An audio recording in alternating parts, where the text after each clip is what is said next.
Good morning. Welcome to the two-wheel drive European Championships, Pinarello, Italy, 2017. And what a beautiful morning we have here in Italy. We've already had one round of controlled practice, so they did their seeding yesterday, so everyone's in the heats they're going to qualify in today.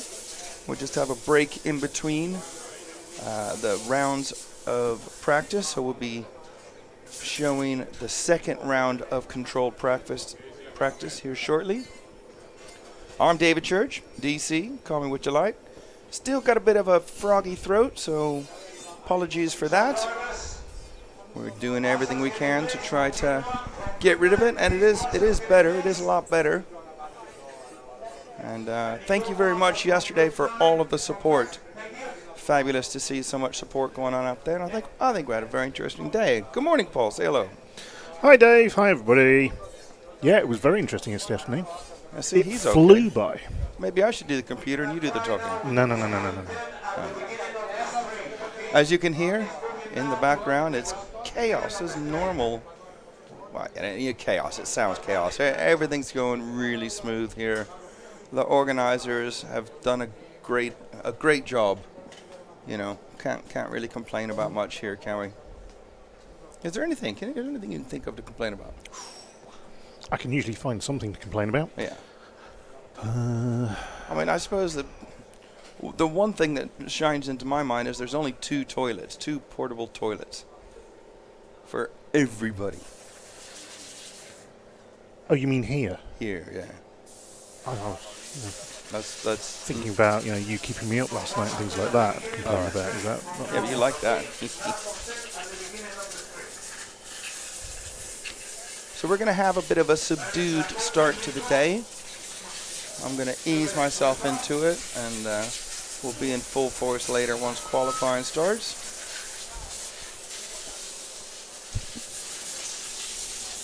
We're ready for Heat 1 in control practice 2. And the way they're doing it here is they're letting them have, I think, like 2 minutes of warm-up or a minute and a half. So they're getting like 2 laps in, or two and a half laps. Carlos has freshly painted that white line just a few minutes ago. Yeah, he's still got paint all over his hands. You grabbed the screwdriver that had more paint on it, and I was coming out of the closet. Coming out of the cupboard, are you? Coming out of the closet, wiping your hands. Yeah, I'm a painter by trade, so I'm used to it.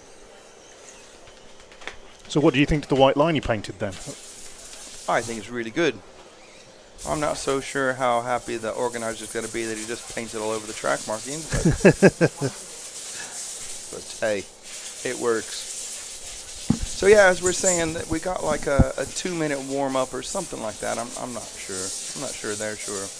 Most people are getting 2 laps in, and if you can see the white line just before the ski jump, that's where they'll be starting off. So it's at least 2 minutes warm-up.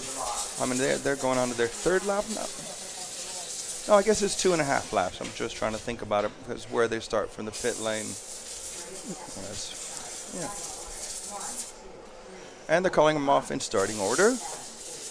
And it is just practice, so sort of, feeling each other out. The heats are getting settled. People are figuring out where they have to marshal from and blah, blah, blah, all that sort of stuff. And good morning, William White. Call me what you like. Are you sure about that, DC? Absolutely. There's a little joke I have saying, doesn't matter what you call me, just call me. I'm a big boy, I can take it. I'm nearly unoffendable. And here you go, you guys are seeing the first timed controlled practice. Because yesterday was free practice. Even though they did seeding, the seeding was still listed as free practice. I know, I did speak to them about it. And they said, that's just the way it is. I don't know, Paul said something else about it, but it was just like blah, blah, blah to me. Didn't really matter. They still use it as seeding, and now we're into controlled practice. And so we're going to show you this entire round, all 9 heats. There's only 9 heats. 90 drivers. We'll show you all of that, and then we have a break before we go into qualifying. I don't even, people can't even see the schedule at home, can they? No. I don't think there's anywhere to see it. Well, is there any way to get well, I mean, I could put a photo up on my Facebook page. Yeah, I could do that now. Pass me the program, please, or the timetable. So Yeah, just double check. Yeah, that's 3 up-to-date one. I'll do that as I'm talking to you. Thank you, Paul. And yeah, it'll show Tuesdays and Wednesdays. But my advice to you would be don't take tomorrow's as gospel. In fact, I'm not even going to, I'll just do Tuesdays because they tend to change it. So there we go, nice photo taken. Now I've got to turn on my blah blah mobile roaming data stuff as we don't have any internet at the track. And I'll get this timetable posted. So out there you have to remember it is local time.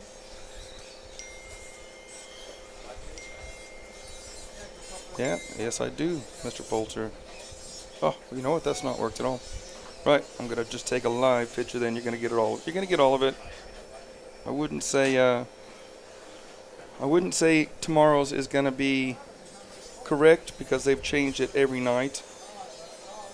Timetable. There you go. It's going up on my Facebook page now, so you can have a look at that. People, we'll have a look at the computer. It's Luke Holdsworth at the moment, the young British driver from Stefano Frigero.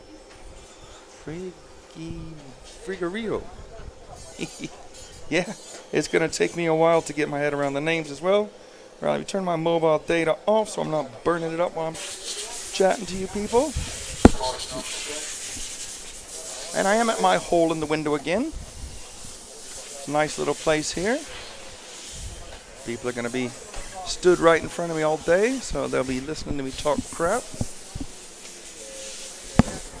Talk very, very serious, informed stuff.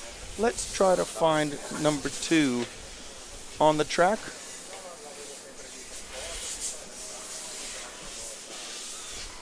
Yeah, looking.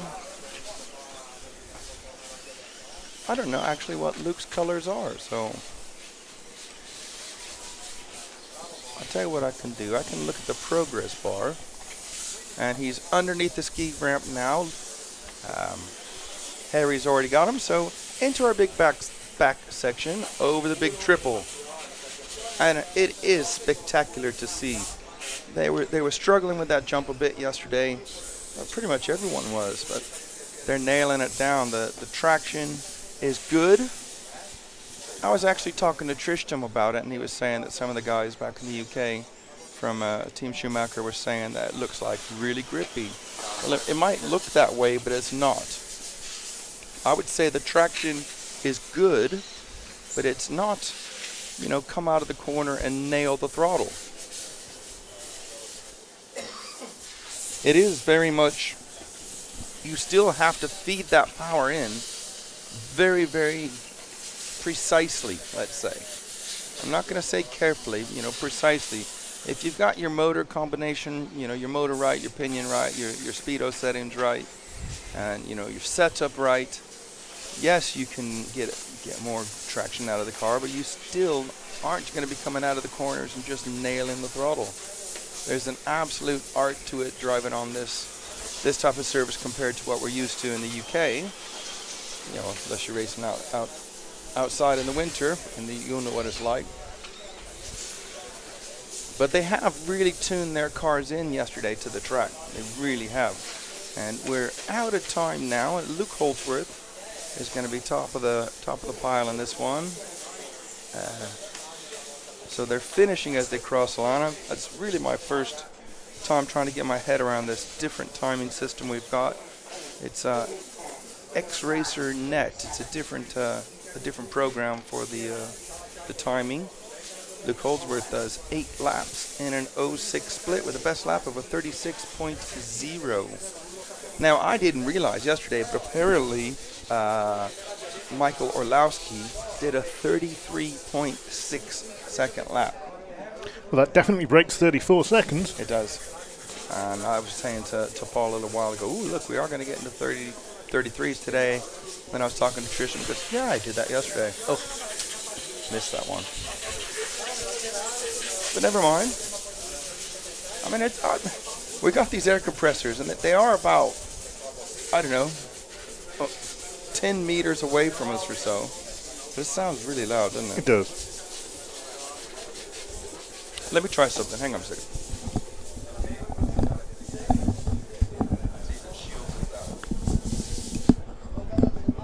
You're going to have to do the same though, Paul. Oh, and they stopped using it. Just turn in the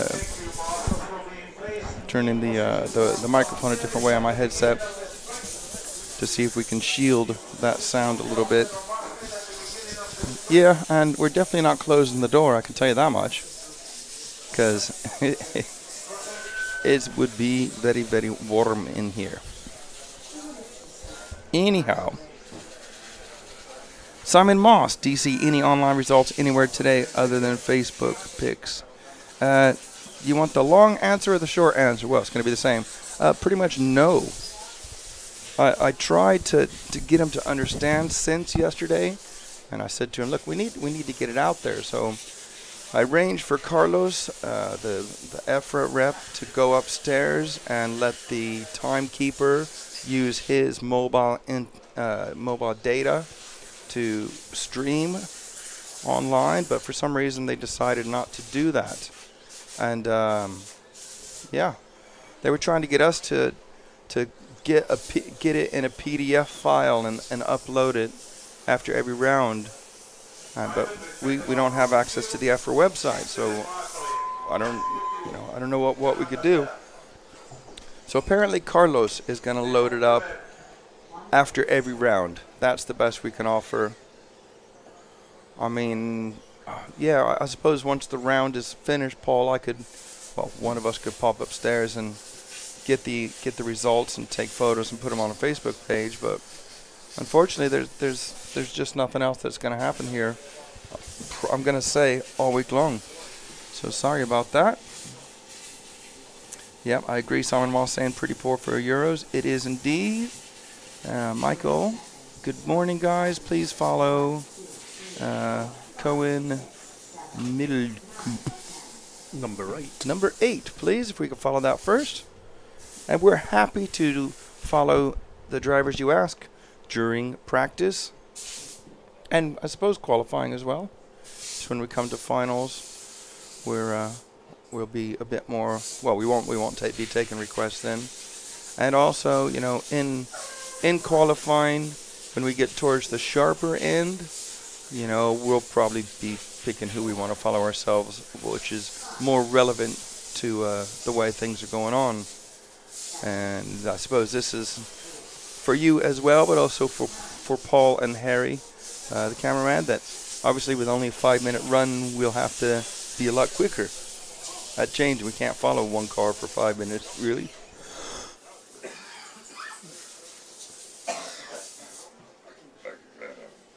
Hello, I'm back. Right, let's see who's doing what. We're following the 8 car. Middlecoop. Mr. Middlecoop. He's been hanging out around here. Had quite a few chats with him. Nice guy he is. To be fair, I didn't know that was his name. We're following the 8 car. I believe this driver from Holland or the Netherlands.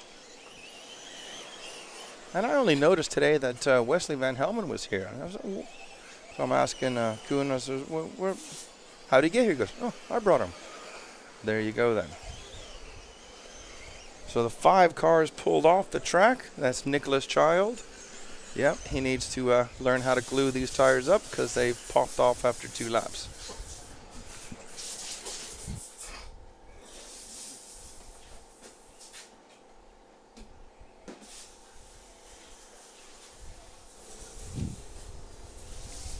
Early stage here on these practice. Bad luck for the 9 car bouncing across the track. You're going to struggle to get a 2-wheel drive too. cross back across these track markings here, it's pretty tough. At the moment, it's Birdie on top, followed by Linder, middle coupe, Vacino, Moose, Hall, Lyons, Westmoreland, Virot, and a Child is out, Nicholas Child, which is quite ironic if you look at them. He's the size of a mountain, and the name's Child. Let's have a look on the chat room. Richie Thorne, go Pete, yeah. Morning from South Wales, thanks Mogsy. Daniel Holiday, great job DC, keep up the work. Yep, thank you very much, I appreciate that. We are going to do the best we can today, which is going to be amazing. Well, we're just having a bit of a subdued start to the day. You know, there's not really a whole lot to talk about during the cars on the track, because it is just practice. If you want us to follow any cars, in fact, can we switch to the 7 car of Pete Lyons, please? We had a chat with him this morning. He was very happy. He's just gone over the ski jump. You know, really happy and friendly, and I mean, he's like the size of a gorilla, big, strong guy, but he's really nice and really friendly. Looks like he could just grab you and pick you up and rip your head off if you wanted. But I did a really long pit walk this morning. What do you reckon, Paul? 30 minutes? Yeah, about that. We have an hour lunch break today after this round, don't we? So, yeah, I'm asking you, and it's right in front of my face. Sorry, mate. Yeah, we finished this round of control practice at 11:42, and then at 12:50 we start qualifying, and we have 3 rounds qualifying today.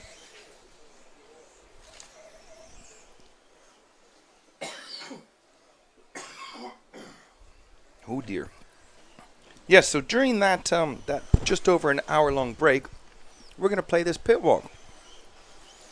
And if you saw the one I did yesterday, or I did a couple of them, I think, I tried to pick people that I didn't speak to yesterday to talk to today. I did speak to a couple of people that I spoke to yesterday. It's just sort of the way it falls when you're walking around the pits and who you bump into when you're walking around. And we made some good fun of Martin Owen. There's a fantastic poster that you'll want to see. There's no doubt you will want to see it if you've not seen it already. Richie Thorne, Pete's so nice, but he could pick you up by the neck. Absolutely. He's like a gorilla, man. He could just pick you up and shake you like a rag doll. But he is a nice guy. Jerome saying France first. Yes. A lot of French drivers have been really showing very good pace here this week. And the French team manager is another super happy, friendly guy. Always has time to stop and say hello. You know, that's what makes this sport. In fact, there he is now. That's what makes this sport very good. Look, let's just grab him real quick, and we'll be a bit cheeky. We'll get him just to say hello. Just say hello. Hello. People out there will say in French. Hello. It's French team, and welcome to our Racing TV. Hello. All the friends say go friends. How's your team doing? Very well for this moment. I hope it will be like this all the week, all the day. See, we're in the right place to be able to do that. There's Briefcase sitting there. You all right, Briefcase? My name's Briefcase. Yeah, so like I say, you know, the he's just a nice guy. The French team manager, he's always friendly, he's always chatting. You know, let's see what else is going on in the chat room. Morning from Estonia, says Rainer. Go X-Ray, good morning, thank you for watching. Jerome saying Michael Birdie, run with Team C. Is that a statement or a question? I'm not sure. Mr. Poulter, good morning, David. Nice to see you there. Me making fun of Martin, that's not a shock. Absolutely not. Have you seen the picture yet, Dave? Have you seen it on Facebook? The I don't like going on the playing fool. poster. But there's a little more to that story, because actually they had given it to Martin, and he carried it over here on the plane, and he didn't even know what it was. And then on the plane, he had an A4 size one, and he got the stewardess to go present it to Martin. He hadn't seen it yet on the plane. And now we have a poster of it in the pit area.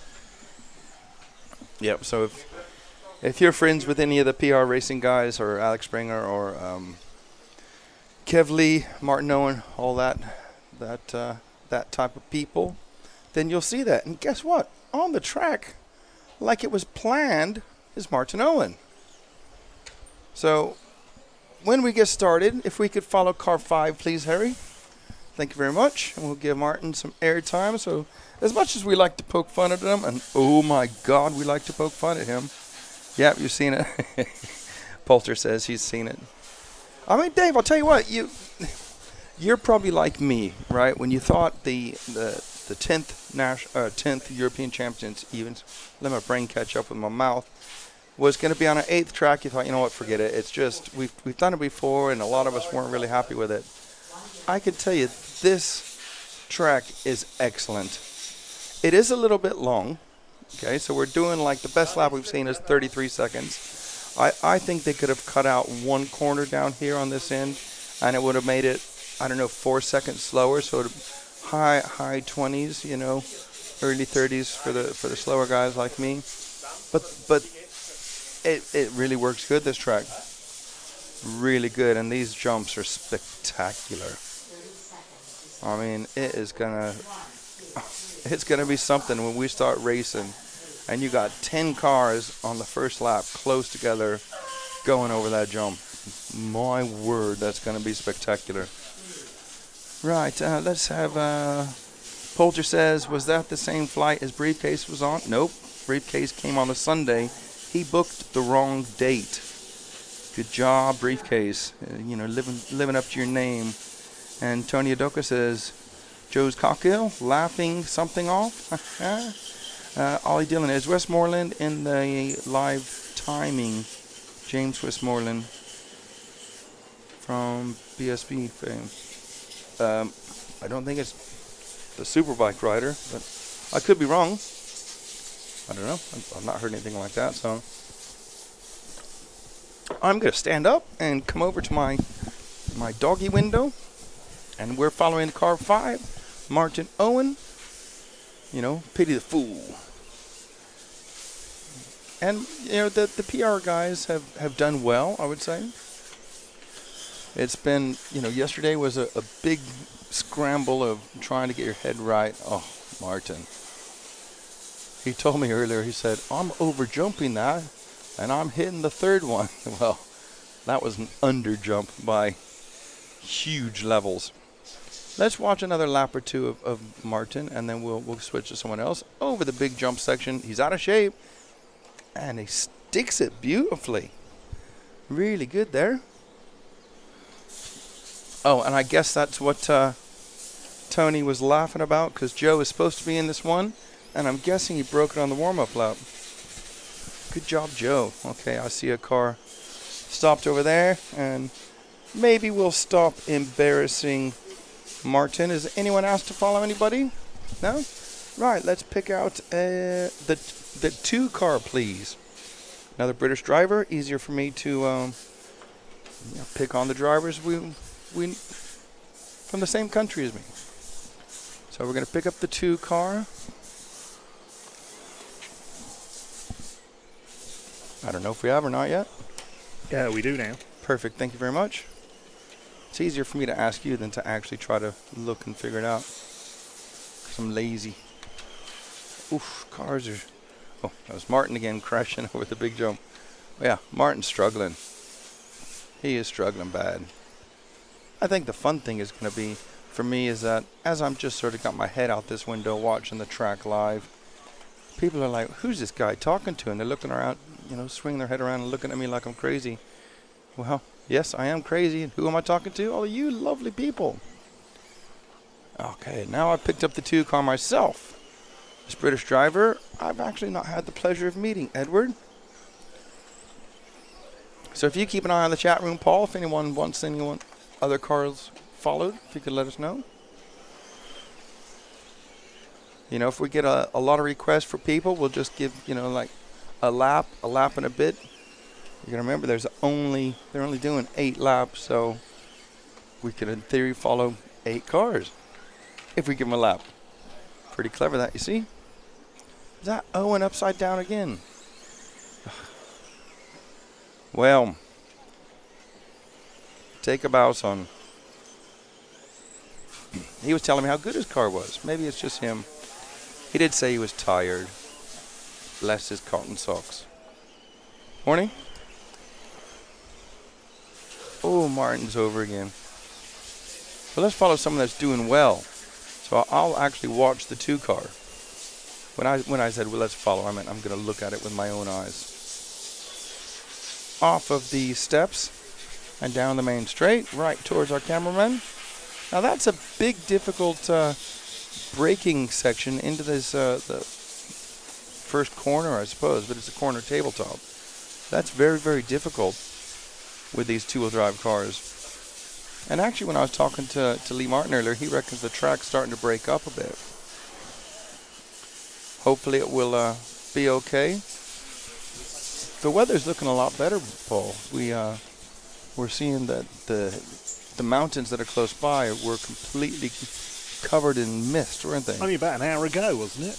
Looks like it is burning off. You're absolutely right, yeah. So Edward Callan is still on the lead. And I know which practice. Geez, I got to practice myself as well. I still got to figure out what I'm going to call all these corners. I think I'm done, though. That's it. I'm not going to make it any more difficult than I have to. Time is up. How many bits of the track have you actually named, other than the ski jump? Well, we got the steps, which is easy. Yep. We got the big jump, the triple. And I'm going to call it the big tabletop because they land on the tabletop. Ski jump, under the ski jump, corner tabletop, small triple. Yeah.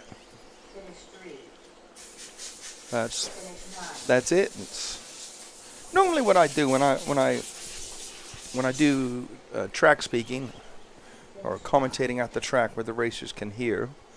I like to say where the leaders are on the track so the other drivers can hear. So it helps everyone stay out of each other's way. Obviously, you know, habits are habits, and I'm still doing it here even though the drivers can't hear me. Let's have a look on the chat room. Tony Adoka, Mr. Portugal, don't know what that means. Kai, good morning, Kai. He says, good morning, Dave. How you doing, buddy? Nice to see you online. Ross Williams. Kia ora from New Zealand, everyone. Hello. Tony Adoka, the rude jump. Well, how much you got? We take donations, cash. Yeah, I mean, Scotty Ernst is really good at that.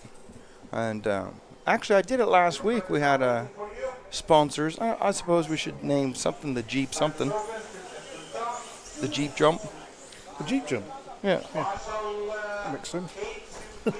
Yeah, maybe we'll call the rather than the big tabletop, the Jeep jump into the triple. Because that's pretty spectacular. That whole section.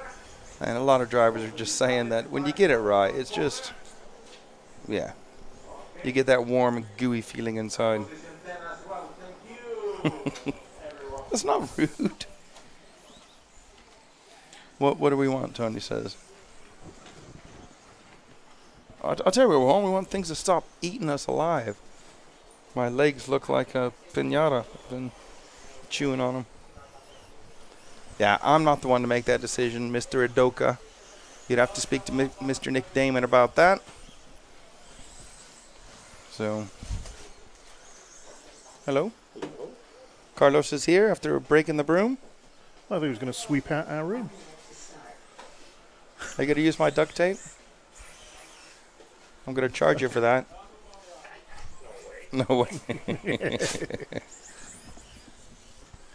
So, Carlos, people are asking, when are they going to see results and where will they see them?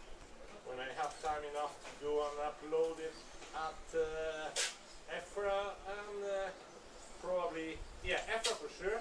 What, EFRA's website? Yeah, EFRA website, and probably, I don't know, I know how to do it to post it in 1/8 off-road, so I will try to do it for 1/10. I see. But I don't know if I will be able to. Okay, just so you people know out there, Carlos his main class is the 1/8 off-road. He's not sure if he's going to be able to access the EFRA 1/10 off-road section, but he's going to try to. So after each round, the results should be on the EFRA website. And I'm sure if we can, and it'll be after each complete round of qualifying. He's not going to do it after practice. Come on, behave yourselves out there. We don't need to see what people are doing in practice. Put it all up yesterday. You can see that was seeding. Practice doesn't make any difference today. And he's busy mending brooms. Yeah, he's the broom master. So that's the tentative plan at the moment. They're going to put it on the EFRA website. Yeah, it's not going to be great, guys. I'll be honest with you. I will, at the end of each round as well, I'll try to go grab them and whack them up on the Facebook page or my Facebook page. As we don't have access to RC Racing TV's Facebook page here. I've got to use my mobile data, so I'll just snap them on my car 3, please. Car 3. If you could follow car 3, we're being asked. Tommy Hall, another very young, very fast British driver. Yeah, we don't have access to the RC Racing TV's Facebook page from here because we got to save all our satellite width for showing the stream. That's it. Thank you very much, Paul. And it would be really bad if we were trying to post things on Facebook and the stream stopped. I think the stream's more important than the results. What do you think, Paul? I do. I know that's my job. I've got to get the stream up there. The rest of it, somebody else can sort out. So you sure I can't play on Facebook on your on your satellite dish? No, don't do that. I've tried and they said no. Which is fair enough, you know. I don't mind. I've got like 4 giga mobile data I'm allowed to use. So we just switch it on and off and on and off and on and off again, and then it goes on and off all week long. Well, 2 weeks long. So I'm looking for the 3 car. In fact, as I said that, I found him. It's the orange car heading for the Jeep Jump into the big triple. Yep. Richie Thorne asks, how's the food? The food's been pretty good, actually. Food at the track's all right, isn't it? Yeah, I'm all right with that. What did we have yesterday? I had like a bit of a pizza and some sausage. We've not even gone out for a meal here in Italy, have we? No, we're cooking at home. We're cooking at home, yeah. We got a little, like a bed and breakfast type annex at a farm in the beautiful Italian countryside. Yeah, it's on a farm in the middle of nowhere, basically. I made it sound good, though, didn't I? And regarding your bites, they must like vodka to bite you, DC. Exactly. Well, funny enough, you know, that's a funny story. I brought plenty with me. And I can't even drink at the moment because I've been so sick. So, yeah, You've got a lot of it left. I got a lot of it left. I got a lot of time to make up. I've been a sober DC this week. And I was saying to Paul, I said, geez, this is the least I've drunk in an away trip probably forever. So I'm trying to get the old voice better. It's not nice for me. I mean, maybe it sounds all right to you guys, and I hope it does. But I feel, you know, halfway through I can be mid-sentence, and I've got to turn the volume down because I've got to go choke my brains out. Yeah, I want to be into it. I want to be able to just watch the racing and really get excited about it. But I'm trying to be mellow today. It's definitely better. Certainly tomorrow it'll be even better. And we'll be able to rock and roll during the finals. And I think the finals are going to be amazing. Any other interesting comments as I'm just soaking this up, hanging my head out the window. No, just to let the people who need to know, qualifying starts at 12:50 Local time. local time. We're just going to keep it straight. Every time that we say is going to be local time because it's just easiest that way for us. We don't want to. I mean, whatever. If Nick posts something on Facebook, we're not doing that. That's Nick. He'll decide how he wants to do that. If he wants to say UK time, but what we're telling you is local time. We have such an international audience. I think it's always best to do the local time. Absolutely, absolutely. Yes, there's a lot of you from the United Kingdom watching, but also all over the world. Maybe not so many people from America at the moment because the time differences. But hopefully they'll tune into the videos tomorrow. Into finishing times now. If there's anyone else you want us to follow in the next heat, let us know.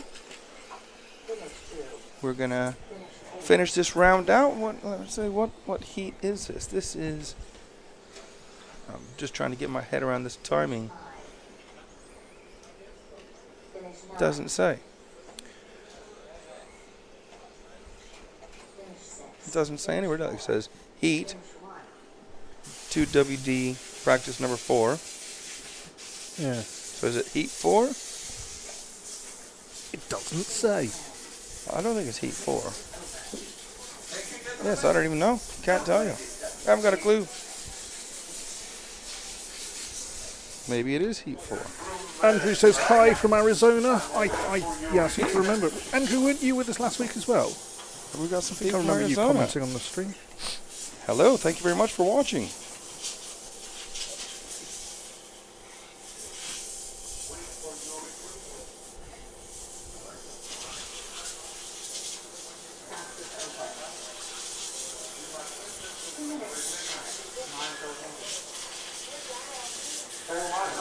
Yeah, I think that was the 4th one. So that should go to 5. Okay. Does on our... No, it's gone now. That's handy. Yeah, no. On the top of our graphic, number 5. Yeah. Yeah. It is number 5 here now as well. Just the way it was written threw me off a little bit. Doesn't take much. It's only there for a couple of seconds. Rich Young, good morning. Thank you very much. Nice to see you. Ken Hansen giving a big thumbs up. Nice to see you guys out there.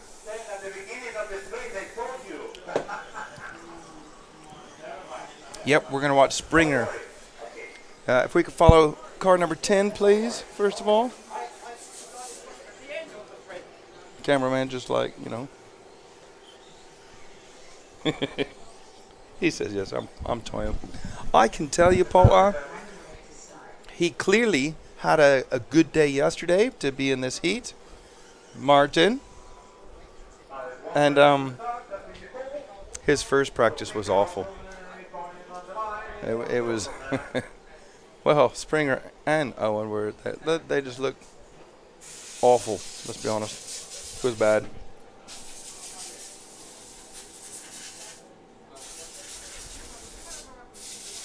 Ross Williams, hey DC, mean 5th meeting at the weekend. Yes, that's what we mean. Did you watch the 1/5 European Championships that we had on last weekend, finishing on Saturday?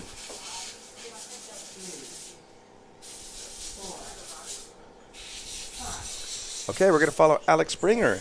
Alex Springer is the UK team manager for Team PR Racing. And he is the turquoise colored car, number 10, and off he goes. Let's watch to see if he... Oh, that's a great start.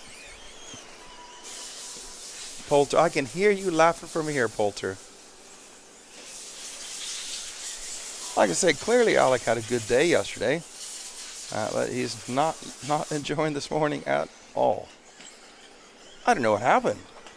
Oh. To them overnight. That's done half a lap and he's crashed 3 times.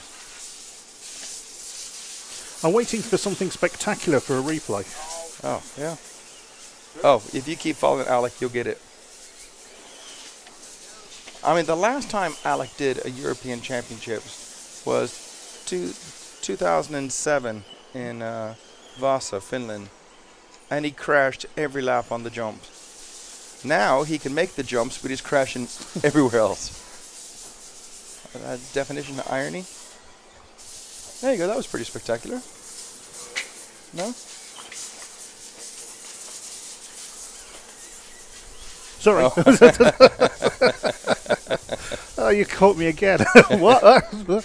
Dime bar? Hello? Never mind. Never mind. Get ready. We're following Alec. We'll wait for something spectacular, and then we'll go to our first replay of this event. And I hope he does well, and we don't need to do a replay. But come on, he's not. It's not working for him at the moment compared to yesterday. Don't know what happened. He's struggling at the end of the straight. I did it right that time. Oh, it doesn't matter. He's not even following Alec. Well, that was good. Who are we following? Number 2. Well, that's not number 10 then. Okay. Well, see, I didn't even look. We've also had a request to follow car 6 as well. Okay. We didn't ask him to follow car 2, did we? I don't remember that. I don't think so. Car 6 then, please. He's underneath the ski jump now, going towards the big berm and onto the Jeep jump. So the car in front of the first of the 2 there. I'll follow him as well. And Paul, if you're ready for a replay, I'll let you know if something happens. Well, I'll watch as well. Oh, that's very helpful.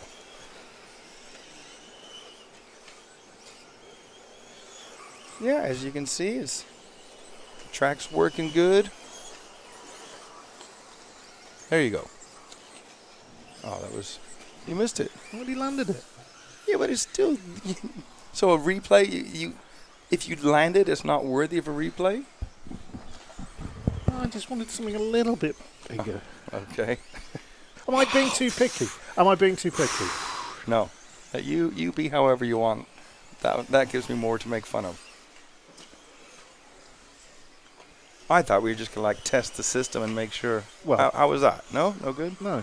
Okay. That's fine. I do like you just straight in there. No, that's not. I'm not having it. Well, you're the producer, Paul. You get to push the buttons and do it how you see fit. So. I will. Absolutely. And we're all just along for the ride and the Paul show. Over the big triple goes Hovey. Yanni Hovey. And I can't see where they're from on my computer. That's a bit. Oh, I can. Beg your pardon. Oh, I'll do He's a Finnish driver.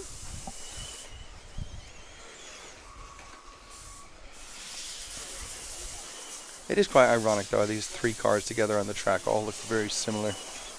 And now to test the system of the Serpent Innovations replay. Yeah. Yes, it works.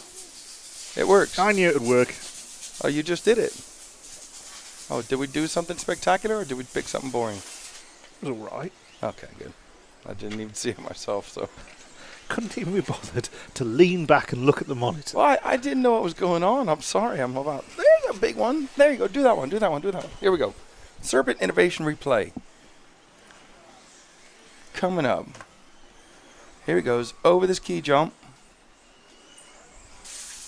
And bang. You can see. Let's do it one more time, please, Paul. I want to see it myself. It's just the way the car catches the metal grating on the top. So everything's going fine there. It takes off and it just catches the top. There's a little bump there. Has a big spectacular roll. Did he land on the wheels? He did indeed. There you go. The Serpent Innovation Replay. Hope you like it.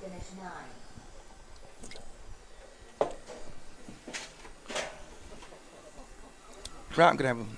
What are we laughing at? No, just can we watch Alex Hayward? It's a bit late. Yeah, sorry, Thorne. Mark Burton Young says, could do with a low-C hydro drive. Not sure if it's even legal anymore. Well, why would it be illegal? They don't check your gearbox here. You can run any type of gears you want. Or, you know, they don't check your slippers or anything like that. Yeah, the slipper adjustment is basically they have on the spur gear, which drives the car. The pinion comes out from the motor, and it turns the spur, which then turns the rest of it. They have like a spring with 2 pads that go around the spur gear, and then you have a spring on the end of it, and you tighten and loosen that, which lets the actual slip a little bit. That's why it's called a slipper. Did you hear that noise there? Mm-hmm. That was them testing their slipper. Uh-huh. And that's because certainly far more with 2-wheel drive than 4-wheel drive. If you had it fully locked up, it would be so difficult to drive because the power transfer is just instant. So you can run your slipper a little bit looser. Might help you tune things a bit better. Did I explain that well? Yeah, I Good. got that. Mr. Poulter again. Crompton, please, DC. Will be fast. He is fast. Yeah, I was watching him earlier, and I was pretty impressed. Minizone.com. Go France. Sylvian Gallo Selva. Yep. A lot of the French drivers look good. Yes. Andrew's saying a proper clip on that. Great, but good recovery. And we'll follow Crompton in a minute. Fluid drive may be the answer, says Mark. Yes, you are right. Rich Young or briefcase. Yeah, we'll do both of those guys. Duncan Riz, great coverage, DC. The Drescher interview yesterday was superb. Thank you very much. I thought Drescher was awesome. And if you've not heard it and you want to hear, an RC legend, he's still heavily involved in the RC industry with Team Associated and help running things. He's sat in here. Well, I sort of caught him off guard. Come on, Craig, come on, have a chat with us. And he sat down and he said, you know what, it's nice in here. I'm going to stay here for a while. And wow, the stuff coming out of his mouth was, I found very, very interesting to hear. So it's on the video from yesterday. If we could start off with car 4, please. Thank you, Harry. It's the blue and black one. Yeah, blue and black one.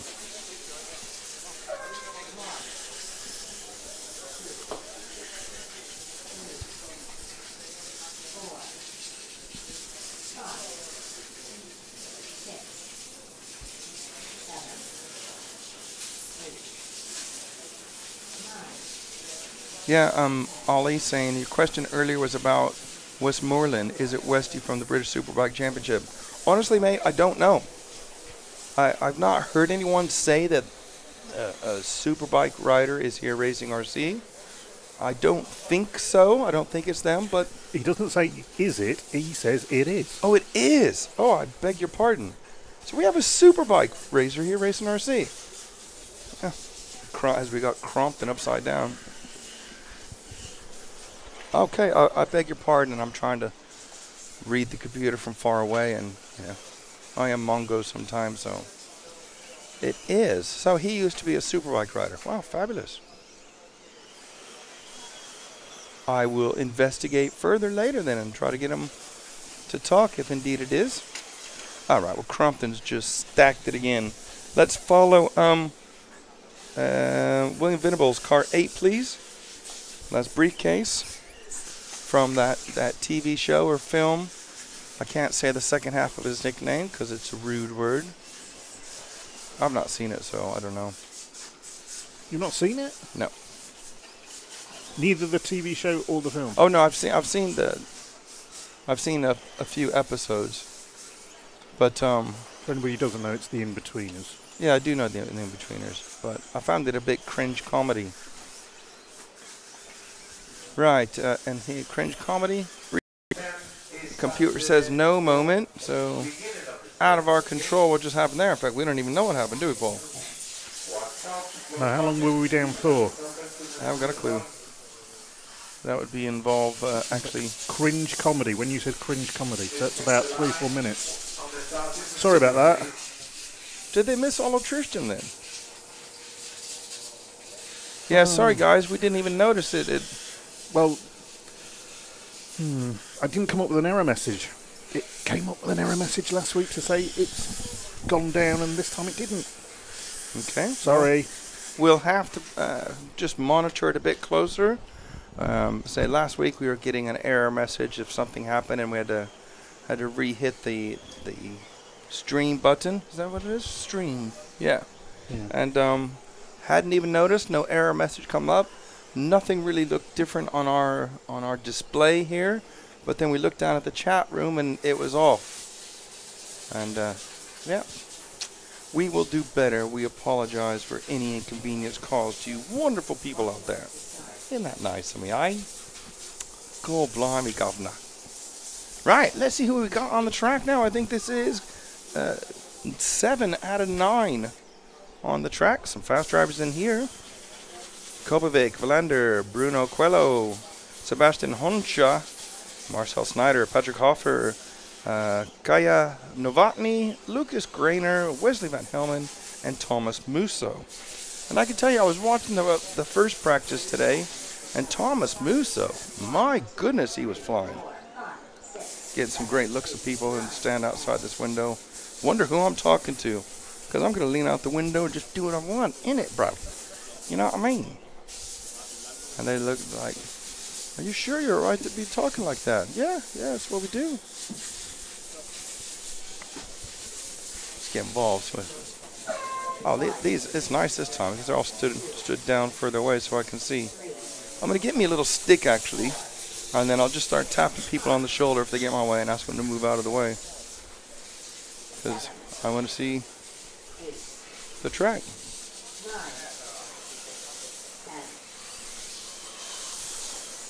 Okay, this is 7 out of 9, heat 7 out of 9, underway at the moment. Let's start with the 10 car, please, of Thomas Musso. I think he's MC. Is that Monte Carlo? Or no, Monaco. Yeah, Monaco. Or Monaco. Where does he say that? Yes, no, it's not Monaco, it's Monaco. Well, okay. Never heard it called that before. I'm sure he has him on camera already before I can even find him.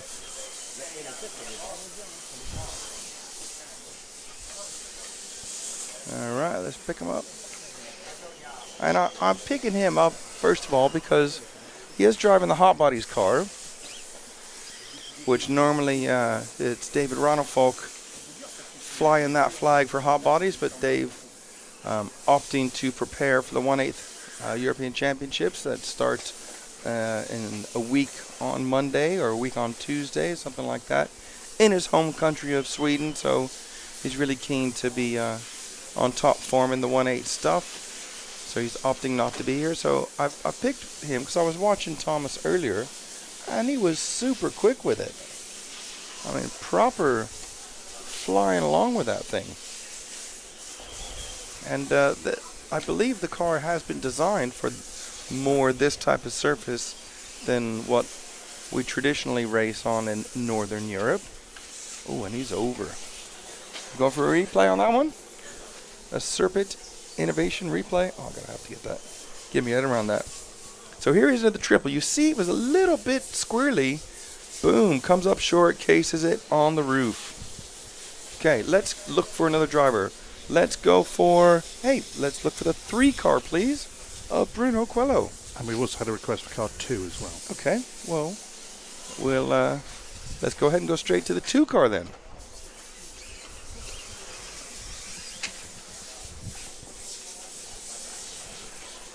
Even Harry's struggling to find him. I don't know what Yoel's colors are. Harry's got him. Good. Good job, Harry. Let's see what part of the track he's on. He's on the big jump section now. The young Finland driver, or Finnish.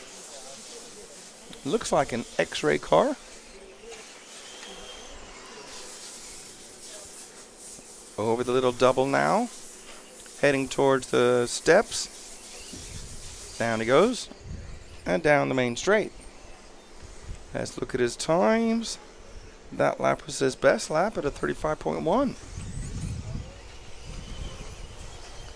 Into the Jeep jump. And the big triple. You see how they, on that jump, if they give the steering a little wiggle, sort of settles the car down, maybe a dab of brake to get the nose down to down ramp the landing. Yeah, it's pretty stylish. I think style marks are going to be big over that jump. Was watching watch a lot of the first round of practice today, and the guy is certainly getting dialed into landing that correctly. Have we get my teeth in. Have we followed car 1? Because we've had a request. That's right. No, we haven't. Car 1, please. That's Daniel Kobovic from Norway.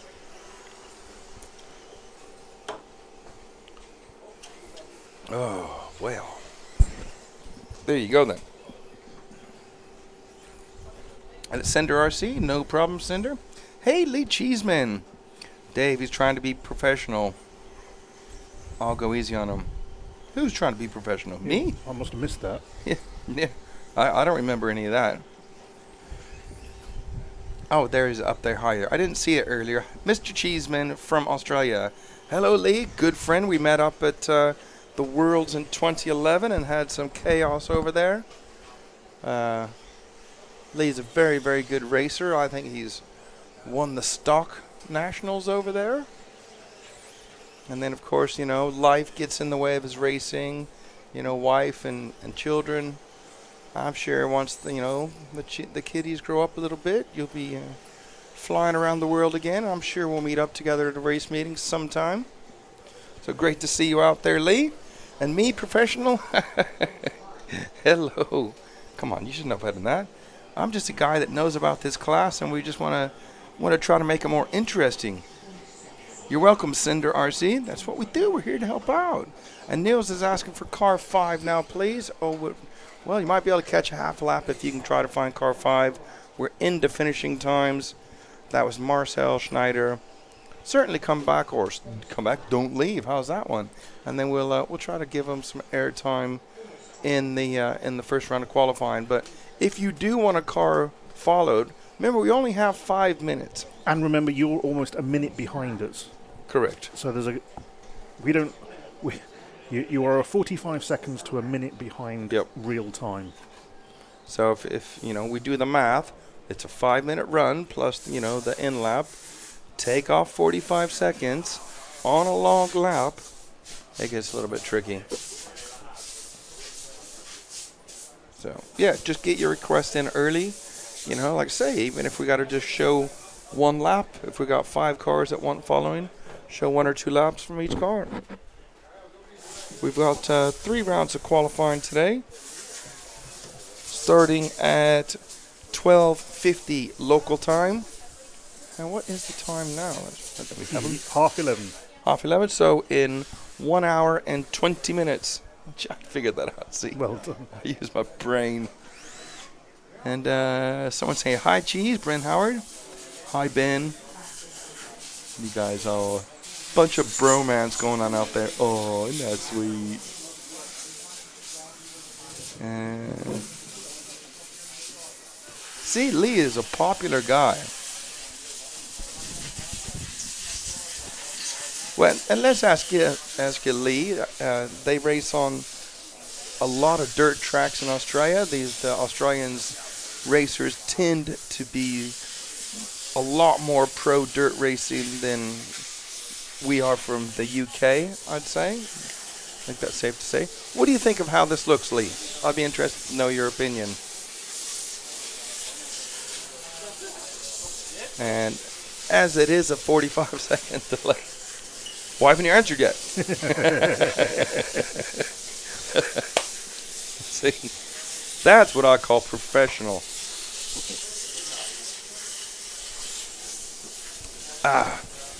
Another Red Bull down the old throat.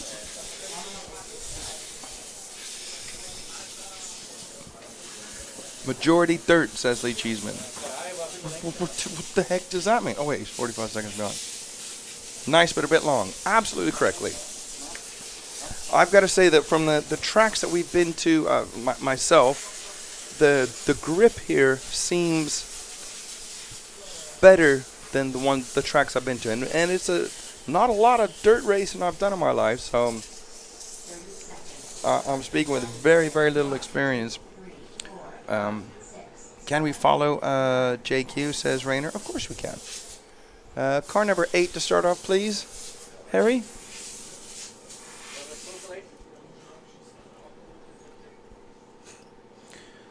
Andrew asks, do you guys have the same camera person every week? No. No. It's usually somebody good, or if it's not, then it's Harry.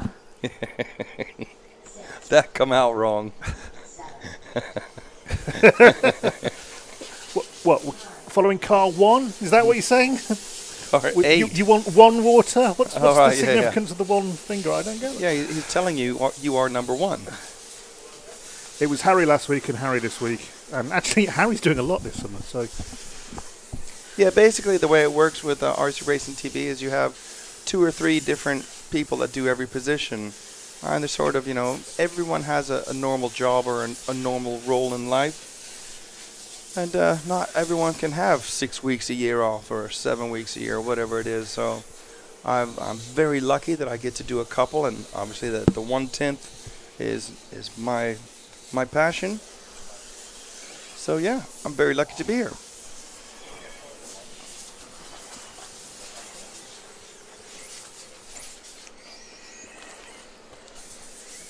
We're following JQ. Paul, if you could keep a look on there and see if anybody's requesting anyone else. So we've been following JQ for 1 minute and 15 seconds now. Let's go ahead and switch to, how about Mark Reinhardt? Car number 9, please. I've not had a chance to speak to Reinhardt. He's just gone over the ski jump now. Into the small double as he's heading towards, oh, he crashed, jeez. Into the steps now. So I didn't get a chance to talk to Mark in the pit walk this morning because he was on the phone, and we didn't want to interrupt him. So we'll do a lap or 2 with Reinhardt, and then we'll switch to someone else. Ooh, I'll tell you what I want to do. I want to do Mongo Zach. So after this, give him another like 3/4 of a lap, please, Harry. Then go for car 5, please. Very good. This is Zach doing here this weekend. It's not the weekend, is it? It's different for me. Okay, let's go to Zach. He's going towards the big bank corner, heading for the Jeep jump. And Zach seated 15th quickest yesterday. He's part of that Swedish/Spanish group. And on the Swedish side of him, he is full Mongo. Down the main straight goes Zach.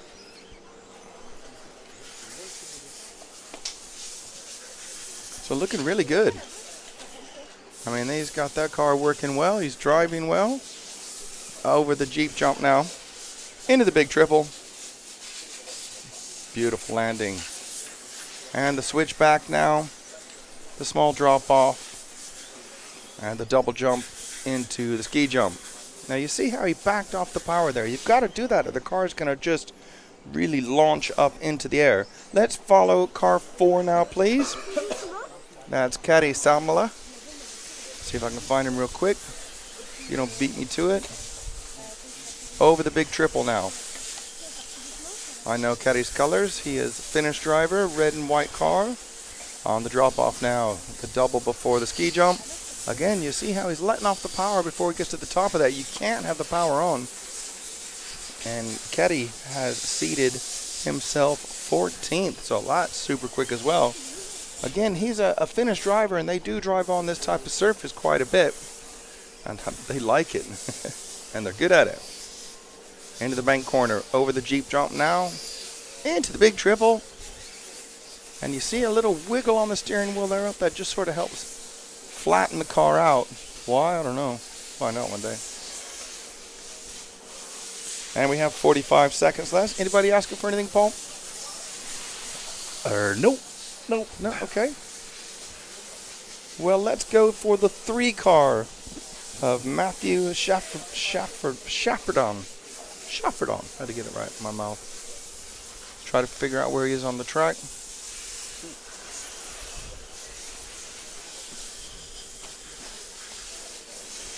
He's underneath the ski jump now. Yep.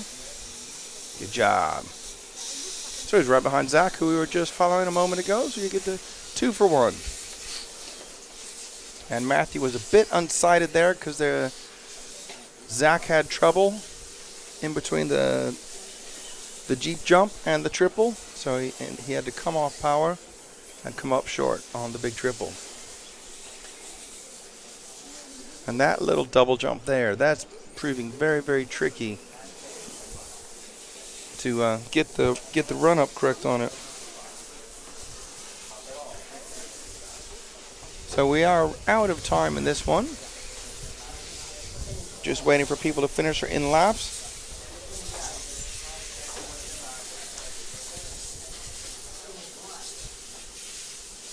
So Salamala is going to take the top spot in that one. 9 laps and a 14 split. And I'm just looking in my mind here. His last lap of a 35.1. Best lap of a 34.3. I'm wondering, well, I got Worsley here. You think anyone will get 10 laps? No. Yeah, I don't think so either. Pardon me. Yeah, I think I'm just trying to do the math. I know they got into the 33-second lap yesterday, but not consistently. So even 34, although we don't have an average lap here, if they did every lap at 34, I think they're still going to be a few laps short of. Right. There you go then. No. Paul is absolutely correct. Pointed out something I didn't even think of. If you want to do 10 laps, you got to be 30 seconds or less. So that 9 laps in a 14 is a pretty fast time then for seeding 14. Yeah. Everything going good? Yeah, so far, yeah. Actually, it's not quite right. You need to do 9 laps to 259 seconds, don't you? Right? Or 259. Yeah. So it's going to be, there's a match for me, so go.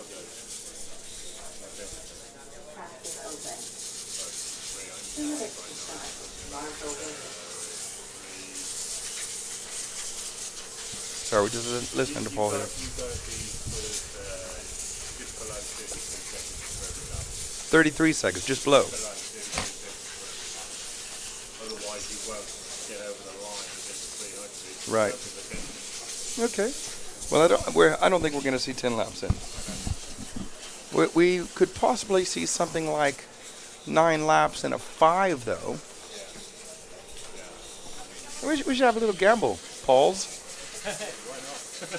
Let's put 20p on it. Maybe we could get everyone out there involved. What the quickest time is going to be. Let's just do today. I'm going to say 9 and a 5. Well, I've not really been looking at the overall time. Just Salmala did a 9 and a 14. So I'm reckoning. There's huge difference between the top and the bottom. Yeah. I was looking at yesterday's practice, probably around 4 or 5. Yeah. There's some people that actually slap 51 seconds. Exactly. Well, let's watch this next heat then, and we can bet after that. Top heat. Top heat, and then we get a lunch break.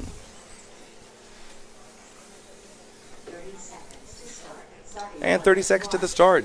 So once we finish this, we're going to have a break. We're going to show the pit walk I did earlier, the extensive pit walk, some 30 minutes worth, and had a nice chat with Renault Savoia, who is, sorry?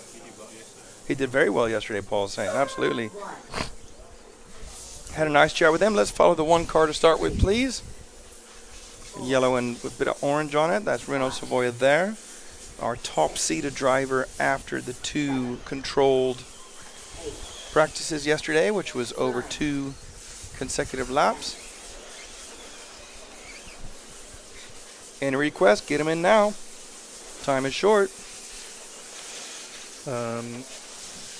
Requests for Martin Bayer, Michael Orlowski. Okay.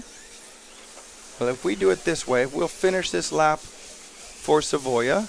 Once he comes off, let's say, the corner tabletop, if you just go back one car to the green and blue car, that's Mr. Orlowski.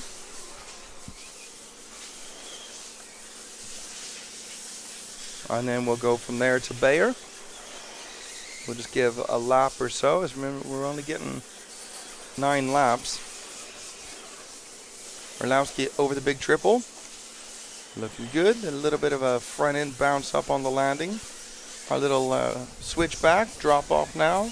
Double before the ski jump. As you see, he's off the power over the ski jump. And now the tricky double.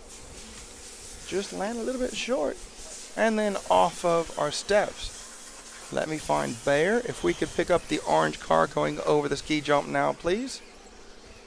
That's the 9 car of Martin Bayer. Still 3.5 minutes left in this one. We'll try to show just a little bit of the top guys, and you can see what the differences are. Anyone else requesting anything, Paul? Neil Craig. Okay. We'll finish this lap out for Mr. Bayer. Back to the step jump, and then we'll pick up Neil. So here comes Bayer on the step jump. And if you go to Neil Craig, who's going underneath the ski jump now. Thank you, Harry. That's Neil Craig now. Into the Jeep jump. And the big triple. On the bank corner now on our switchback to our drop off.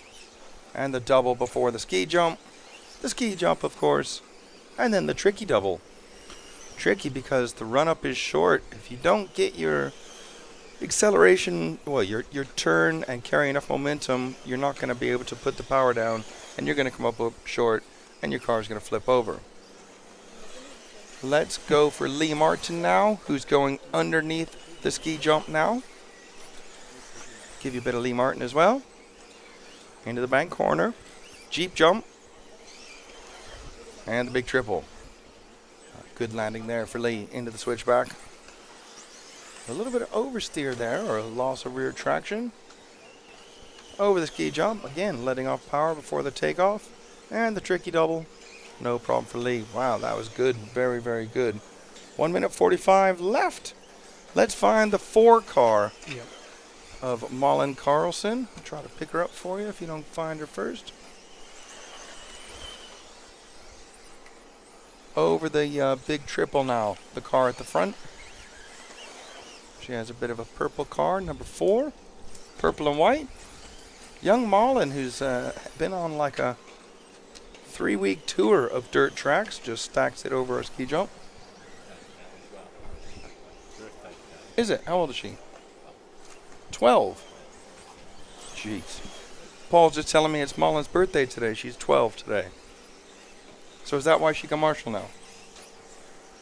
Okay. Hey? Oh, okay.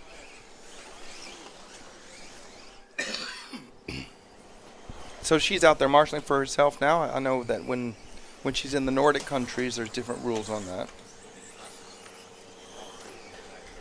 Yeah. So we're following Malin, who, as I was just saying, has been on like a 3-week trip of testing on dirt tracks. And looks like she's hooking things up here because she's hanging right with the big boys in the 2-wheel drive class, which normally she's not this good with the 2-wheel drive. She's been better with the 4-wheel drive, and seeming to getting that thing working more to her liking. Could be a bit of the surface. As I said earlier, the traction's pretty good here relative to being dirt racing. Obviously, when they get the 4-wheel drives out, man, it's going to be madness for the 4-wheel drives this track, isn't it? It's going to be a beast. It's going to be a speed fest. So the time is up. We're just waiting for them to finish. We'll just go ahead and finish off with Mullen, as it's her birthday. I didn't know. Her dad didn't tell me. Maybe he doesn't want a big deal made out of it. So here comes Mullen on the switchback. Drop off. Double before the ski jump. Over the ski jump. And see Mullen, she's jumping that a lot further than other people were. but she did have that trouble like a lap or two ago. Right. What are they saying on the chat room then, Paul? Oh. Feel free to read it yourself. I'll lean over and have a look. Okay, we followed Craigie. Darren Lee, on your discussions about 10 laps, you'll only need to complete 9 laps at 5 minutes, and then the 10th would be finishing time. So average lap 33.3 is required, not looking likely. Thank you very much, Darren Lee. Yes, Paul Worsley got there as well. And you guys were just asking us who to follow. Yes, we followed Lee Martin and Martin Lee. We did, yeah. Yeah. Yeah. Thank you, Duncan. And Cat75 said 287 watching tonight. Nice. Thank you very much. Excellent. And Richard Lewis saying happy birthday, Mullen. Tony Doka, one more fast lap from Lee, and he will be top seed. Well, they seeded yesterday, Tony, so that was done. This is controlled practice.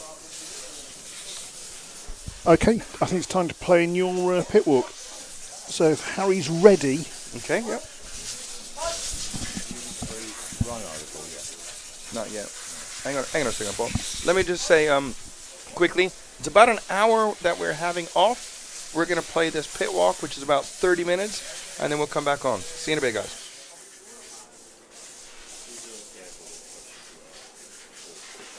We're going to do a pit walk. We're going to have a little bit of comedy first, and then we're going to do a bit more serious and try to talk to the guys that we didn't get to speak to yesterday. But first of all, we got to poke fun at Martin Owen, because apparently he doesn't like flying. So that's Martin Owen scared on a plane. So let's go find Martin. Oh, he's not here. Where's Martin at? In the team meeting. Let's bug Briefcase real quick. Briefcase. We have to bug Briefcase because he wants it. How you doing? Yeah, well, I was good until now. Yeah, you're so funny. Yeah. Okay, see. Anyways, you had a good result yesterday. Yeah, I stopped being a retard, so I finally got it good in the last few practices, so not complaining. All right, well, good luck for today. Tell Martin he missed us. We were, Adam Talbot wanted us to speak to him. So you can hear I'm a bit croaky today, but actually it's a lot better. So I shouldn't be coughing and choking and spluttering as much, but we can do two birds with one stone here. See if we can interrupt Lee Martin and get a few words out of him. How you doing, Lee? Good morning. Morning. Morning. And it is morning, isn't it? We didn't bother you yesterday. Everyone was really busy. How was it for you? You weren't? No, I wasn't that busy yesterday because of that guy. Oh, he's gone. That guy. So, yeah, I wasn't too busy yesterday, but it was an okay day. Not bad. Oh, well, I apologize. I should have come out. We were bugging Drescher in there. So just tell us how things are going. Yeah, going pretty well. I mean, yeah, yesterday was just, we kind of knew where we need to be. It was just kind of making sure our tyres are in the right places and stuff like that. So, yeah, it was a whole day of kind of doing that, really. Wasn't concentrating on 2 laps, trying to do runs and stay in the 34s. And, yeah, it feels pretty okay. I mean, when I was watching, both yours and Neil's cars looked very good, as a number of other drivers. But what do you think about the track? I like the track. Track's fun. We'll see how the weather plays out. It's meant to rain tomorrow at some point, I think. And the track's breaking up a little bit now. They blew it off last night, so hopefully most of the dust and sawdust is gone. But yeah, it's fun to drive. It's got jumps, which is always good. Hopefully the wind doesn't pick up. It looks pretty okay, but if it does, the triple can be kind of sketchy. So we'll watch for that. Okay, well, good luck, and we hope to see you at the front. Cool. Thanks, guys. Let's see if we can grab Neil real quick. There's no easy way to do this. We'll just come right in. And Neil Craig, how you doing? Yeah, not too bad. Okay. How were things yesterday? We struggled a little bit at the start. I mean, we struggled at the warm-up here a little bit. Couldn't quite, nail a setup down. But when we were getting to the business end yesterday, we were pretty happy with our cars. So hopefully we'll be okay today. Excellent. So have you found some stuff? Still more stuff to try, or are you settled on a setup now? No, we're pretty settled. The last 2 practices yesterday, the ones that were counting for reseed, my car was pretty dialed. So few little crashes, but just driver error. So we'll be there and thereabouts at the end. And from like a lot of people, when they think about going to do Euros, we think 8-scale track. I think it's pretty cool, isn't it? Yeah, it is a good track. It's a little too big for 10 scale and it's a little too small for 8 scale. It's like right in the middle. But yeah, it's a fun track. You know, the jumps are cool, grip level's good. I think everyone is kind of enjoying the track. So yeah, it's alright. It's not too bad. And big air. Yeah, it is. The triple's pretty crazy on the back. It is probably a little bit too big for 10 scale, but you know, it's the same for everyone, so it's not so bad. Well, good luck. I hope to see you up the front. All right, thanks a lot. Cheers, Neil. Okay, we're gonna go try to find some other top drivers, as we did a more of a jokey type day yesterday. See if I can bother Hupo. Is it all right to chat with you? Good morning. Good morning. Let's get myself settled. How are you? I'm good. How are you? Yeah, still a little bit sick. You know, it's living this jet, lifestyle all around the world like you guys. Anyways, tell us about your car and how things are going for you. Well, to be honest, I don't know. Because honesty is good. I have 20-year plus experience with two-wheel drive, but this mid-motor things, they turn me crazy. I mean, yesterday I switched my gearbox from stand-up to laid-on like 3 times, and I'm still not sure what's better. Okay, but do you have any more ideas? Yes, I will try some things in controlled practice today. And the problem is I need to make a decision very soon, so I'm quite happy with both cars anyway, but both have ups and downs on the track. Yeah. So now I will figure it out. All right, cool. And yesterday we were talking quite a bit in the chat about getting children involved in the sport. Is any of your children, are you going to steer them into the sport? Well, I will not push them into it, but they both, of course, have already a car. Actually, they have 2 cars each. And, well, they seem to be interested. I mean, at the moment, they are still too small. Yeah. And I don't want to bring them to the racetrack too early, but if they want, I would be happy. Okay, great. And you've seeded 10th yesterday, and I know you're not quite happy with that. Is it an advantage to be in the top heat, maybe to try to pace yourself against other cars? My pace over 2 laps wasn't great, but my 5-minute pace was really good because I was always top 4 maybe overall. So this looked a lot better than the 2-lap pace. To be honest, it doesn't matter if you're in A or B heat. So. Okay, well, good luck, and we'll come back and bother you later. Thank you very much. Cheers, Hupo. Appreciate that. All right, let me grab my cable, my water. Let's go try to find some other drivers we hadn't spoken to. How about Mr. Panish? Peter, we have a quick word? Yes. How's it going for you? So far not so good at the moment. Sorry. So far not so good, but we will see today's qualifying day and see what we can do. So why not so good? Car feels a little strange on some points on the track, so especially when you come to the hairpins, the car is very critical to brake and turn in the corner. But yeah, we will see. Make some small changes for today and hope it will be better. And you have some ideas on things to make it better? Yes, did a little things also on the speed control to make the brake a little softer, and also some change on the rear to make it easier in the corner to drive. So okay. We'll see. And what about tires? Are tires an issue for you with these other inserts? I think it's for everybody the same, so yeah, they're a little softer, but for the qualifying we will run every round new ones, so it will make no difference for the other ones too. And what do you think about the track, the big jump? The jumps are, yeah, it's a big track, but it's not so bad. I think what I'm worth for 8-scale tracks. I think it's fun to drive. It's fast, yeah, it's really fast for 10 scale, but it's okay. Okay, well, good luck. Thank you. Thanks for talking to us, man. Appreciate that. We'll try to drag it out and find some other people to speak to. I was hoping to run into JQ again, but he's not around. Let's grab young Wilhelm. How you doing? Pretty good. Hang on a second. Go on. Yeah, the track is fun. It's nice weather. Yeah. pretty good. And you happy with your pace yesterday in your car and everything? Pretty much. Just trying to not make mistakes today. And make sure your dad works on your car at the right time and does the right thing? Yes, of course. Okay, well, good luck. Thank you. Excellent. Young Wilhelm Skolderbrand from Sweden. So let's go speak to Martin Bayer and Uri. You just have to forgive me. I got to keep watering down. Oh, wait, let's grab the loins. Mr. Loins. Mr. Lions, Loins, whatever. How you doing? Very well, thank you. It's lovely to be here. Are you enjoying your first European Championship? Very much so, very much so. It's really good, challenging. Track is challenging. I've never raced on this sort of dirt clay surface before, so it's been a lot to learn. But it's been fun. I came with no expectation, and I'll leave with none as well. But no, it's really good.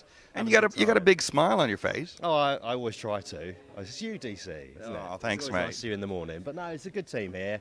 Kev and everyone else getting lots of help. It's a good British team. So. And what do you think about that big jump over there? Well, the massive one with the. It's actually. It's nerve-wracking at first, but once you've got it, you've just got to throttle on and get over it.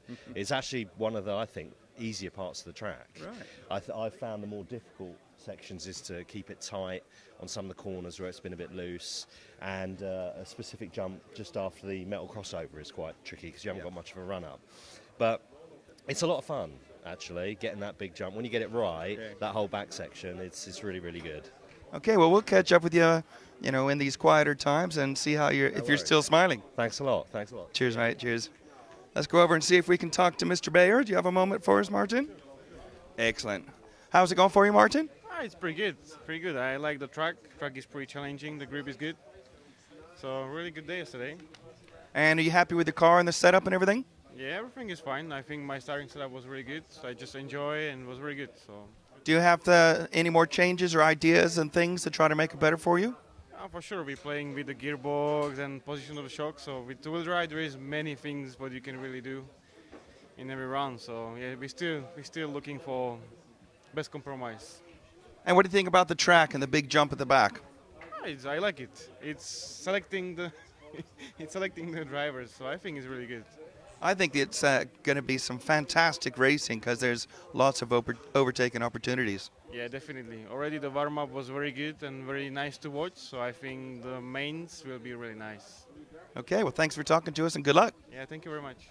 Let's see if we can get a few words out of the boss. Mr. Hoodie, how are you? Thank you. Very good.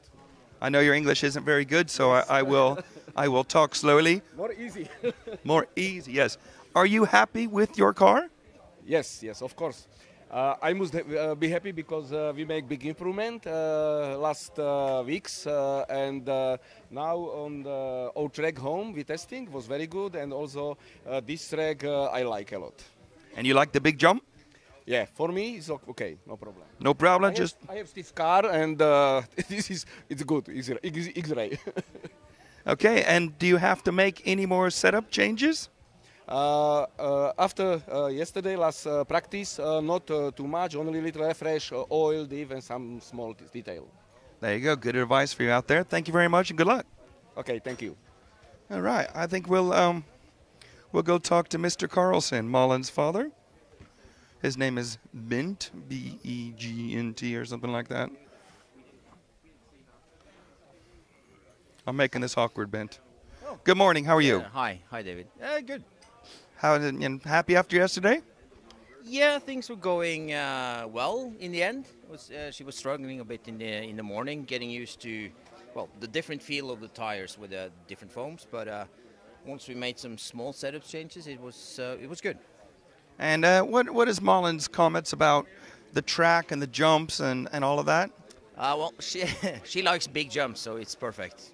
Yeah, so she likes to go fast. She likes to jump high and big, so it's perfect. She likes it. Yeah, cool.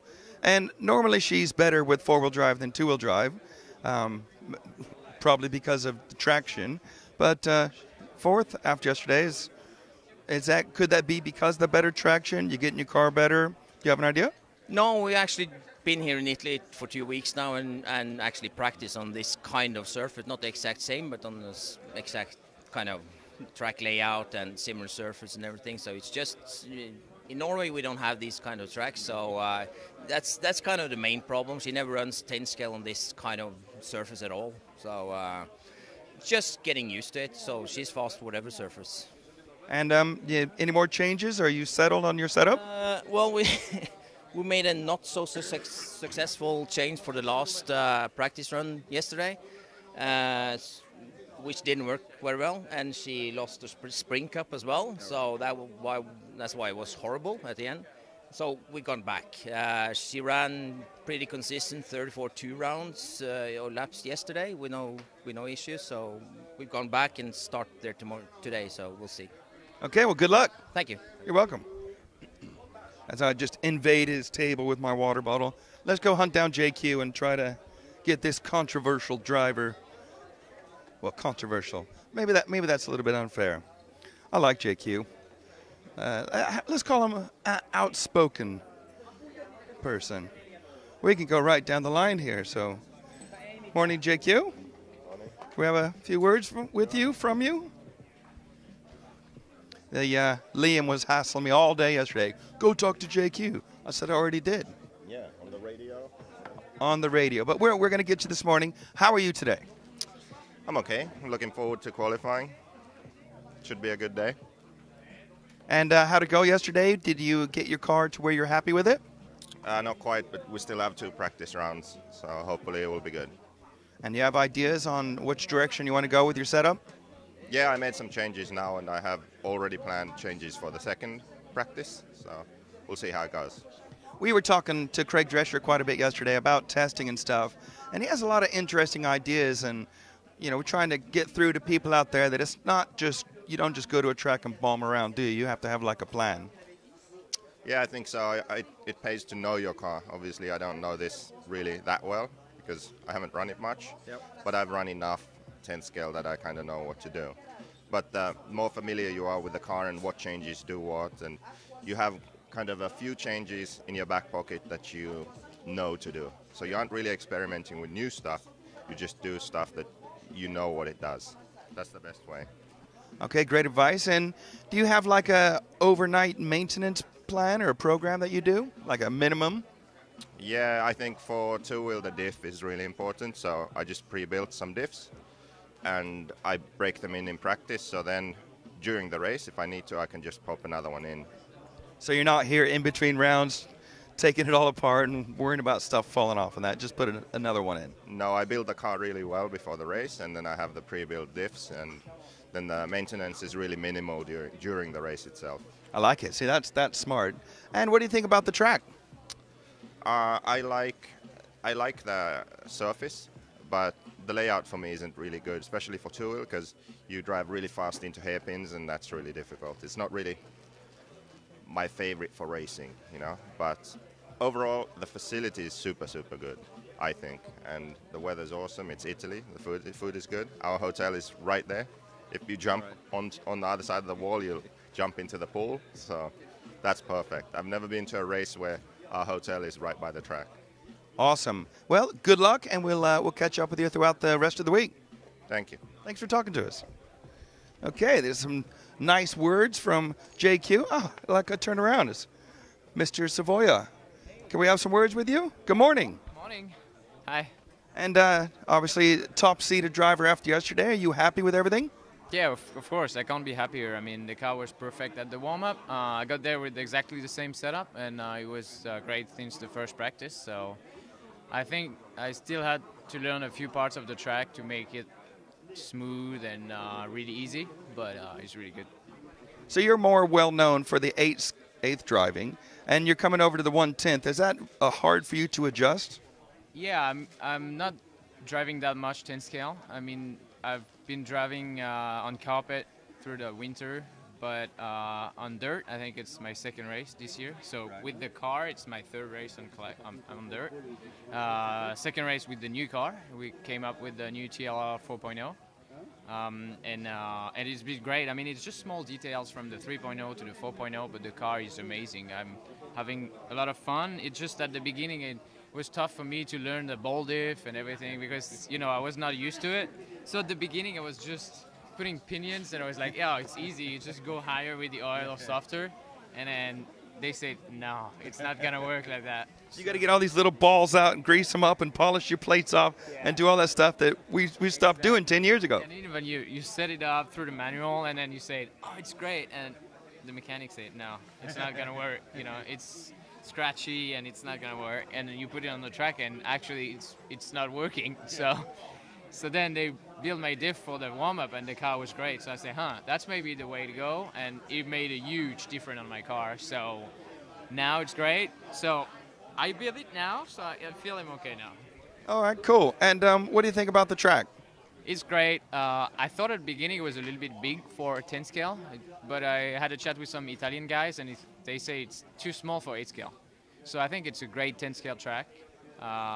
For sure, the dirt is amazing. I mean, it was a little bit dusty yesterday morning, but the groove is getting done now, and it's pretty hard on tires though. I think we can do like the second round. It's pretty tough at the end, the last few laps when you go out in the dust. But I think it's pretty much one pair of tires per qualifier. But okay, well, Reno Savoia, your top seeded driver after yesterday. Good luck today. Thank you. Thanks for talking to us.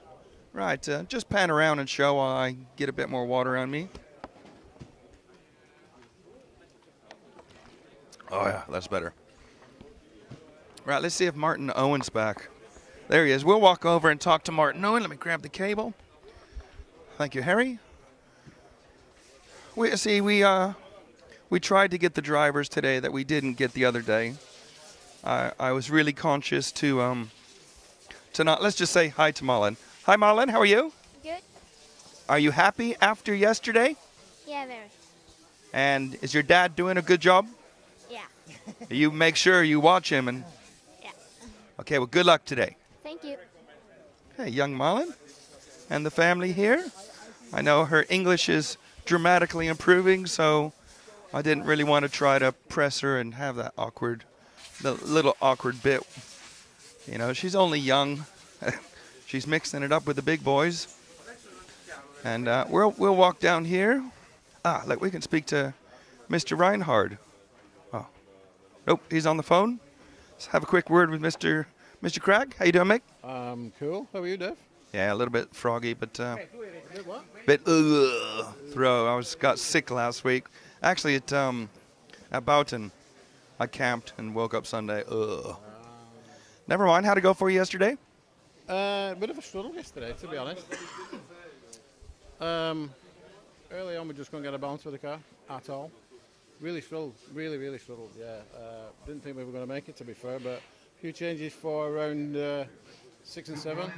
Transformed the car. Awesome. Really good. Excellent. Well, good luck today. Cheers. Thank you. Right, we're going to open up in 5 minutes. We just want to do this joke again, so just while I keep it fresh in our mind, we'll walk over and talk to him. We got that lovely Carlos with that microphone again. UK team manager Martin Owen. We also got this young guy. How you doing? I'm good. How was your car yesterday? All right. Just all right? Not awesome? No, I was all right. I'm just not feeling well. You're looking forward to four-wheel drive, I bet. Oh, yeah. Traction. Oh, yeah. Power. Yeah. Grip. Yeah. Boom. Martin, we were just looking at your poster up there, and Mr. Talbot asked me to come and speak to you, so here we are. So hello. Yeah. Hello, Mr. Talbot. Yeah, that's me. That's my weekend body. Is it? You just changed for coming here? Yeah. I had to lay off the weights and the morning regime down at the gym to get this pure body for racing. So, yeah. And there was someone you were going to mention yesterday. I think you forgot to. Oh dear. Who was I going to mention? Yeah, let me think. Who or what down your area helps you out? RC Octane? There you go. One. Yeah, our local shop down in the southwest. They do a good job, and he supports me with a lot of things and supports a lot of races in the southwest. So, yeah, he does a good job. He has to put up with a lot of special people down there. So, fair shout to him. Okay. Well, you were our first and last, but you weren't here at the first, so we just looked at your poster. Yeah. And now we're going to sign off with you as the last. Excellent. Yep. Well, thank you very much, and I'll speak to you later. Okay, thank you very much. That's the today's pit walk over and done with. See you later.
was the wrong time to bring your mic up, wasn't it?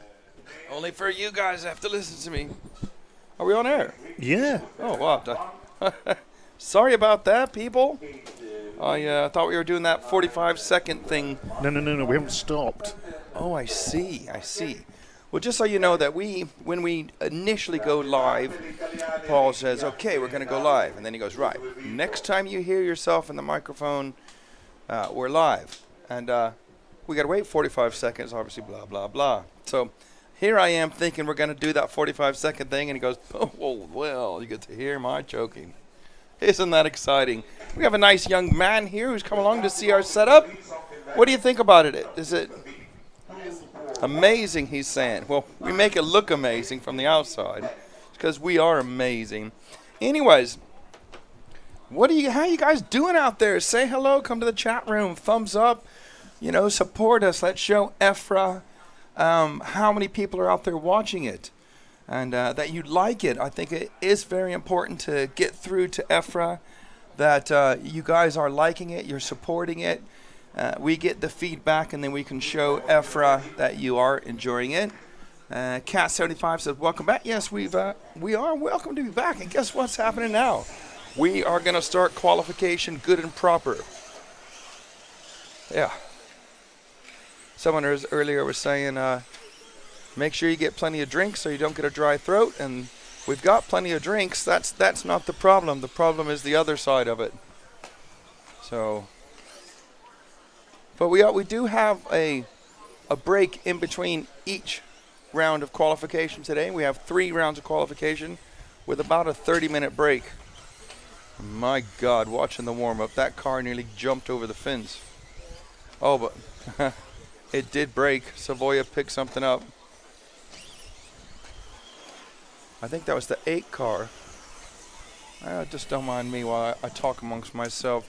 One car on the warm-up, absolutely skied it over a big triple jump. Landed right on the rear end of the car, and something went flying. I saw Reno Savoia go pick something up, and I think he was expecting the car to stop. But it didn't look like it was broken, so I don't know what he went after. Maybe, well, he came back with something. That's the strange thing. But oh, he's just done it again. Jesus, help me. Oh, this is where it's, yeah. So we got this little moment here where people are going to the grid and other people are still doing full laps. So it's 30 seconds to start, and one car is about 28 seconds away from the line. So maybe he'll cut across the track and go straight to the line. Indeed he is, so that's the 3 car. So yeah, after all this practice and all this talk, guess what? It's time to get stuck in qualification proper. Here we go. All right. Okay, so let's get this underway, and I'll explain to Paul's looking rather curious at me what it must have been, Paul, which we didn't know because we're not in team managers meetings. They've taken one of the controlled practice to set the grid order. Oh, okay. Sure, I was explaining to Paul earlier how this type of start sequence is better for me as a commentator or trying to help describe it compared to a rolling start, because the way they do it is they at the beginning of the whole race they put you in a seating which they think might work, or in a heat order sort of thing where people are of similar speeds. And then yesterday we had 2 seeding practices, which was your 2 quickest consecutive laps, and that put you into the groups you're going to qualify today. In the 2 controlled practice we had today, they took something from that time to have the start order in the first round of qualification. Might have been your full 5-minute time, might have been 2 single laps. I'm going to guess it was a full 5-minute time. And it is just a guess. And then what happens is at the end of, well, let's start it this way. At the beginning of the second round of qualification, the order goes off on the order you finished. So whoever's going faster starts at the front, whoever's going slower starts towards the back. And then after you have 2 of them, they pick the fastest time from both of them. So the fastest people always start towards the front and the slower people start towards the back, which is so much easier from a commentating, announcing, a speaking point of view, because the computer stays a lot more stable. Does that make sense? Yes, it does. Thank you. Yeah, I like it when you lied to me. As clear as mud that was. Makes sense to me because I understand it. Okay, let's have a look. Pascal Jutz, hello from Switzerland, out of the office. Hello.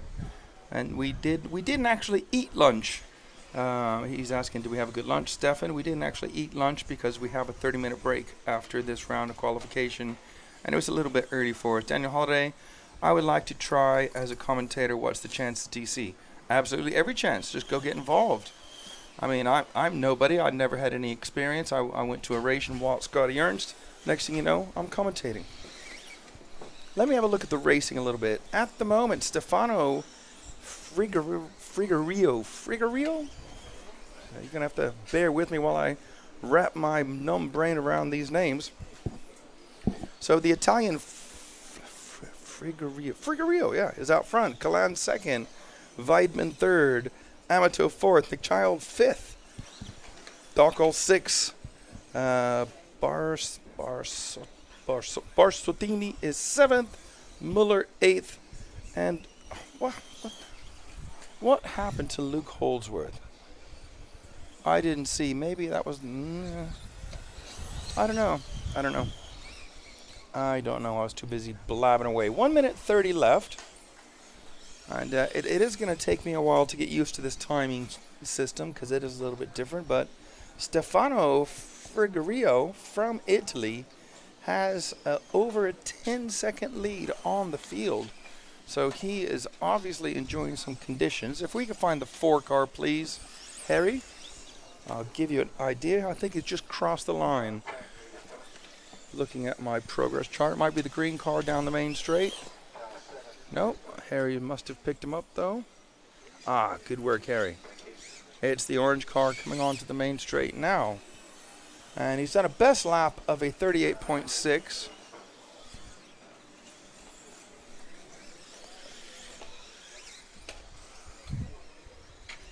Okay.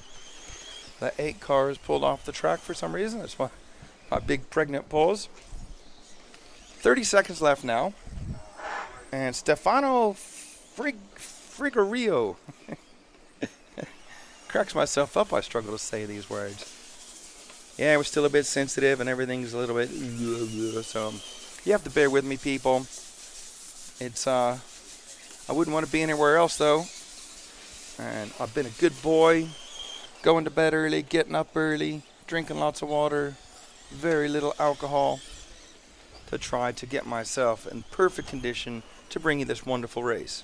Time is up on our first heat in round 1 of qualification. And we'll let these guys bring it around and finish off. Looks like some people are, well, Frigorio is going to be TQ man at the moment. Yes, I know it's the first one, but still, at the moment, if the race stopped now, he's TQ. It's a little bit fun. Paul stepped away to deal with some technical issues, so I will have a look at the chat room in a moment.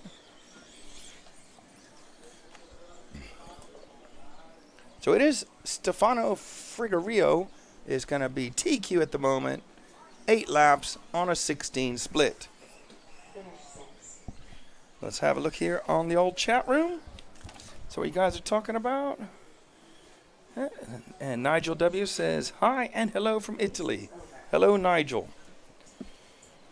Ooh, here comes Paul. Better get out of his seat. Here he comes. Shh, shh. Shh, don't tell him what we are talking about, all right? Might get upset if he finds out. Were you sitting in my seat? I was. And you, I'm not going to tell you what we were talking about. You.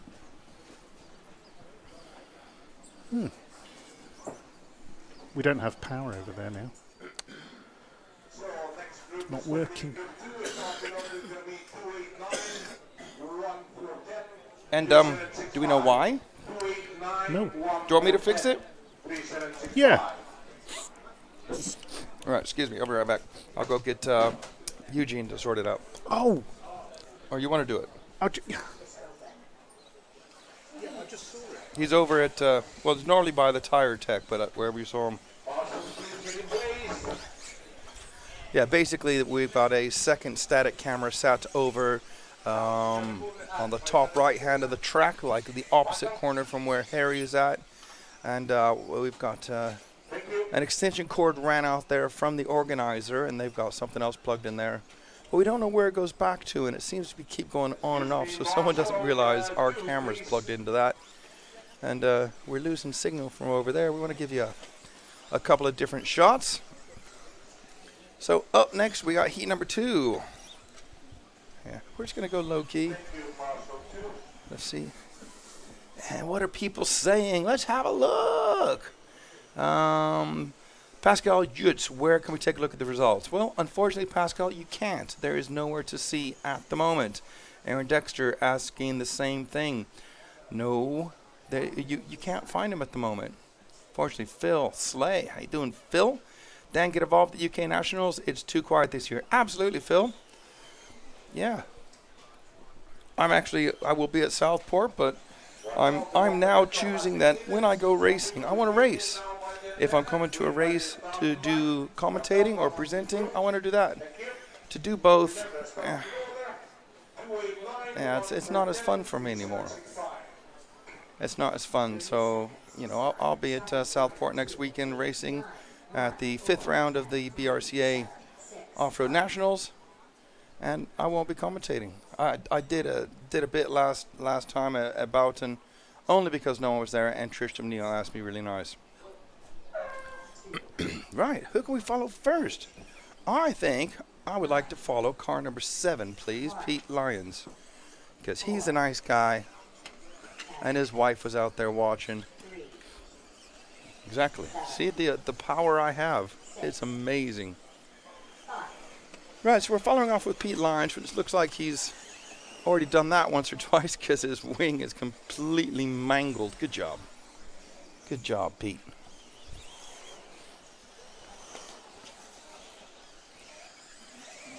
Pete is going over our small triple now, underneath the ski jump. Over the big ramp now and heading for the Jeep jump and into the big triple. Oh, there's a bit of a clog up there. Oh, and Pete still ripping the big air. Go blimey, governor. He's not afraid to chuck it in there, is he? Well, it's been a rough opening lap for Pete Lyons. He's not going to be happy with that. 48 seconds. Yeah, but sometimes, you know, sometimes I think it's good to have a bad first lap, because then you can just, you know, say, get your head down and go. You don't have to worry about it now. You've already had a bad lap. That's it. But at the front, it's Jamie Hall. Can we find the 1 car, please? Harry? I think this is Jamie coming onto the main straight now in the yellow car. Oh man, I think he had trouble. Indeed, he. Oh, wait for it. What? Oh. Okay, we got a dead car on the straight. Yep. Oh well, that's terrible luck. Okay, pick up the 3 car, please. That's me. Yeah, exactly. I'm being told. His dad was right there. Sorry, Dad. All right. He's telling me not to follow the next one. It's called Commentator's Curse. Oh. Well, I just looked on the... Tristram come in, people, so I'm talking to Trish. I was just looking on the computer screen, and Jamie Hall was in the lead. And I saw Jamie Hall going that way, and I said, oh, Harry, please follow Jamie Hall. And I saw him going that way in the yellow car. I thought, oh, here he is, here he is. Wait. Broke down. Yeah. That was my fault. You want to come on? Hey? I don't mind. Well, if you do, just ask him. We don't know. Ooh, what do you mean you're never going to ask? You're going to make me feel awkward to get you to come on. Tristram Neal joins us now, people. Welcome, Tristram. Good morning, everybody. No, it's good afternoon. It is indeed. And we are actually... Wait, let's just check. Are we broadcasting, Paul? Oh, we're broadcasting. That's good. Yeah, when Trish... It's always handy. Trish was on a little bit earlier, and we were chatting away and did a great little feature, and then we go, oh dear. I thought it was really good, and it was between us, so I'd say that's cool. Yeah, but unfortunately, it was between us. Yeah, it was did very a good. slow motion replay by some random company I've not heard before. Serpent Innovation I don't know. Replay. I don't know who they are. Go on, talk, Trish. Yeah, so the track's looking pretty good today. They blew the track off last night with a big petrol blower, and there's a big cloud of dust above the track. Yep. At night, I was told that you can actually see the track under the dust. So today we got here, and it was really dusty, as it would be, but on the racing line, it looked fine. Yep. But it was just like a fine layer of, as if you're making cakes in the kitchen. Not that I've ever done that before. And you put your layer of flour down, and it kind of gets everywhere, and it's like that with the track. So quite a few of us have been sweeping the track, mainly English guys. Indeed, it was. Yeah. Go on. No? I know. It's like, I think it's me, Lee, Neil, and Martin Owen, the only ones that could be bothered to make it better for everybody else. Yeah. I'm not even racing. But I don't think other people actually thought that they could go out there and sweep. They just didn't think about it. They're just like watching us doing it. Oh, look. Yeah. Maybe we've got nice legs, and they're thinking, they've got some tendencies of something like mad dogs and Englishmen. There's a saying there, isn't there? So anyway, we've been brushing it off each round. It gets better on the racing line. You'll see the lap times come down each run, just because the drivability out of corners is better. Yes. You can land off jumps, get on the brakes, turn without the rear end sweeping around. So absolutely. It's been really good. So it's getting better and better. Yeah. Well, yesterday, last 2 runs are awesome on grip level. It was, and that was towards the end of the day, obviously, and we had a lot of sun, where we've had some cloud cover for a couple hours this morning, plus the dust, so it's getting cleaned up now, and it should get better and better. Yes, so it'll be ready. Well, qualifying started now, so it should be really consistent for us all. It's like the main set of jumps at the back, the corner. The guys like to go tight on their punch hooks. It jumps the car long instead of high, and keeps it consistent. And if you jump at that position, it's great, and you can carry a load of speed over the next lot. So you need to make sure that first corner you get a good run out of it. And you see a lot of guys over rotating trying to get on the gas, but you can see now even like the lower level heats. Yes, they're getting on fine. They're gunning it out of there, and it's keeping straight. And that's thanks to you going out and sweeping. Well, I don't think I did that corner, but there's some other corners I'll take credit for. They don't know that out there. We can tell them whatever we want. I swept the whole track all by myself. Martin Bayer's cracking up. Yeah. Shh. It's like when I'm speaking in a race and I go, yeah, they're like 2.4 seconds behind. They go, how do you know that? So I just made it up. So they don't know that. They're not going to be able to check that by the end of the race. Yeah, because it would have changed anyway. Of course. We try to keep it. I'll try that next time I'm commentating at work. Yeah. Here you go. Try this name, Trish. So which one's the first one? The one that writes the first one? Yeah, that's his first name. Giovanni Vacciego. Yeah, I would say Giovanni. Vacciego. Vacciego. Because that's what I don't understand about the Italian language is C on its own can be pronounced like as we would pronounce a CH. Oh, and I learned that last year when I was in Fiorano, which I was getting help from the timekeeper who was Italian and also spoke very good English. That was handy. Good thing you knew how to speak Italian. Yeah, I barely speak English, as a lot of people tell me. I know a lot of English that don't always use the correct parts of words, and I'm guilty of it. Yeah, we all are. Yeah. But that's what makes this so much fun for all of us, because we're not trying to be something we're not. We're not professionals. We're not, experts at this. We're just a couple of guys having a go. Yeah. Oh, hang on. We've got a chat. Excuse me, Tricia. Someone's asking a question. It is Adam Talbot. Say hi, Mongo. I've got you on my 60-inch TV with soundbar on. Hi, Trish. When's the new four-wheel drive cat coming out? Oh, the XLS. I think that should be out, quite soon. Okay. The next question is from David Frazier. Can you ask Trish if they are using the KC or KD? We're using the KC. There you go then. And Ruffy Rios says, look like a rear motor car track more than the new generation car type track. Trish, what do you think? No. Yeah, no, not one rear motor car. That statement doesn't really fit. I know I saw one. There's a B4 driving round. Was there? I didn't see that. that. It had I remember You're right there. Yeah, just nearly fell down. Yeah, I saw one. It's all the little retro parts on that we had when I first started racing. But no, we're on the carpet type cars. You got hairpins, you got jumps. If you can get a little bit of traction out the corner, you don't need what is a mid-motor car because there's plenty of traction. So you'll watch a mid-motor versus a laydown. Yep. And you'll see the way they can carry speed over the jumps. Correct, yeah. Like flicking around the corners, they can go in and out so much quicker than the mid-motors just because there's enough grip. So let's define what we're talking about, though, because there's, to me, a mid-motor is anything with the motor in front of the rear wheels. Yeah. It's a little bit different now, isn't it? Well, there's the standardization the Americans started coming up with. I believe it's the Americans. They call them stand-ups or lay-downs. So Right. it's your gear set. With our Schumacher car, we don't have a stand-up or a lay-down. We just have a positional value. So we have Right. our KD, which the motor's right next door to the diff, kind of like rubbing up against it. And then you've got these lay-downs, which is like 70 mil away from the centre of the diff to the centre of the motor.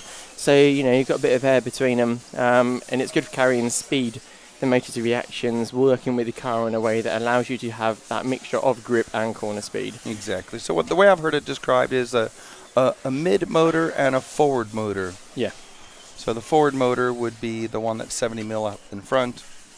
Yeah. Meaning the motor's even further forward of the And that would diff. be for like every manufacturer really, apart from us, because we have another bunch of positions which help us out on the carpet conditions. So we have like a very forward position, another forward position, and another forward position again. Yeah.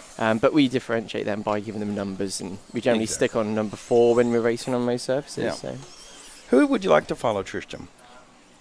Joel Mayer. Okay. I'm gonna be British. Or Martin Owen. Has Martin had a bit of featurage? Everyone has. Well, all the British guys are. Let's follow the one car of Joel Mayer, please. So Joel's the black, white and red. He's a nice lad. At the last Euros, him and his dad looked after me a bit, bought me a drink in. Oh, that's good. And stuff like that, Here he is, it's on the straight now. It's about to go over the double, avoided a car, made the double.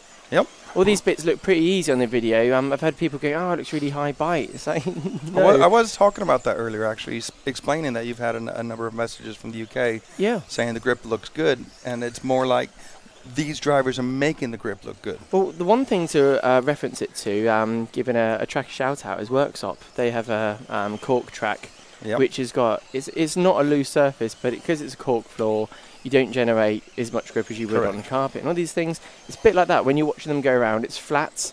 The cars kind of, they drift around the corner a little bit. If you go too much, you lose the rear end. I'd say Worksop's got a bit more grip than here. But when you're talking high bite clay, you're probably talking about one of these kind of sugared American tracks under a load of heat that you're getting grip roll. You're running on slicks. We're on hole shots which are lasting one run, and if you do another run, you're doing donuts. Yeah. So you can't call it a high bite, but no, it's not loose. It's not like cut up and blowing out in areas. So exactly. Let's follow the 6th car, please. He's our current leader, Martin Linder. He is from Austria. Oh, was that smooth or what? That was very smooth. Yeah. I keep feeling flies in the back of my neck. There's a lot of flies. I know. They're so confident. They're like, look at my legs, man. When you're walking around town and there's all the confident pigeons kind of like strutting their stuff. I've been munched. Yeah, I've only got one little nibble on my front. They've taken it from me. I need to drink more. I think you should. Because I've been sober no, I mean more alcohol. Oh, right, sorry. I've been sober all week trying to get my throat working better. Oh. And obviously they like the sweetness of my blood at the moment. All right. So we're following the 6th car now, I believe. Martin Linder from Austria. He is out in front. Best lap of a 36.08. Is that good, Tristram, a 36.08? It's not bad. Like in this heat, 36 is all right. Like the fastest that was done yesterday was a 33.6, I believe. Yeah. The quick laps for like the top boys, they want to be on like 34 deads to 34 5s and 6s. Yeah. You don't want much lower than that. Anything faster than that is nice. And then when you drop down to the B and C heats, if you can get into a 34 or but sit in 35s, that's pretty fast. So the fact that he's got into 36s, that's not bad on this type of track. Let's have a little gamble here. I'm going to wager 20 pins with you. Okay. Over what the quickest time today is going to be. 5 minutes or lap? The 5 minutes, please. I don't even know a reference time.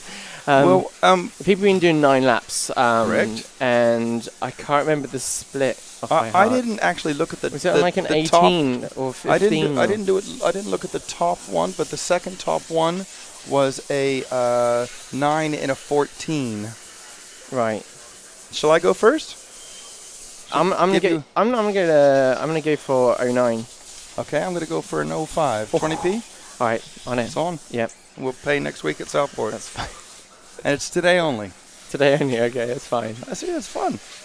And I want my money. So yours is an 05, mine's an 09. If I reckon I'm completely out. I should have gone for like an 02 or something, or even get into your 10s. I don't know. I don't think they're going to get 10s because we were speaking about that with some people kindly helping. You're going to have to do every lap at a 33.3. Okay. To get the 10. That's not happening.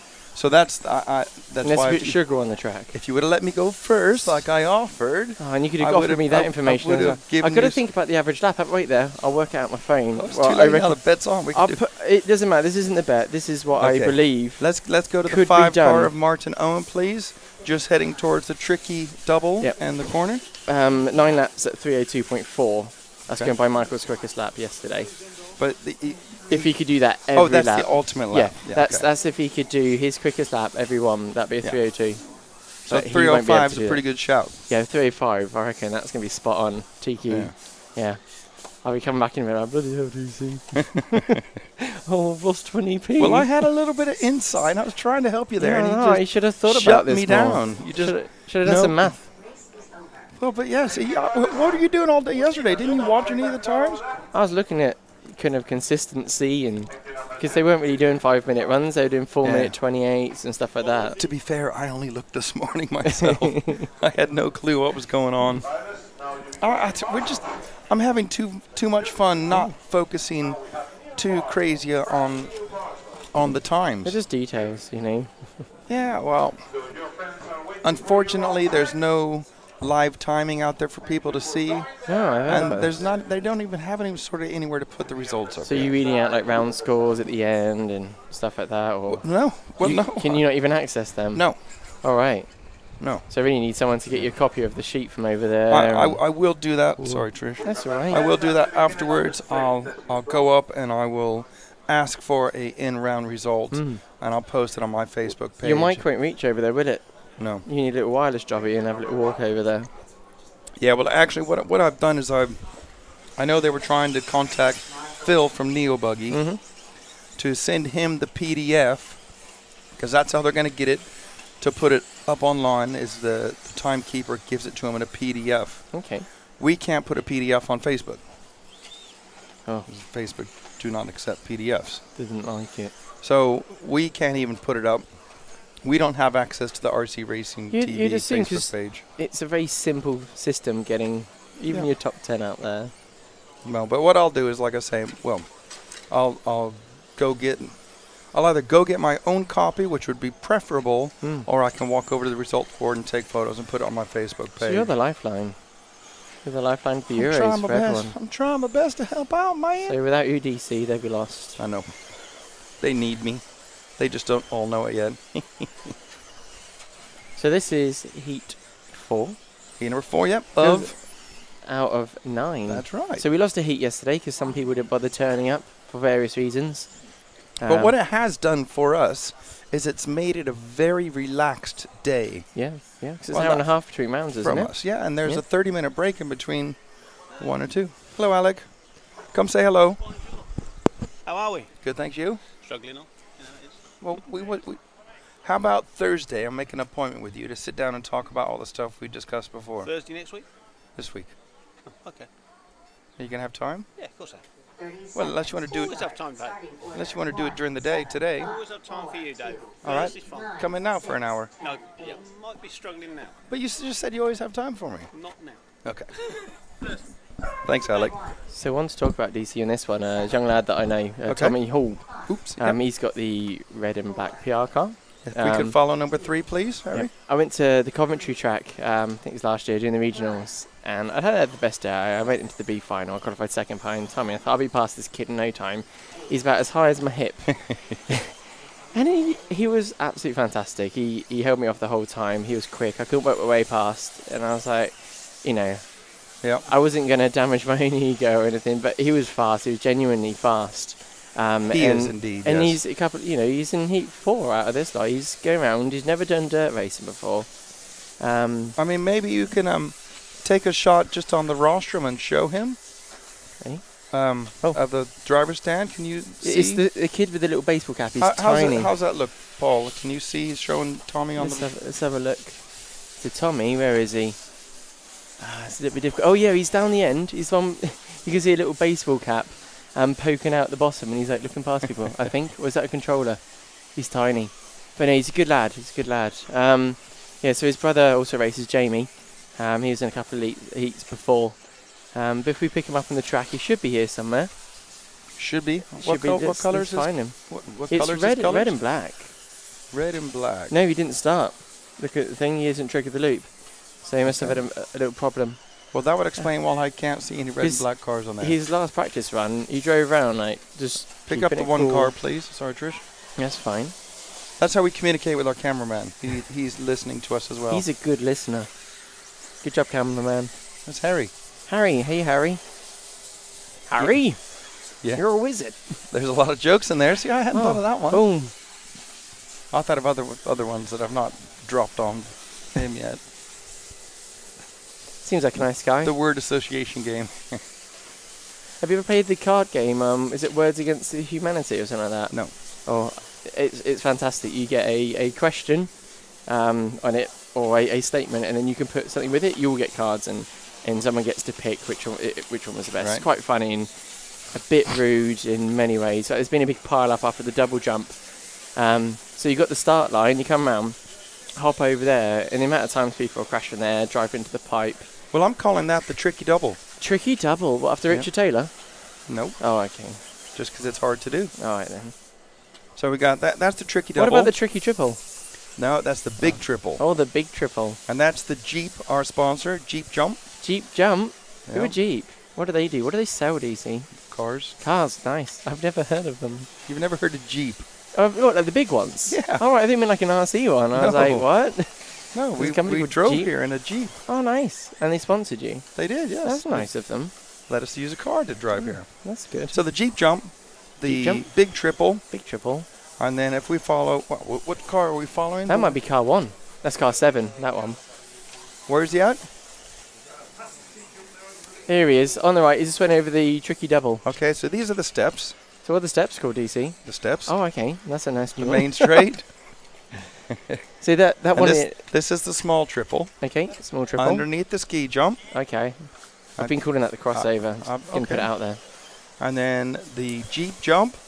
Go over. Yeah, it's looking alright. Into the Nose big running a bit triple. high just then, but it's looking alright. And then I'm calling this the switchback. Yep. The drop off here. The double before the ski jump. The ski jump. And there we go. And to the tricky double. So talking about the track, as you're watching him go round, there's Yep. lots of tricky bits on this track. It certainly is. And so I've been working with Michael on, trying to talk him through certain areas where he's trying a bit too hard. Like this guy's got it sorted. You do your double, punch it out of there, Yep. and then careful under the crossover. But you can jump that corner if you're quick enough. Yep. He's taking it steady around there. And this is Mattia Fucci from Italy. Yep, so he's kind of got the back section sorted. He can do it safely. He did that better that time because people been over jumping, Yes. nose bouncing up.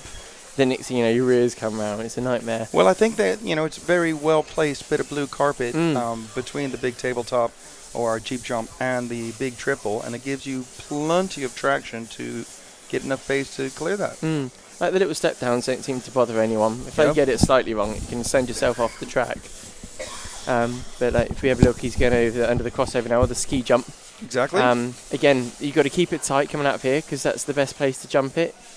Closer Well, to you the pipe. see, he ran a little bit wide, but he didn't overpower it coming out of it that was corner. Perfect, that was. He probably did that a bit faster than the other one. Way too much speed there. He's ruined it for Yeah, himself. he missed his braking point. And that's really crucial around here. If you brake too late, your rear comes round. Yes. It's generally a life thing. Again, that double, he's got that perfect landed. Let the car wash out. Not So too much on the he's brakes. really on a good run now. He is. And he's on his last lap. on his 9th lap. So he's So doing 9 laps from Heat 4. That's good going. Yes. This is going to be the fastest run so far. See how well he closes this one off then. He's got one car in front of him. I think it's Uri just in front of him. I'm sure Uri will give him space if he gets there. There's a song about that, isn't there? What? In your eye. Sorry. Sorry, he's pretty safe. Just get over the ski jump. Keeps it steady. And going to set the fastest time, 9 laps in a 37 split. That's good. His best lap's 37, so it's not bad. But it doesn't show his average. I just want to see how close his average was. We'd have to get the older calculator out. Yeah, it doesn't show it here. Yeah, I'll stay for one more heat, and then I've got to go back. Michael's cars are ready to go. We had a nice hour break between practice and this, so excellent. Young David Ungaro was here. He was speedy. Yeah, the kid is finding form, and he's in good pace at the moment. I'm surprised he's running a rear wing, because at the Neo, his wing came off, one half came off. Right. And we're like, oh no, his day's going to be terrible. Let's have a look. We have some questions. Yep. Uh-oh. I'm wrecking the place. Hey Dave, ask Trish what is the best way to avoid rear tyre ballooning?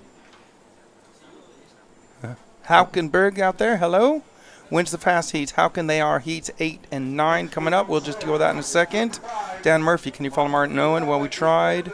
We're a little bit blah, blah, blah, chatting away.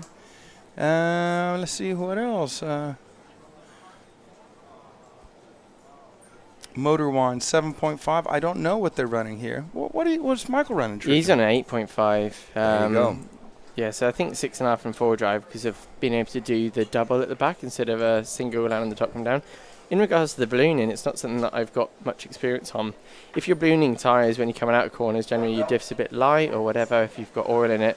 But there's not much you can do because you're controlled on what you do with inserts. Because I understand when you change inserts and stuff, it stops the foam expanding if you've got like a closed cell. But I'm not an expert on that.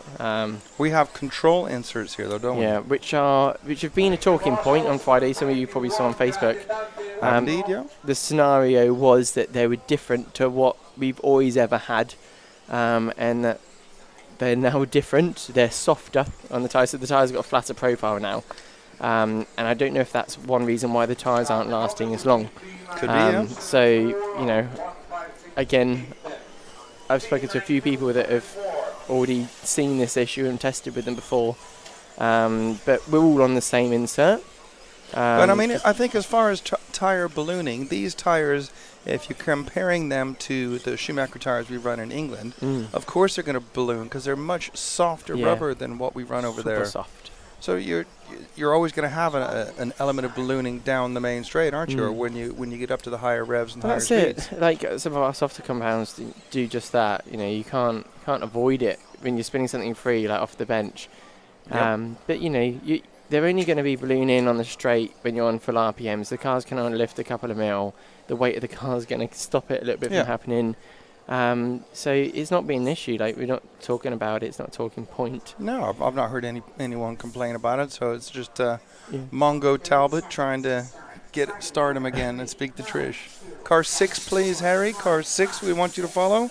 That's going to be Alex Haywood from Great Britain. You know Alex? I've heard a lot about him. I met him for the first time today. He races up in the northern region. Yeah. Kind of the workshop races and all that kind of area. Is he that weightlifter guy you see walking around? No, weightlifter guy. I know there's one guy. Well, you got Pete. He's quite a big. Not Pete Loynes. He's like a giant gorilla. Weightlifter. So who's the weightlifter then? I don't know. It's just another British guy looking pretty ripped out there. Is that Nick Child? Joe Cockhill. Ah, yeah. No, you saw the picture of Martin Owen on the wall, didn't you? That's it. We need to get that on Facebook. I guess it might have already got on there. Oh, we've Is it being publicised? Well, we filmed it a couple of times today. It's I didn't realise Martin had such a good body. No, he hides it well, doesn't he? Oh, but you know, you don't mess with that fool. Exactly. That's it. We're following the 6 car. Let's see, where is that? No, it's not even completed a lap yet. Oh, yeah, gotta look there. So, wait. Yanni Hovey. Where are we following the 6 car? 6 car. I read out the wrong name. Oh, you read out Alex Hayward, who's number 1. Yeah, I beg your pardon. Oh, because, I see what I did wrong. We are supposed to be following the 6 car of Yanni Hovey. We got the 6 card? Nod your head. Oh, okay, perfect. Thank you. So, my apologies for that. I screwed up again. Ooh, one right off the fence. So what I normally do, Trish, when I want to speak about what they're filming, I look to see where the camera is. He's looking. He's following it over to the ski jump. Absolutely there spot we on. go. So he's just gone over the loop now. Into the tricky double. No problem there. He's right behind Marcus Lind on the track. Off the steps and down the main straight he goes. The braking area into this corner tabletop at the end of the straight is very difficult. Yeah. It was quite interesting first practice, and no one's done the track before. Absolutely nailing it down the straight. Then, do you know what? I might stop now. Yeah. No. They're cooking a somersaulting off the track. Are you going to do the replay? Let's have a look at the replay, Trish. The Serpent Innovations replay. Here he comes. I'm trying to think what part of the track it was. Yeah, of course. It's in our So he's going to land in his rear bumper, do a forward roll, side twist, somersault, pretty good. He's going to land on his wheels. Yeah, that's definitely 9.5. And he stacks it on his wheels. 9.5 from Tristan O'Neill in our Serpent Innovations replay. One more forward roll would have given that a 10. Yeah, there you go. So you landed going in the right direction. You always get a good score if you're still going in the same direction. Yeah, I think he lacked a bit of commitment. Should have blipped the throttle in there somewhere. He should have a bit of steering wheel wiggle. Right, well, let's get everyone on 4 laps. Car 3, please, we're being asked to follow. Sylvain Gallo-Selva. Obviously, he's a French driver. French from France.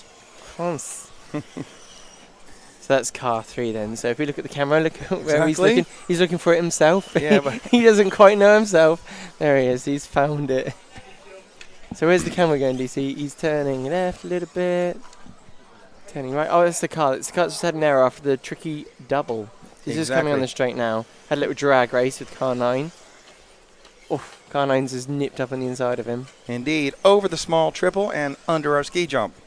His car looks a little bit pushy when he's getting on power, but that's normally a nice thing around here if you can get it pointing the right direction. Into the big triple after the Jeep he jump. makes it over. He was hanging there, wasn't it? It looks like he's lacking a little bit of power, just generally a little bit of grip all round as well. Now, is that setup, tires, driving style? Well, there's a couple of things. He could have put newer tyres on. They're not bedded in yet. They could be really old tyres.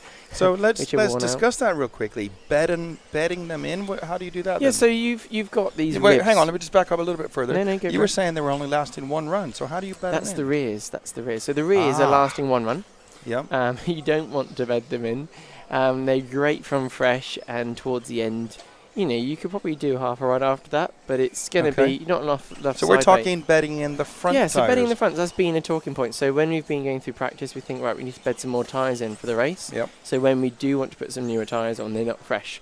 You've got the rib, which has got a sharp edge. You want to chamfer that off. You want to radius that edge off even more. And the best way to do it is just do some driving with it. Yep. So some of them, like you look at like the Pro Lines, they take, I think it's like 3-4 runs to get them real nice. They're ready to put on whenever you want. They'd be good. And then how long will they last roughly? I'd argue once you've done that, you'll be able to do most of your. If you only have 1 final, you'd probably do your 4 qualifiers in a final. But because it's a 5 qualifier meeting and 3 finals, you probably want to prepare 2 sets just in case. If you're in the lower heats and you're on more of a budget. Hang on. Is it 3 finals for everybody? It normally is. At the Euros. Is it? Yeah. No. Is it not? All right. I was just the only reason I'm querying is because I thought maybe with the lower numbers they would. That's my bad. I'm so used to the EOSs and stuff like that. So that's why last year I did 3, or maybe I didn't. It's a memory that I've tried to forget. I do apologise, DC. Well, what I'm trying to do is probably more so get it straight in my own mind. And well, then you're fine then. You probably get away with your set for the whole meeting. If you put them on, like let's call it in the control practices, did your first 2 control practices with it, and then did qualifying from there, you'd probably get away with a day on them. Okay. And Josh Holdworth is going to take it. He's a British driver. 9 laps in a 28. Oh, so you're a nice young man. Yeah, kind of a northern region family in the UK. Yeah. So up next we got heat number 6. All right, I'm going to stay for this one. I said I'd stay for 1 more, but I think I'll be all right. Everything's ready over in our pits. So we just need to go out. Alex Springer did 2 laps. What happened?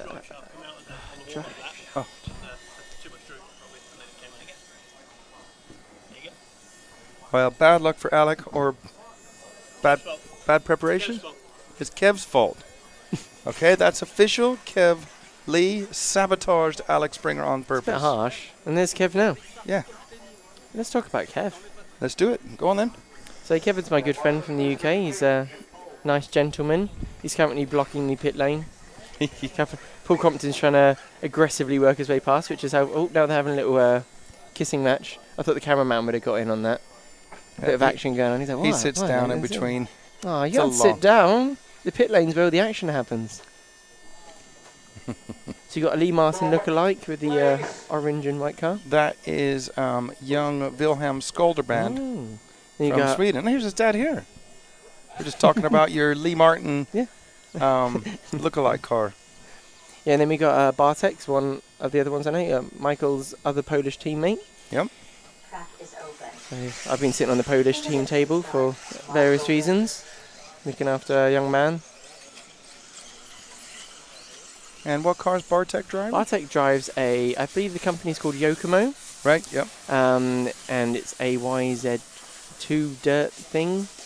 Oh, jeez. That looked fun over the triple. Yeah, someone got it wrong on the big triple, bounced on the track markings, and flew right into nearly Bartek, wasn't it? Yeah. He just saw his life pass beyond his eyes. Anyone got a request on who they want us to follow first? I believe the order on your screen is the start order. Now, did they say anything to you in control practice today that was going to set the start order in qualifying? So yeah, so the two practices this morning. The first one didn't count for anything. The second one, they used your best 2 laps to then decide your start order. Okay. That is mystery figured out. Yeah, because when this morning we were all a bit confused what was happening, but it all kind of sorted itself out. He's having his coughing fits. Yeah, oh, that's good. So I request that we watch Kevin Lee, car 10, this beautiful one that just pulled up on the line. He'll be the 4th car to go, Harry. Let's see how he's getting on. He's got the car working better and better over the practices and everything. We've got a couple of cars stuck on the pipes trying to get over. So you can hear in the background, you've got Carlos. Is it Carlos? Carlos. Yeah, he's kind of the track organizer and kind of he's got his feet in many different dishes, whatever it is. Hand in many different bowls. What's the phrase? He likes to get involved, doesn't he? Finger in loads of pies. So he likes to have a little fiddle. I think that they enjoyed a bit longer warm up in the practice, and that's been shortened down now. Okay. And people were trying to get that second practice lap in, which not enough time to do 2 now. Yep. So we're watching Kev now. He's just coming over the double single, the mini triple. Either way, that works. It. Yeah. Hanging a left onto the Jeep jump. I think on his last run on the control one, he managed to get onto the 35s, which is good. Yeah. So he's really pleased because he's been a little bit off. He did a couple of changes, put the shocks on the front to get the car to pivot a bit quicker, but then it comes out the corner a bit squarer. I'm using words that aren't in the English dictionary. Or squarer. Squarer. But I think it works if people understand what you're saying. I mean, Kev Lee is a regular A finalist in England on our national series. Been a bit frustrated that he's car 6, please. Can we follow next? He's a little bit frustrated that he's not on the pace, but he's realistic, and we don't race on this surface much. So even though he's a great driver and I think he's top 10 in the national series at the moment, he's off the pace of the fast guys here due to his lack of experience. But he's been picking it up bit by bit. He's getting on there, and he's got to qualifying with a lot better pace than mid-practice when others were doing better. And I think to be fair to Kevin is driving, he is driving very good because he's what we're saying in England, he rags the cars around, doesn't he? He takes really likes a lot of power. 100% out of it. He's normally got a crash in the run. Yeah. But at the moment, he's been driving really well. I don't want to jinx him. But he's looking pretty steady. No, we're not watching him. I'm watching him. We're following the 6th car of Wilhelm Skoldebrand. That is the Lee Martin fan the appreciation. look-alike. I like it. There's a couple of these around now, these look-alikes. Yeah, I think Martin Walanka kind of changed his colours a bit. They look very much like Lee Martins as well. Over the tricky double he goes. Oh, he's got a bit of a... It's an awkward one. When someone makes a mistake in front of you, and then you're kind of drag racing them down the straight because you're like, well, you just made a mistake. Yep. I'm kind of faster than you because you're making mistakes. And now he's clear. Oh, and he's been that was patient. Briefcase. Ah, Briefcase. Giving him loads of grief. Oh, I find it funny that you actually used that on here. Absolutely. Well, I don't use the rest of it. Oh. Oh, right, yeah, the last half. Yeah. But you get the idea. Yeah, I do get the idea. I know him as William. William, I don't know what day to book my flight. Oh, did he? What was that all about? Oh, you don't remember? You didn't know the story? No, I haven't been told the story. Oh dear. What's the story? Yeah, Dave? he decided to travel with the PR team, even though he's driving Associated. So they told him, "Yep, we're going on this date," and they were going to fly out on the Saturday. And then at Boughton the other week, we were sitting there and going, "Yeah, so what time are we all meeting at the airport on Sunday?" And they said to him, "Well, it doesn't matter what time you want to meet on Sunday because we're going on Saturday." You think a small conversation of what day you're leaving would have happened? Oh, that happened. Oh. He just booked the wrong day. With the ears shut on that bit. Got the time, but not the day. I think it's the brain shot. That's what happens when you're Briefcase.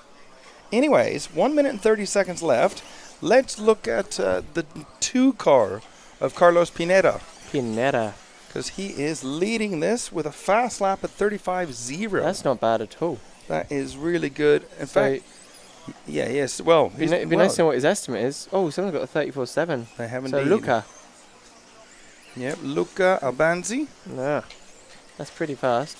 So we got 7 and 2 that are rocking around. The 7's just gone onto the rostrum, the white car. But we're following the 2 car.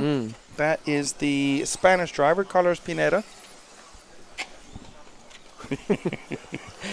Yeah, so Carlos is about 3 seconds in front of Luca. So you know, he's coming down the main straight now. Yep.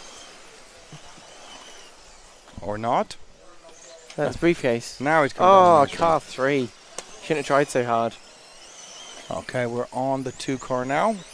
Over the double single. I like that better, Trish. It's a bit of a traditional paint job, that one. Like the white, the blues, straight lines, bit of checker flag going on.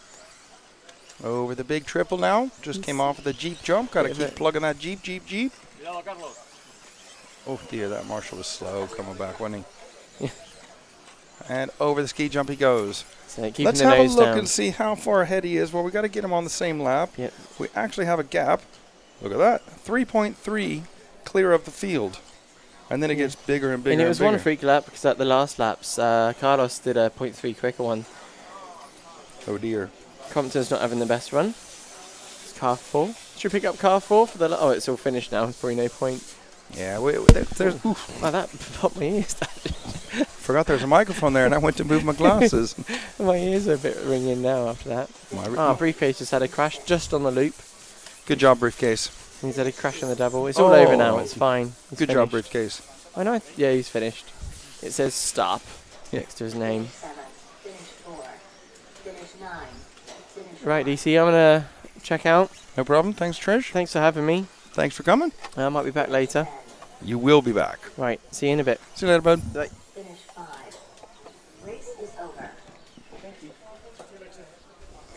All right, I'm going to mosey on over and have a look, see what you guys are talking about. It's nice to have Tristram come around, and for the next couple of heats, I'll absolutely focus on the racing and stuff.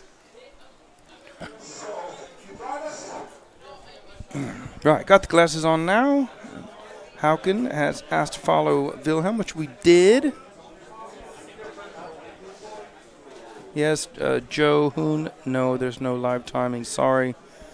And Mr. Helliwell, hello. Good commentating, boys. Will the track groove up, Trish? Well, Trish has just left, and as far as the track grooving up, I don't think we're going to achieve what happened at your track a few years ago, James. Certainly not for two-wheel drive. I can't see it happening. It's a little bit too dusty, and I think if you think about it logically, which is pretty good for me, it's a big track, and they're only doing 9 laps. So if it was a smaller track and you were doing like 12 or 14 laps, clearly you're going over the same part of the track more and more. And there's only 90 drivers here, only doing 9 laps at maximum. We've already established nobody's going to get on 10 laps. Looking at the lap times, no one's going to do 10 33.3 second lap times. So, yeah, I don't think it's going to groove up anywhere near like it did at Robin Hood Raceway when we had a perfect weather all week. Now I know who you mean, yeah. James. James Hello, yeah. Missing my little shed, I am. He had a lovely little shed for us there. Well, we had a nice discussion with Mr. Worsley yesterday about the Worlds for 2019, and I myself would be keen to see someone in the United Kingdom or Great Britain or England or whatever you want to call it. It was just too many names. Host the Worlds, and you know, I said, Paul, you know, would you support it? And his answer was pretty monotone-ish that he'll support anybody in the EFRA block that will host it. Of course, it is EFRA in 2019 in 2 years' time, and it won't be back our part of the world for 10 years.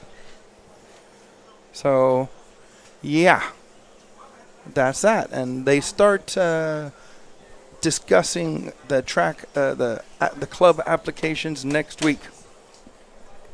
So, hopefully, fingers crossed, we can have a world championship in England somewhere. That's what I really hope. I think it's time. I think it's time we stepped up and did it. And I want it to be on an AstroTurf track. It's going to have to be a good size, a world-class one, so that does narrow it down in the UK. And obviously, I know so much goes into it, but yeah, that is my hopes. James Helliwell, the shed of shame. Tom McHale, hey Trish and DC, nice to hear you guys. Hey Tom, how you doing? Trish has gone to get ready. Andrew Davis, back for more action. Greetings from Greg's XD. Yep, and Peter Beekman, can we follow Hellman, car 9? We can indeed. Let's start with car 9, please. It'll be the car that goes off last. So now is when I get an interesting part because I got a load of new people stood out my window and they're going to hear me talking away behind them, and they'll turn around and have a look. Well, I've been here for 2 days now, so 3 days, 2 days. I can't remember now. I don't even know what day it is. It's Tuesday, isn't it? I think it's Tuesday. Is it? Yeah. Yeah. Right, well, we're following Wesley Van Helmen from the Netherlands. This is heat 7 of 9. So we've had 3 requests for 3 different cars. Okay. What's the second one then? Number 6. Okay, well, we'll do Wesley for a little bit, and then we'll go on to the number 6. I'll start looking for the number 6 while we are following Wesley Van Helmen from the Netherlands. We already got him. Thank you very much. Let's look at the time. Okay, we'll follow the car over the Jeep jump and the big triple now. That's Patrick Hoffer. And the next one will be? Paul? Car 10. We started with 9, didn't you? We did, yes. Yeah, so fine, yeah. we'll follow Mr. Hoffer for a minute or so, and I'll pick up the 10 car of Thomas Musso. You guys asked me to go interview him when I was doing my interviews, but the interviews I did, that was recorded. I recorded that before the meeting even got started today. So if we get a chance, I'll go try to talk to him. I don't know him personally, but you know me. I'm not shy about going up and just talking to somebody. Okay, if we could pick up the 10 car on the main straight now, right underneath our cameraman. That's Thomas Musso, Hot Bodies car. I believe it's the only Hot Bodies here. I could be wrong. At the moment, it's Bruno Coelho out in front, though. A fast lap for Bruno of a 34.6. Now, remember earlier we were talking the quickest lap we've seen all week is like a 33.6, which we didn't even see, which was yesterday towards the end of the day, and then they reckon they blew the track off last night. And it's pretty difficult to clean the track correctly by blowing it, because where do you blow it? You'd have to blow it completely from one end to the other, and when you're blowing off one lane, it blows to the next lane. So they reckon that although it looked better, there was still a fine layer of dust on the track, and the traction was not as good this morning as it was yesterday.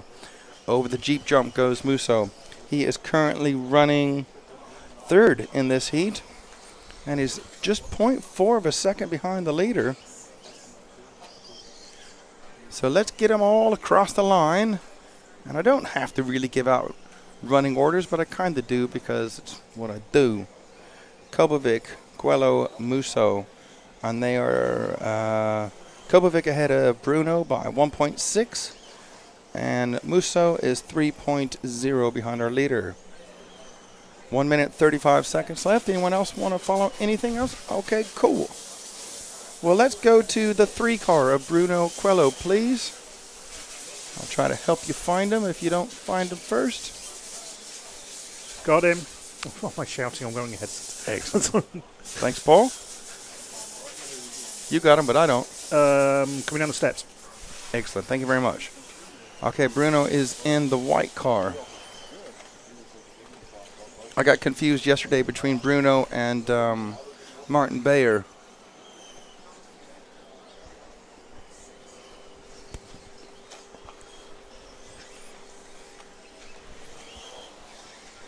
We're following Bruno Coelho at the moment, who is running second. Kobovic, Coelho, Musso. That's your top 3 with 45 seconds on the clock. Bruno in the all-white car over the tricky double now, hanging a right, going up the corner tabletop, down the steps, and onto the main straight. Into this really difficult braking zone at the end of the straight. A lot of the UK guys had the brake turned way too high, and they were like literally doing donuts backwards down there at the end of the straight. But they all seem to get things sorted now. Over the Jeep jump and the big triple goes Bruno. Over-rotated in that corner, does just hang on just in front of Thomas Musso. Musso has been looking quick. Over the big ski jump they go. Into the tricky double now. 10 seconds on the clock. So these guys are going, they're on their last lap now, doing 9 laps. It's still Kobovic out front ahead of Bruno by 2 seconds. Then it's Musso 4.1 behind our leader. Underneath the ski jump they go. And heading towards the Jeep jump now. Into the big jump. Big air they getting over that. And Bruno seems to have it under control. He's got a lot of steering, or, you know, maybe that's the way he likes it. The car seems to be, the rear end's coming right around on him. So Daniel Kobovic is going to go top of the pile at the moment with 9 laps in a 15 split. Paul, over to you. I'm going to have some water. I was just going to comment that people at home may not notice that at the end of the straight, the amount of elevation, which won't be clear because the camera is directly above it. And it's what, 3 foot, 4 foot of elevation down here? Just underneath the camera. Oh, you can't hear me because you're not wearing a headset. Say again, please? But how high it goes at the end of the straight, and you can't see that on camera very well. No. So you might not realise just how high that is. It's about 1.5 meters tall. Right. Well, there you go. Just thought I'd mention it. So we are RC Racing TV here in Italy for the 1/10 two-wheel drive off-road Euros. We're here thanks to Jeep, who are our sponsor, and those lovely people at EFRA for inviting us here. And I think Dave's back. I'm back. Had a bit of water and a bit of coughing, and let's have a look at the chat room while we're getting ready to the penultimate heat here in round number 1. Just so you know, round number 2 starts at 2:38 local time. 2:38 local time. We'll, of course, put it on. We've got about a 30-minute break. Martin Owen's poking his head in the window. Let's have a look. James Helliwell, who knows? I mean, James obviously did a great job hosting the Euros a couple years ago. Is in a good position if they're interested up there, as a few other clubs are. Steve and Scott Bass saying Kidderminster Car Club to host it. That's always sunny there. Yeah, of course. Adolfo's asking us to please follow Kaya Novotny, so we'll do that straight away. Where's the Euros next year? Adam Talbot's asking. It's in France. Oh, God. Bastien Garcia, thank you very much. It's a clay indoor track. Indeed it is. We don't know.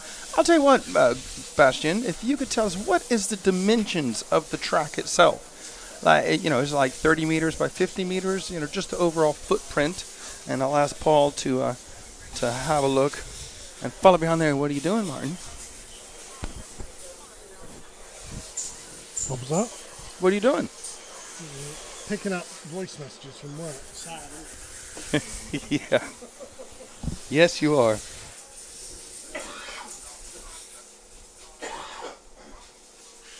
Is that a work phone, Martin? It's your personal phone. You're paying extra to pick up personal messages from work. I'll tell you what you do. Go like this. Go delete, delete, delete. And then just say that, you had no internet connection or the signal was bad. Okay, we're on the warm-up now, the penultimate heat. Little bit strange though, Paul. They're seeming to get their 2 laps warm-up here. Oh dear, that was JQ having a super heavy landing over the ski jump. Like proper oh dear. Right, all good for JQ. So I want to see everyone start. I want to see everyone take part. I don't like seeing people break on the warm-up. Not a good thing. What happened? Was it Tommy Hall broke on the warm-up? Stripped Asperger. Oh dear. Was that Alex's fault as well? Yeah. Yep. Yeah, of course it is. Alec did well, didn't he?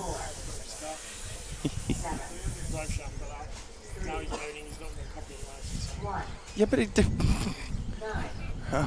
Don't get me started. Don't get me started. Me and Alec, we talk a lot, and we talk a lot about doing what's right for you. And Alec has followed everyone else, and he's gotten worse and worse. Then his drive shaft popped out. Now he's gone over there moaning he's going to go his own way. It's what you should have done in the first place, you mongo. Okay, anyways, let's follow the... Sorry, I'm just looking to see who is following. We'll follow the 4 car, please, of Keri Salmela, coming over the tricky double now. Thank you. Got spotters. That's great. On down the main straight. Yeah, that's great. Have you guys ever seen the thing that says, Jesus, no name is higher, and then someone wrote above it, Dave? I like that. I like it a lot. Anyways, Keri Salmela just come over the Jeep jump into the big triple on the switchback now. On the drop down, the double, and over the ski jump he goes into the tricky double now. It's tricky double because there's not a big run up. You have to carry enough momentum around that corner to be able to not have to rely too much on traction to get over that. You got to carry the momentum. So Keri looking good. Sorry, Salmela. So it's Salmela at the moment, followed by Mort and Hatton and Quagrain. Funny enough, 4 Finnish drivers in a row. Anyone asking for anything, Paul? Car 9. Car 9, please. That's Mark Reinhard. He is going towards the... I believe that's him over the Jeep jump now. I could be wrong. I guess I am wrong. He's looking somewhere else. He's got him already. Yep. Off of these steps now and on to the main straight for Mark Reinhard, who's running 6 at the moment. Only, the whole field is covered by just 3.2 seconds. So it's anybody to take from here. And I personally don't think you're going to see anybody into the A final outside of heat 8 or 9. Would you agree, Martin? Yeah. Heat 8 or 9, it's no one from heat 7 is going to make into the A final. That's my prediction. You want to bet me, Martin? Yeah, I'll bet you can. You think someone will make it from outside? No, I don't think they will. You can No, but just said they're not going to make it. How's that a bet? God, Martin Mongo. Okay, 2 minutes and 15 left. Let's watch the 1 car of Una Hattunen. He's on the drop-off now. Over the little double before the ski jump. Green and black car. Keri's still out front from Una, but he's only by 0.8 of a second. Then it's Wolanka third, 2.7 back, and the field is spreading out a bit now. So it's Salmela, Hattunen, Wolanka, Panish, Vileva, Mort, Schafferdon, Reinhard, Quagrain, Sartell. And yeah, I was just going to say it looks like Sartell's out, but he's just having a longer lap of 42 seconds, so that's not a good lap for him. 1 minute and 30 seconds left. We are following Una Hattunen now. Over the ski jump. But Keri Salmela is on top. I don't have a forecast here, so I can't see what they're predicted to do. I might, you know, I'll see if I can get the translator and go see if I can get that put on my screen. So if we go forward 2 cars, please, to the 4 car, that is our leader with 1 minute left. Ketty Salmela. Best lap of a 34.0. Is that good, Martin? Good. Good. Thanks, Martin. Liking the support from you.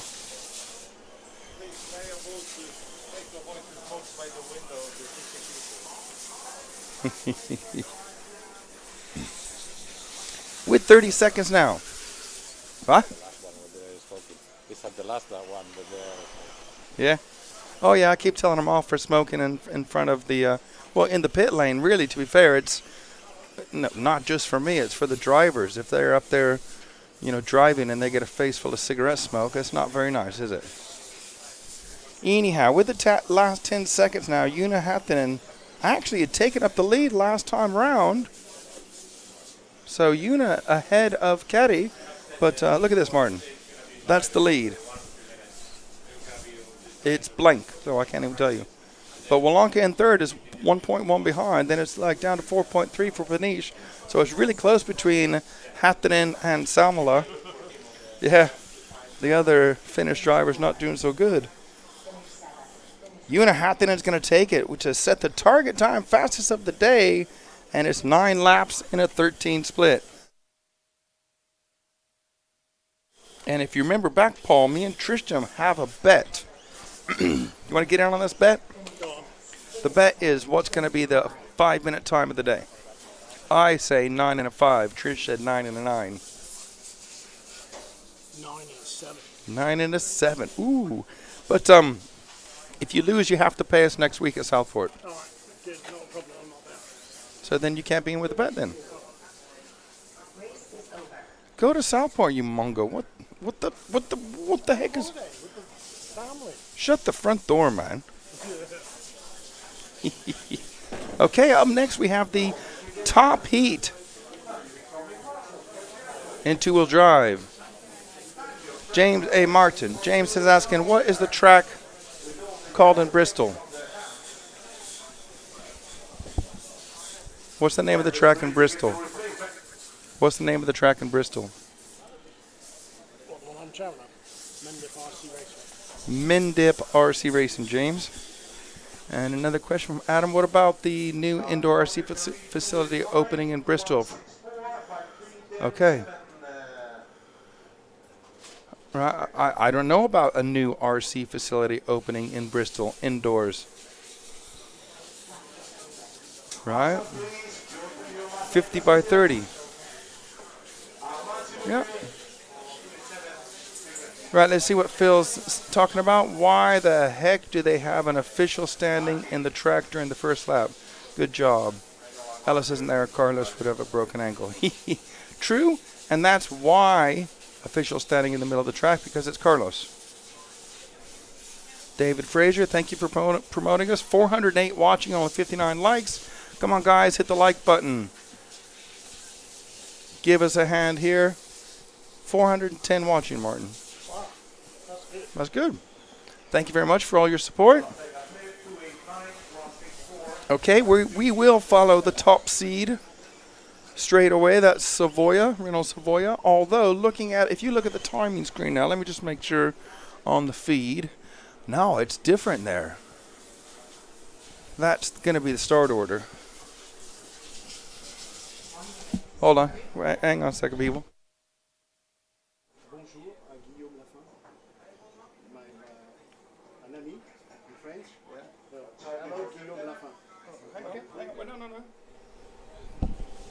Salut Guillaume, c'est Babas. Je t'embrasse. Bisous. Okay.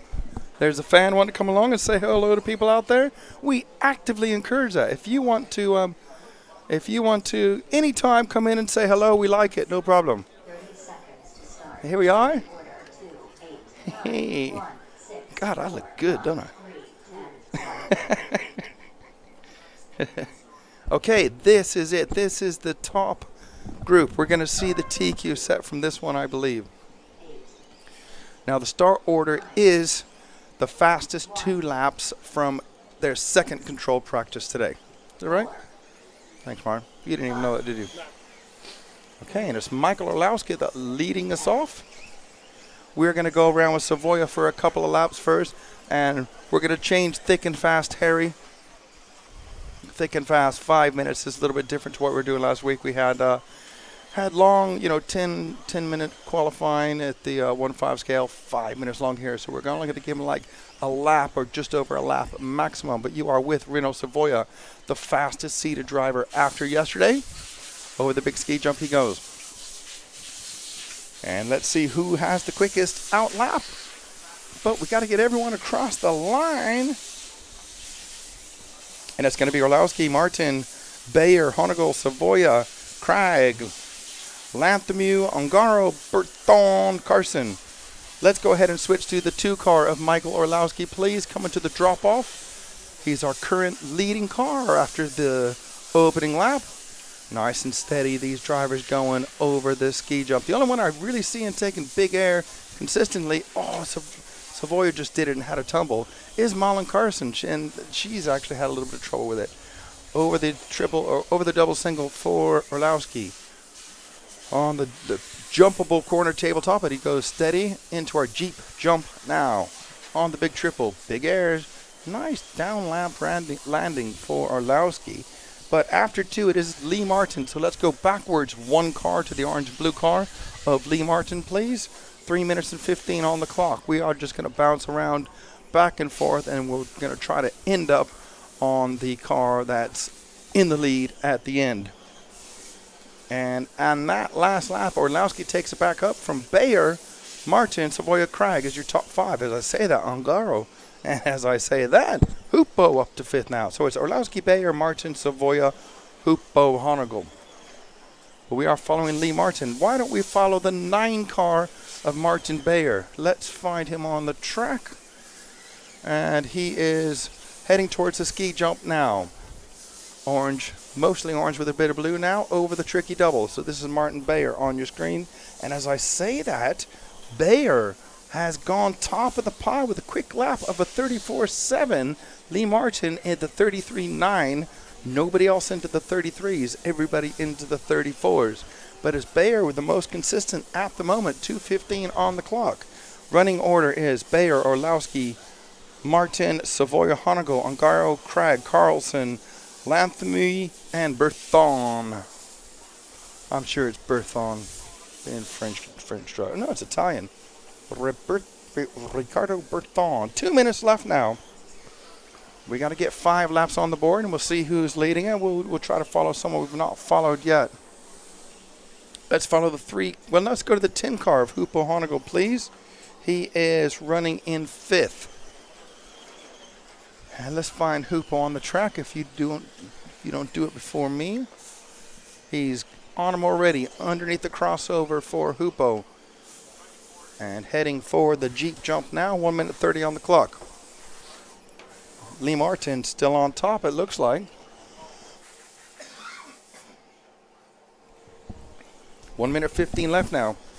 And most everyone is on 6 laps, so it's Lee Martin out front, followed by Orlowski, Craig, Ongaro, and Honegel.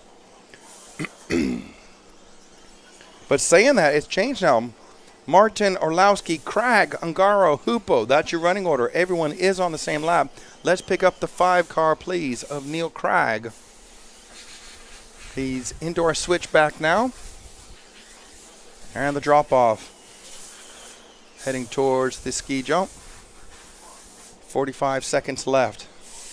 So in 10, 15 seconds or so, he just missed a crashing car off the corner tabletop. I don't know who that was. We have 30 seconds left now. We're following Neil Craig. And it's only half a second between Orlowski and Lee Martin. So one of these drivers looking to end up with the honors of TQ at the end of round number 1. But it's Lee Martin now. So let's pick Lee Martin up. He's down the main straight. Thank you, Martin. So into our last 10 seconds now, and Martin was ahead of Orlowski, but it's not even showing me a gap between them. So you can see on the track, he is definitely ahead of Orlowski because they had like a 2-second start gap interval On the switch, back they go. They are running to the line. They are nearly finished. Over the ski jump they go. And Lee Martin looks like he's going to be TQ at the end of round 1. We're just waiting for the rest of the field to come across and take the finish.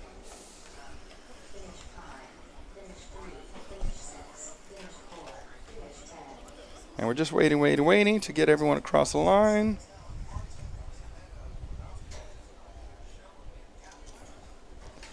And it is going to be Lee Martin, the early TQ driver. 9 laps in a 10 split. So Tristram's guess of 9 and a 9 looking pretty good. Unofficial top at the moment. And I don't remember all the times from before. Hey. Don't be like that. Don't be like that.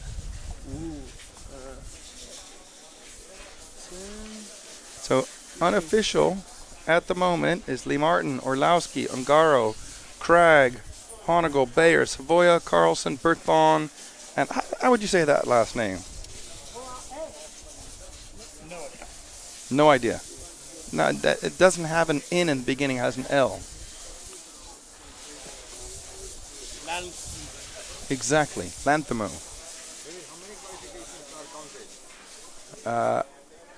3, I think. 3 from 5, yeah. Yeah. I don't know, I'm just a stupid talker. Ask your team rep. How many? I'm team rep. Oh, dear. Oh, dear. I have written on the paper and put it somewhere in the car. 2 from 5. I think so. No. Really? 2. I think so, 3. Yeah, well, we're asking a technical question that I've got no clue of the answer. But I'll tell you what I did just do. I just managed to take a photograph of the top heat before they changed it. So let me turn on my roaming. Go ahead, Paul. I've just been told during that last round that results will be available on inforc.net. Okay. Carlos has organised that with that website in the last few minutes. Fantastic. So just say that one again. It's inforc.net. Right, well, there you go. inforc.net for the results, Martin. 5. You want to be friends with you. What's wrong with them? Exactly. Well, we'll just say yes to all of you people who've just friended me. Thank you very much for that. Okay, well, what we're going to do now, I think we're actually going to go have some lunch now, aren't we, Paul? Yep. Because we've not had our lunch yet, so it's like a 30-minute break. It says 14:35 local time. But does that say it on this side? Well, in a second. All right. There you go. Like magic. Okay, thanks to our sponsors, Jeep and EFRA. Please show your support with plenty of likes. Let me just have a quick read of what's going on our chat room. Dave Andrews, greetings from sunny Faversham, DC, enjoying you commentating. Thank you very much, Mr. Andrews. I gave a nice plug out to the Faversham Club yesterday when we were talking about how to get more people involved in racing, and I said you guys have been doing a great job down there all the time. And Golkin Sirendik says, how much money will I have to invest to race competitively? That's a good question. I tell people, yeah, well, they're saying 800. I'd say £1,000 will see you have as good equipment as anybody in the entire world, because it's all available out there right now. So there's no secret special stuff, really, not that I know of. It's purely driving ability now and setup ability. People like Phil Slay, who's been racing a long time, haven't you, Phil? You got to be in the veterans soon, aren't you, Phil? Oh, he's not going to like that. But I'll tell you what, I'm going to go have some lunch. So I'll be back shortly to talk to you some more. Thanks for all your support. See you in a bit. Bye.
Hello, everybody.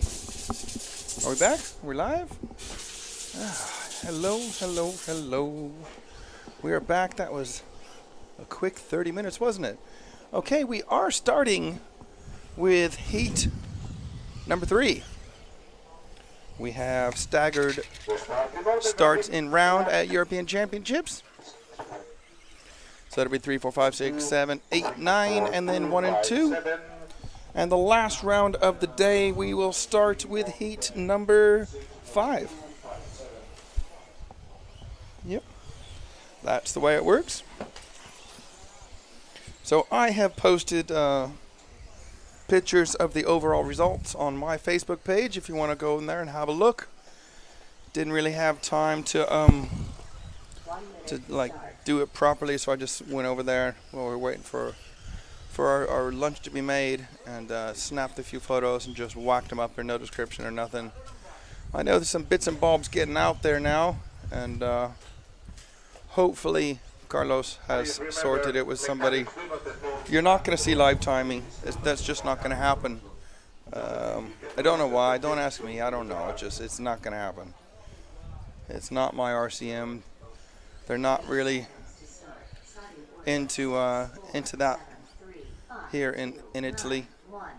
So the world out there hungry for information, it's not going to happen. So here we go with heat number 3. Martin Linder from Austria is going to lead us off. We'll go ahead and follow the pink car then, please. The number 6 of Martin Linder. Who led us off? Ooh, getting a little bit out of shape at the end of the straight under the braking. As I said earlier, that's a tricky corner because you go flying in there at pace, and you got to get them anchors on. It's not always the easiest sort of thing. Into the switchback he goes. On the drop off now. Hangs left over the little double and over the ski jump he goes into what I'm calling the tricky double. Because it's tricky. Hello? People still turning around and looking and going, what's this guy doing talking to himself? Well, I like to hear my own voice, so I just talk away and don't really worry about what these people think. I know you guys out there are liking it, enjoying it, so. Bad luck for the 7 car. Got to be careful rejoining. And that was our second place driver, Miksovsky. It's easy once you work it out. And we'll see if that drops him back or not. Pardon me. Let's get 2 laps on the board for everybody. So we're just waiting for a couple more to cross the line, and then we'll follow someone else. We are going to follow Edward Callan, the number 2 car, please. And for my progress, he's underneath the bridge now. Yellow, orange, and black, or it could be red. Over the Jeep jump now, into the big triple. Landing it nicely. Boy, that Marshall, poor kid out there, that's he's getting assaulted by the cars. Anyways, Edward Callan out in front. His quick lap at the moment is a 36.9. So I think the track is starting to give up better times. I don't know if anyone was out there sweeping in between round 1 and round 2. But we're going to go ahead and switch to, get ready for this, people. We're going to switch to Martin Owen over the Jeep jump now. And the big triple. Martin's running second. So he's on a good run now. Had a rough morning in practice, did Martin. A good friend of mine, so we are obviously chatting a lot, and I'm ripping him as much as I can. And yeah, he's gone 50th in the first round. So he was very happy with that, 50 out of 90. So it's a good start considering he had a rough morning in practice. So it is Martin Linder out front for Martin Owen, Edward Callan, Joel Mayer, and Miksovsky now in 5th. And the difference between these first 4 drivers, is just 1.9 seconds. That's not a lot. That's about a half of a spin, you know, or a couple of missed braking points, and you could easily lose that that amount of time. 1 minute and 40 on the race clock. Let's pick up. Yeah, let's wait and see. I'm just going to hang on a second. Hang on, baby. Take it easy. Let's pick up the 1 car of Joel Mayer. Yeah, if I look at my progress, he's probably... Yep, I don't know. And Eagle-Eyed Harry has picked him up underneath the crossover now, off that little corner tabletop, heading forward the Jeep jump now. Over the big Jeep jump he goes into the big triple. Yeah, nice landing there for Mr. Mayer. On the switchback now, the little drop off that we've got. Had to double steer out of that over the ski jump. 1 minute to go. And with most of the top cars on 6 laps, it's Linder out in front, followed by Kalan, Mayer, Miksovsky, and Mr. Owen. People giving him a lot of grief because I'm calling him Mongo. Well, me and all my friends call each other Mongo all the time. So giving him grief for us calling him Mongo isn't really giving anybody grief. It's normal to us. 30 seconds left now.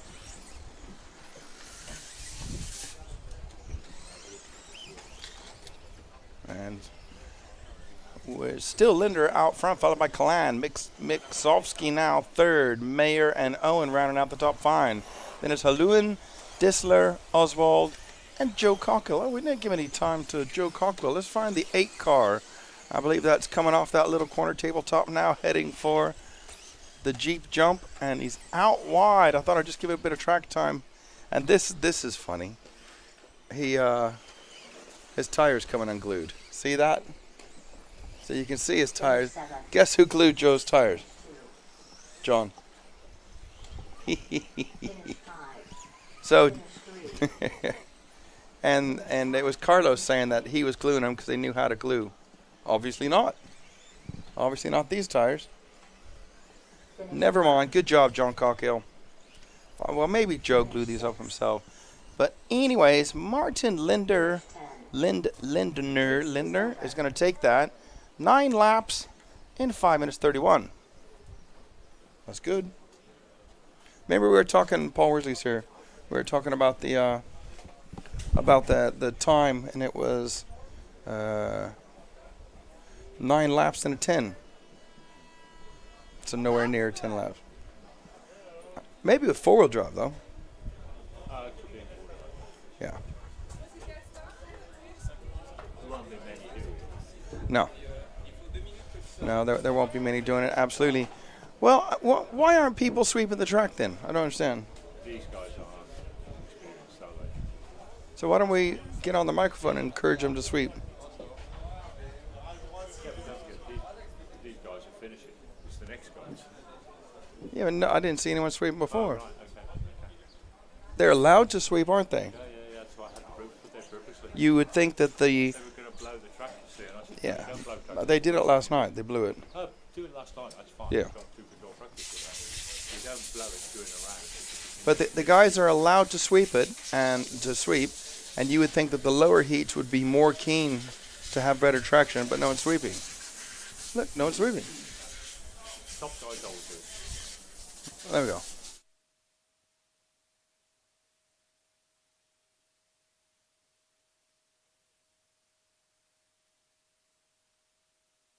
They do a better job than you do the blower. Yeah. The blower will blow it on the... Exactly. The blower is never fair. Never fair with a blower unless No. you do it every heat. Exactly. Well, it's quite interesting because there's brooms out there and people are allowed to sweep, but they're not sweeping. Joe, why don't you sweep?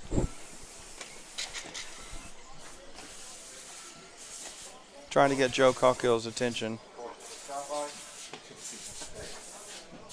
He bought one battery that wasn't on the EFRA list, another battery that was too bloody big. He really electric battery. No, I said, I'll give you a battery. So you got him a battery. I'll go in and I'll take that battery. I'll use it. Use it forward on the road. Nice. You use it once you took it out. Can't go. Why? Too fast. So much. Yeah, he wants to use his rinsed out old batteries. Anyways, let's look and see who's in this one. Sweep.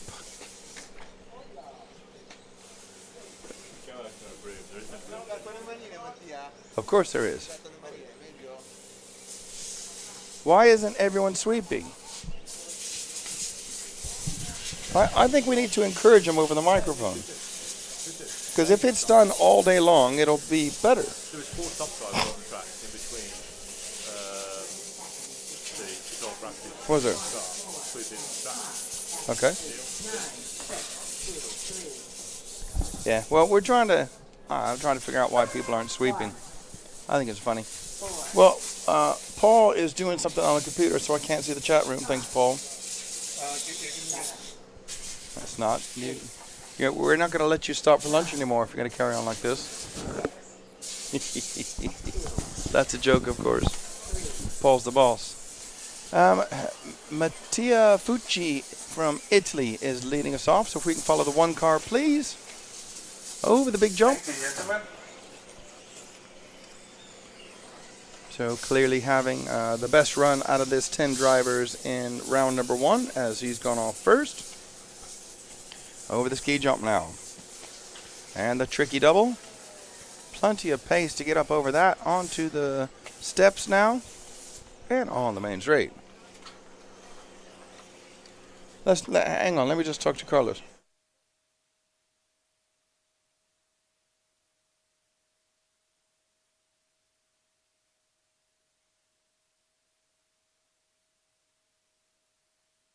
All right, I'm just trying to get Carlos to over his PA system to encourage the marshals out there to sweep. If we go say 5 or 6 heats with no one sweeping, it makes it that much harder and longer to sweep. So if we sweep every time, if we're allowed to sweep, why aren't we sweeping?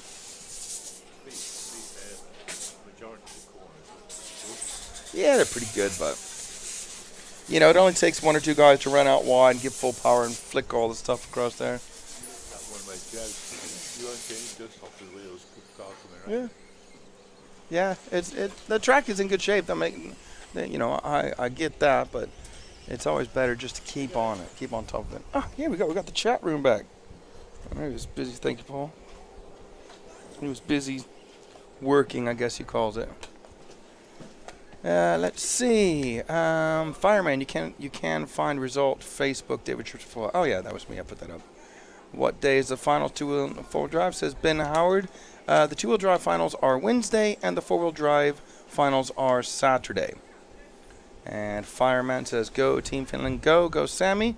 Well, you can see Ketty had a 10 overall in round 1. Why? And Ben Howard says, "Why sweep for the guys up next as you are marshalling so they can have a better track to get more in front of you?" Probably not. Well, because the guys that are gone before you should have swept as well. If everyone sweeps, then it's better. Okay, and Felix Rigby actually watching today. Well, why would you have it on and not watch? And Ben Howard says, "In Australia we use blowers, works quick." Yeah, the problem here with blowers is the track is so compact. Alls we're going to do, and they tried this yesterday afternoon, and they'll do it again tonight when no one's around, is it just blows up a huge dust bowl, and then it drifts over, stays there for quite a while. And we don't want to be sat here in a dust bowl.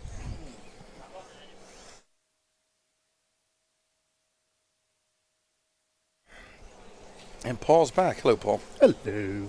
You done with all your housekeeping and stuff? I was trying to post the first round results to the EFRA Facebook page. Good job. So Mattia Fucci out in front. Quick lap of 36.8. And Yari Itavari from, I know I said that wrong, so Fireman stop laughing. From Finland is second. Tommy Hall is third. Let's follow the 3-car of Tommy Hall, please. And we're going to go to 3-car of Tommy Hall because I tried to follow him in the first round, but he broke. I believe it's the orange car coming towards you now. There you go, picking him up beautifully. And Tommy is is a really small person. He's very young and very small. Just very young and small.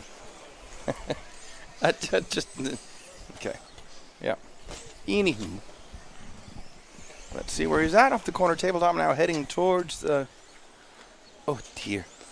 Sorry, that car just nearly landed on a Marshall. I don't know what they were thinking, and then it cartwheeled 25 times further after that. Tommy Howell in a bit of trouble in the switchback now. On the drop-off he goes. Over the small double before the ski jump, and nice and steady there.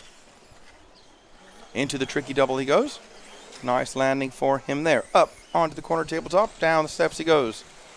We're just about finished in this one, so we'll follow Tommy to the finish. And then maybe as soon as he crosses the line, Harry, try to get a shot of him up there on the rostrum if you can. The wee lad, the little lad with a hat, apparently. I don't know, I can't quite see him from here. Just a shot out the window. Nope. Right, try to find him on the rostrum, please, Harry. The little lad, see if he's getting him here. I'm gonna run over here and look at that. Yeah, you can see.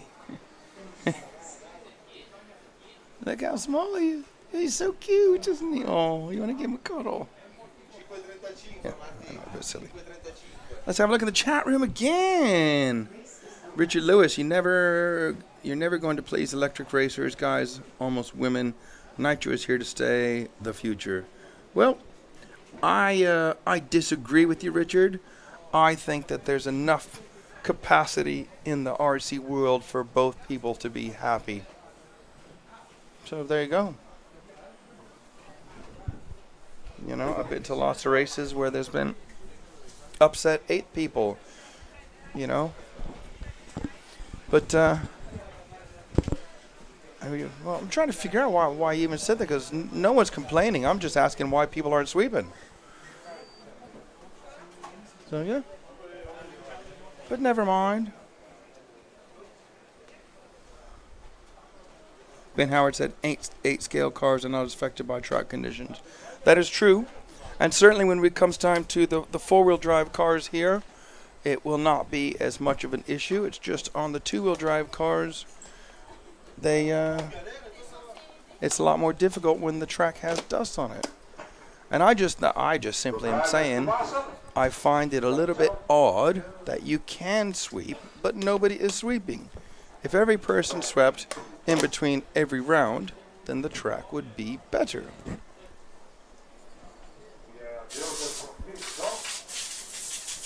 Isn't that right, Paul? Absolutely, yes. Completely agree 100% with the last thing you said. Perfect. I like it when you lie to me. It's good. Feels good. Well, we're going to start off this one with Josh Holdsworth. So when we get going, Harry, we follow car number 9, please. Joe, who glued those tires? Come on, tell me. I don't know, but they need to be sacked, whoever they were. Don't worry, I already told everybody. Come on, say it. Say the words. I'm shit. No, you... Who glued the tyres? Oh. I glued the tyres. No, your dad glued them. Oh yeah, so I'm going to spend John then, it's easier that way. Well, I saw him gluing them. No, they were yesterday's. I glued those ones. Oh, you are crap then. Yeah. You're rubbish. Well, I told everyone your dad did it, so you could have got away with that. Now you just dropped yourself in it. Oh well. So don't you know how to glue tires correctly, or? Yeah. All right. I've never had a... Do you want to come on air? Right, coming to speak with me now is Joe Cockhill. Yes, if you could try not to use swear words, please. Joe Cockhill, welcome to the program. How are you? I'm doing all right. Good. Yeah, I slept really bad, so. Why? I don't know, because I'm sleeping in the same room as the walrus. Oh, right. He snores really, really bad. Talking about your father. Little man, big sounds. Yeah, as I described the other day on Facebook, it sounds like Satan is trying to talk to me in his sleep. Nice. So anyways, what do you think about the event as a whole? Obviously, you've done quite a few Euros in your racing career. And what do you think about this as a whole? What, the whole Euros experience, or being in this country? Well, no, just this specific event. I think the track's really cool. Obviously, we're not used to big jumps at home, so it obviously tests. I know a lot of the Brits, and like the juniors, especially like the Holdsworths and the horse to experience sort of big jumps for the first time. But they adapt so quickly, the young people. Yeah, they seem to be doing really well. Especially young Tommy, obviously the youngest driver. I think the UK's had it at Euros for a while. How old is he? Oh, I don't think he's even 10 yet. Yeah, so we followed him a bit and just showed him on camera, and you could just see his. I said, "Oh, he's cute. I want to give him a cuddle." I think he's doing really well. Well, it broke in the first one, didn't he? Yeah, I think his motor moved or something. Right. So obviously then stripped the spur while he was That's at it. it. Yeah. But no, like I said, the track's really cool. The facility, I think, is very, very cool indeed as well. Yep. It's a shame we don't have things like this back home. Well, it's just the weather, really, that stops us. I don't think it's even like the track surface. I think like having sort of undercover pitting and things like that at home would be pretty cool. But as I was saying to John, we don't have some tracks don't have the opportunities because obviously, like say Southport is in a public park. So Exactly, and also planning permission is a huge issue. Always. It's might be a little bit different here, or no. In Sweden, they got a lot of permanent under shelter pitting. But in England, you might have to get planning permission for these sort of things. Mm-hmm. Well, anyways, let's have a quick look and see what's happened. Sven Rudig. You know Sven? I've never met Sven, though. I may have done last year. He's out in front at the moment, followed by Marius Christensen. Marius Christensen, my team friend. Is he? Yeah. And what's your team? Team Serpent. Is that anything to do with Serpent Innovations? I don't know, is it? Paul? Is Serpent anything to do with Serpent Innovations? There's a big question mark. Our replay sponsor for this week is Serpent Innovations. I don't know. I thought that's just the sponsor for this week was Jeep. No. Our replay sponsor. Our replay sponsor's Jeep. No, Jeep's our main sponsor. Main sponsor. Serpent Innovations is the replay sponsor, which we've not done too many of. With yeah, go on. No, I'll say all right. well. 2 minutes and 15 seconds left now. Let's get everyone on the same lap, so we've got to wait around. Marcus Lind didn't go, so bad luck for him. It is Josh Holdworth on top, followed by Gallo, Hovey, Yedit, and Levitzo. So, yeah, that's a mouthful of words to say, isn't it, Joe? I got a better task of doing it than I could, mate. Oh, thanks, Joe. I struggle to pronounce my own name properly. He's taking pictures of us, Carlos. Isn't our oldest Brit representative here as well? Alex Springer? Yeah, he's 54. 54. Alec is 54. Oh, yeah. Briefcases. Wanted to mention that quite a few times. Good old briefcase. Yeah. Or Harry Potter, as he's now known. Harry Potter? Yeah, because of those stupid glasses he's got on his face. I didn't notice. I think he always looks stupid, let alone. Obviously, I don't have anything against people wearing glasses, but people wearing silly glasses. Oh right, yeah, I'm with you now. Right, what are people saying, Paul? Anything? Can you see the chat room, Joe? Anyone talking to you? Duncan Wrist says hello to me, or he just shouts my nickname. C-Cup? That's all he's put. C-Cup. Yeah, well, at least that's something. So hello, Duncan. See, you got some fans out there, Joe? I've got fans everywhere, Dave. Exactly. I wonder if anyone's watching at work. I did tell my brother to put it on. Right. But I don't think he probably has. He's probably got they're too busy without me this week. So. What do they do? We fill bottles of water. Nice. Yeah. 30 seconds left. Josh Holdworth on top.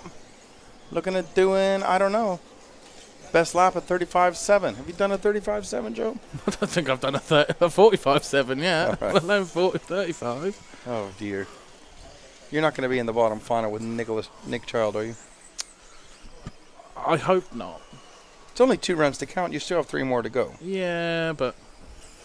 But what? I don't know. You don't know. Right, we got Carlos here. Yes, and then click here. Clica aquí para ver los resultados. Click there. Yeah. Of course, clean la cara. InfoRC.net. Have a look, please, Paul. We've had a request from Taro Craddock to shout out to Chalky Milk. Who's Chalky Milk? I've no idea. I've seen it kicking about the 8-scale nationals and stuff, but they've never described it to me. Excellent. Fantastic. Have we put that up on our page already? The info.rc.net. Put it in the chat room. These just okay. Put it in the chat room. We're just checking the link now, and then we'll put a link up. So info.rc.net, and that'll give you the PDF files at the end of round overalls. But it's only going to be the end of round. That's the best we could do, unfortunately. I mean, I tried to sort it out, Joe, for the people at home that not everyone can watch video at work. So some people just want to have like a live timing screen going on. But I personally think when we're doing the big meetings like the Euros and the Worlds, even nationals, people should be allowed an hour break every day to sit and have a watch, have a browse, and then get on with their work. That's fair enough. So that link is working then, Paul. So you can. Is there any way you can post a link so people can just click on it on the RC Racing TV page? Now we're challenging them. The reason we couldn't do what they're doing now, Joe, and just so you know, so I'll just talk rubbish as normal, is they wanted to give us the end of round results in a PDF file. Okay. And we couldn't put a PDF file on our Facebook page because PDF and Facebook don't work together.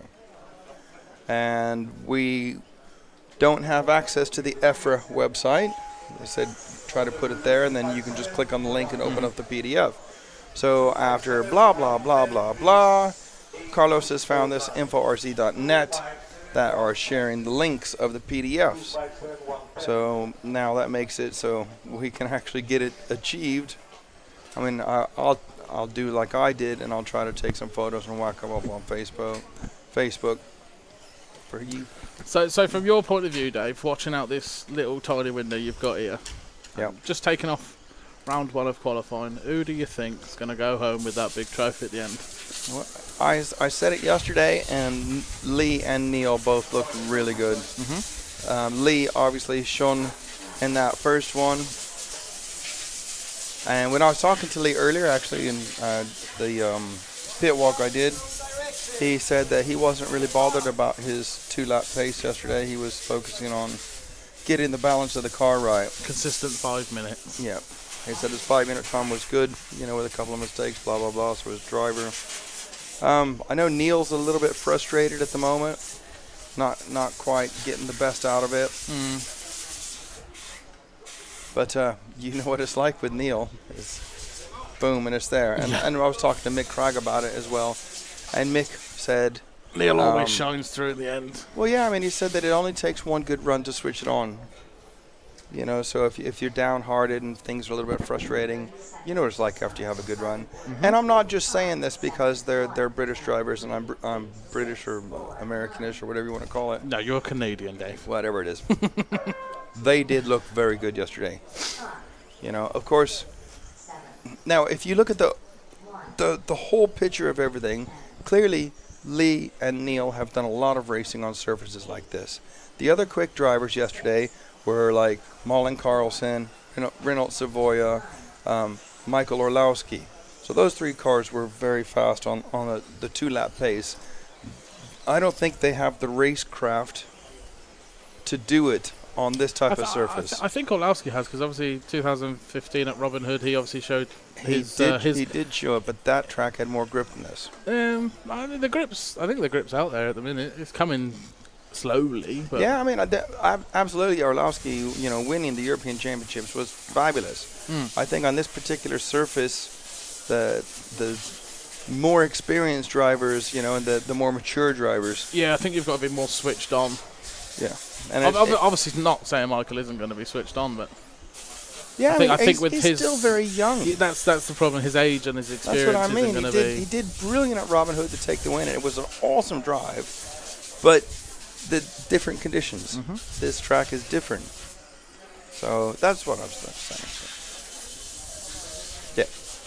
4-wheel drive, going to be totally different. Yeah, that's going to be a whole new ball game. Of course it is.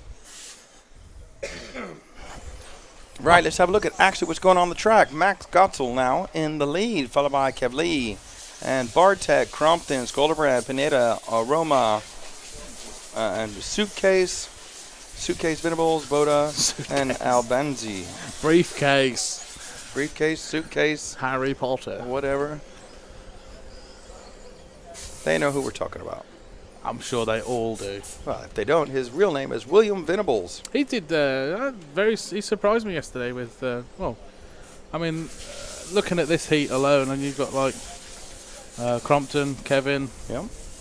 I really struggle to pronounce Swedish and everything else is. Skolderbrand. That's the one. Look. I mean, Will. What you do is you don't look at the J. Skolderbrand. Right. Okay. Skolderbrand, because J is Skolderbrand. So Will's in what I'd consider one of the top heats in with Kevin and Paul in. It's a very good heat, yeah. Especially at UK Nationals, Kevin and Paul are always up the top, sort of 2 or 3.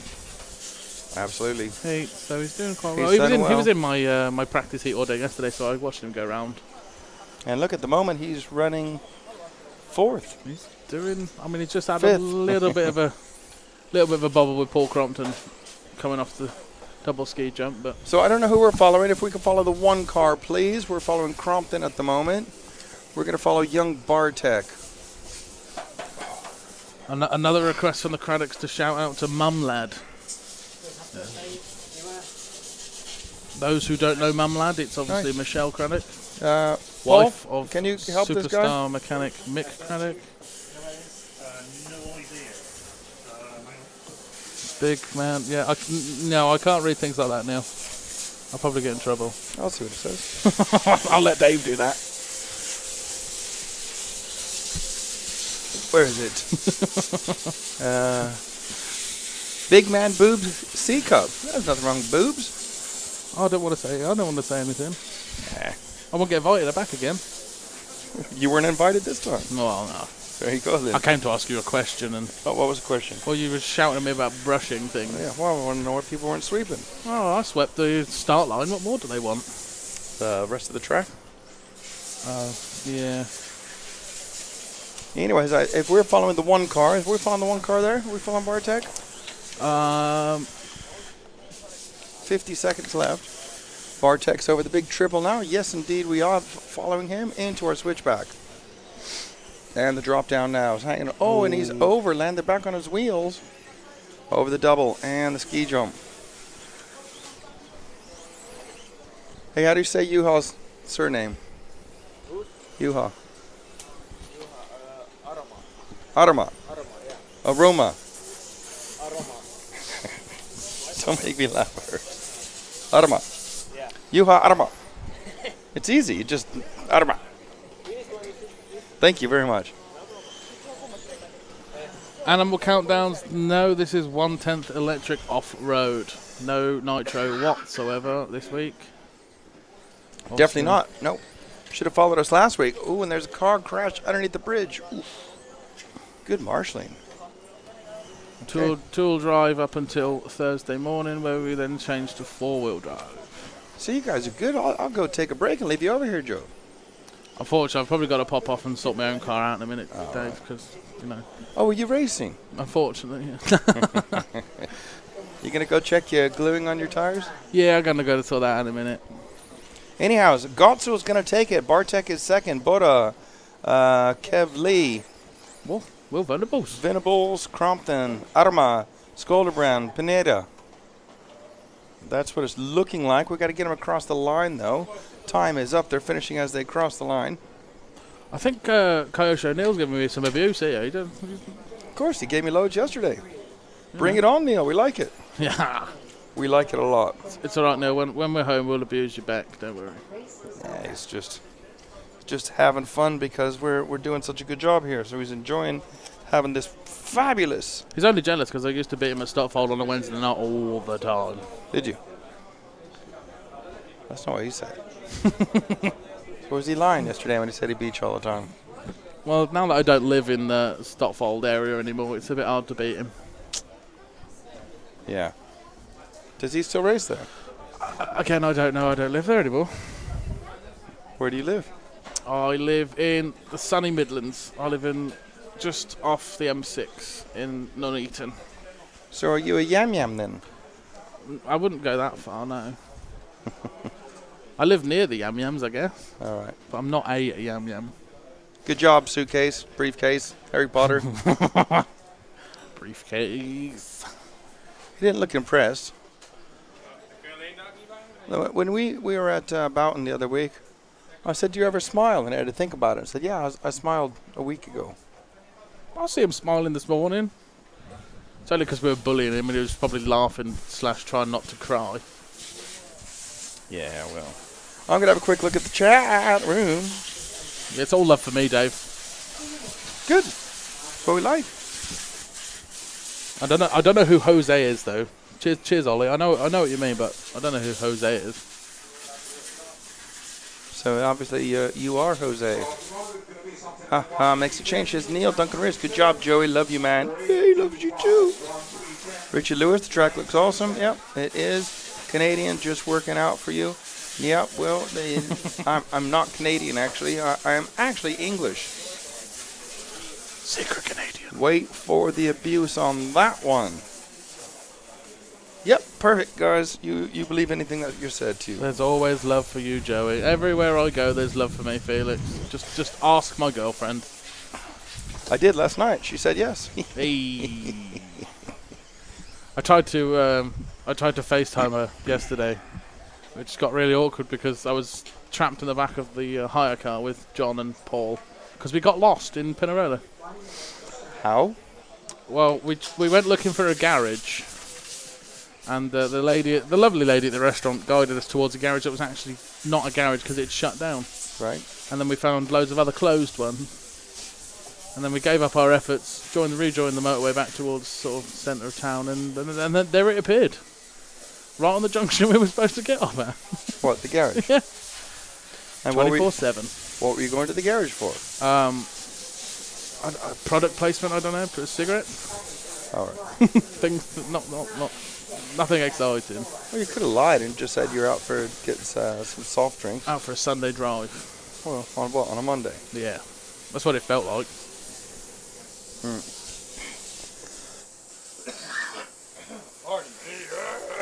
Well, yeah, because it was normally your dad that took my rostrum for spot tarot. That's why. I still beat him as well, so it's fine. Right, I'm going to leave you to it, Dave. Right, Joe, thanks for popping in. I'm going to go make a mess of my car. Well, make sure you glue the tires on this time. Or all four sides of... All four wheels, both sides of them. Yeah. Right. Thanks, Joe. See you later, guys. Bye. Joe Cockills and spending some time in here chatting to you. Nice to see so many giving Joe the attention he deserves. See you later, Joe. Thanks, mate. And, you know, for a lot of people, like...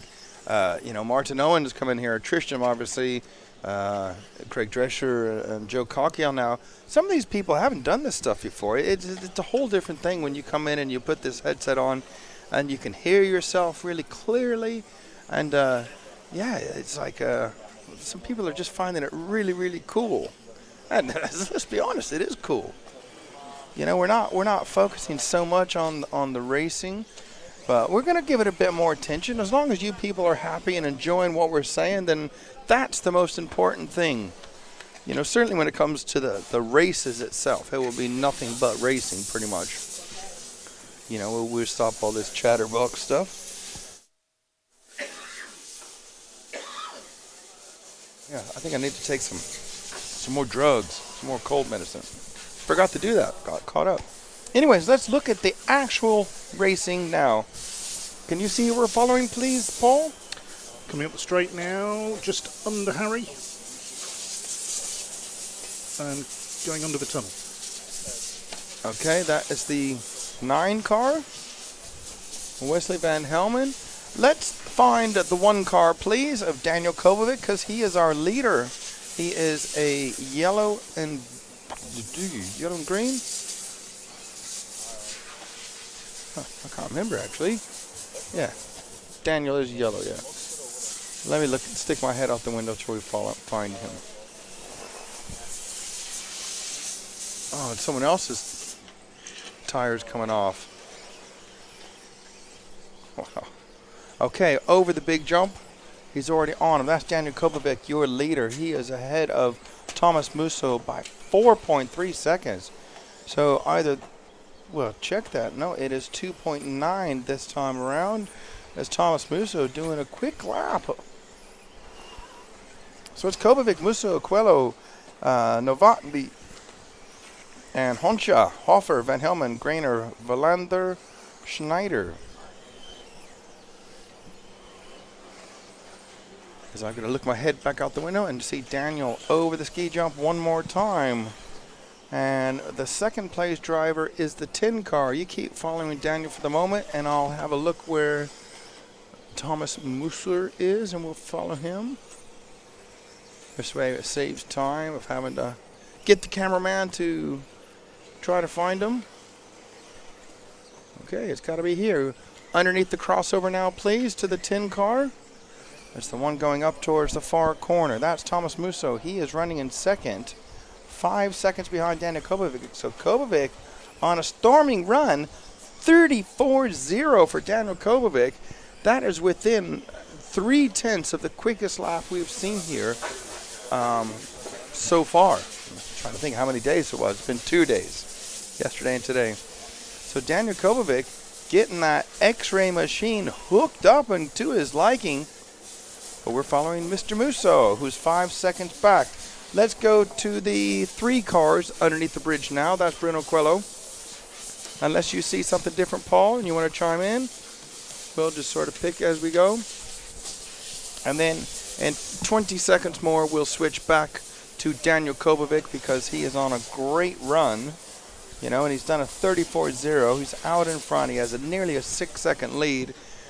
So let's go ahead and switch back to Daniel, please, who's going to the far corner now. Hanging a left over the Jeep jump and into the big triple. Nice landing for him. Into our switchback. A little bit squirrely coming off of that corner into the drop down now. Over the double jump he goes and the ski jump. One more lap for Daniel Kobovic. We're going to give him a full lap. That lap form was a 34.6. 34.0 being his best lap. Might have a bit of traffic trouble if these guys in front of him make a little mistake that could cost him time. So let's hope it works out for the best for all of these drivers. So I believe the refs are giving some advice over the Jeep jump one more time. Just quarter of a lap left to go for young Daniel Kobovic, who's on a fabulous run here. Finish 9. He's in a left now, and just the doubles, and the ski jump. And crossing the line, Daniel Kobovic to do 9 in a 13. Let me tell you, Paul, 9 in a 10 was TQ round 1. Very impressive. Absolutely. So either he's had a great run, and or the track is getting better. Right, I'm going to leave you for like 44 seconds. Be right back. 1, 2.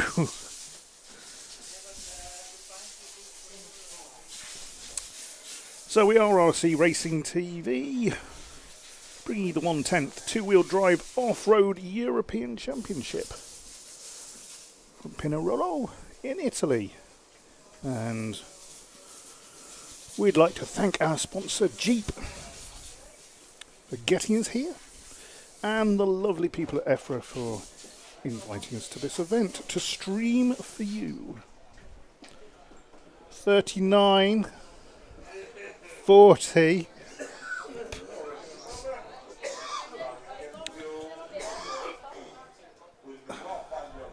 Yeah, okay, he'll be here in a second. 43 seconds. Yeah, just got me the version of the Italian lim sip that I have to have with cold water because we don't have any hot water here. Well, not in race control or wherever we are. Let's have a look, see what's happening. Rich Lewis, it's you guys commentating that keeps me here. Electric racing is like watching paint dry, but I'm here. Well, thank you very much for hanging around, and it's because of us. Hey, well, you know what? To me, that's awesome. Thanks very much. You know what? Go on the Facebook and tell the world and tag RC Racing TV. Make sure you like the page as well. And Nickel Myers, see ya. I should go to bed. Okay, thanks for joining us. You'll be able to watch it on the videos. Man, I'll tell you what, the flies here are amazing. They just come straight back at you. Amazing is one word I probably wouldn't use. But well, I mean, it's like you swat them off your face, and then within like a half a second, they're straight back on you. Okay, anyways, Peter Golg, totally refreshing hearing you having fun all day long. We'll stay here for a while. Thank you very much, Peter. I appreciate it. And it's easy to sound like we're having fun because we're having fun. We don't have to fake it. Oof, 58, that was a nice day at work today. Thanks, guys. You're very much welcome, and thank you for joining. And we got Martin, Owen, Moen. Martin, Owen, Moen. How you doing, bud? Yo, yo, yo, yo. How was your run? It was all right. Did you go quicker? Yeah, 6 seconds quicker. Yeah? How'd you do that? I mean, I'm being serious here. I'm not, you know, joking around. Concentrated more. Yeah? Yeah, I don't know.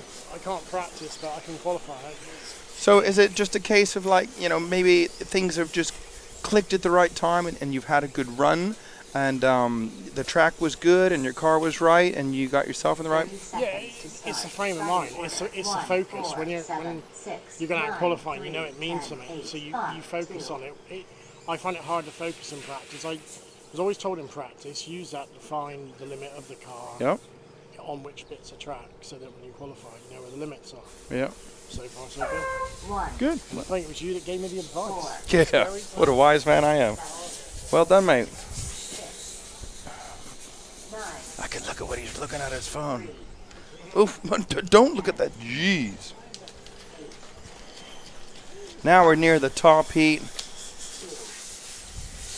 Trish is back. Hi, Trishtam. It's Italian limb sib. I'm alright, thank you very much. No, just smell it. Delicious. No. I think it's better if it's hot. But I just need the Leave it in the sun though, yeah. Yeah. I need it inside of me, not in the sun. Yeah, yeah. That's what your wife's telling me all the time as well. Heat number 8. So this is the second top heat. We did have some drivers from this one into the top 10, believe it or not. Oh, just car 7, please. Yeah, car 7, please. I just need to open my mouth. Say it. Yeah. Do you have the power of the microphone, Paul? That's going to be Martin Walenka in the 7 car. Oh, Zacharias having a section. Not good. And let's only need 3 more people to cross the line. There's 1, there's 2, and here comes 3. And I can tell you that Jean-Pierre Sartel out in front, followed by Max Moore, Una Hatton, and Martin Walenka, who's on screen, and Mark Reinhardt. So we are following the 7 car Walenka. Trying to think what color he runs. I'm not often at a meeting with this group of people. There's Walenka come off of the ski jump over to the tricky double now. Not a problem for him there. Off of the steps. Ooh, he slid, lost traction going up the hill, had to steer out of it. Great driving to not get stuck on that track marking there. Over the double single, underneath the crossover, and Kari Salmala rinsing right past him.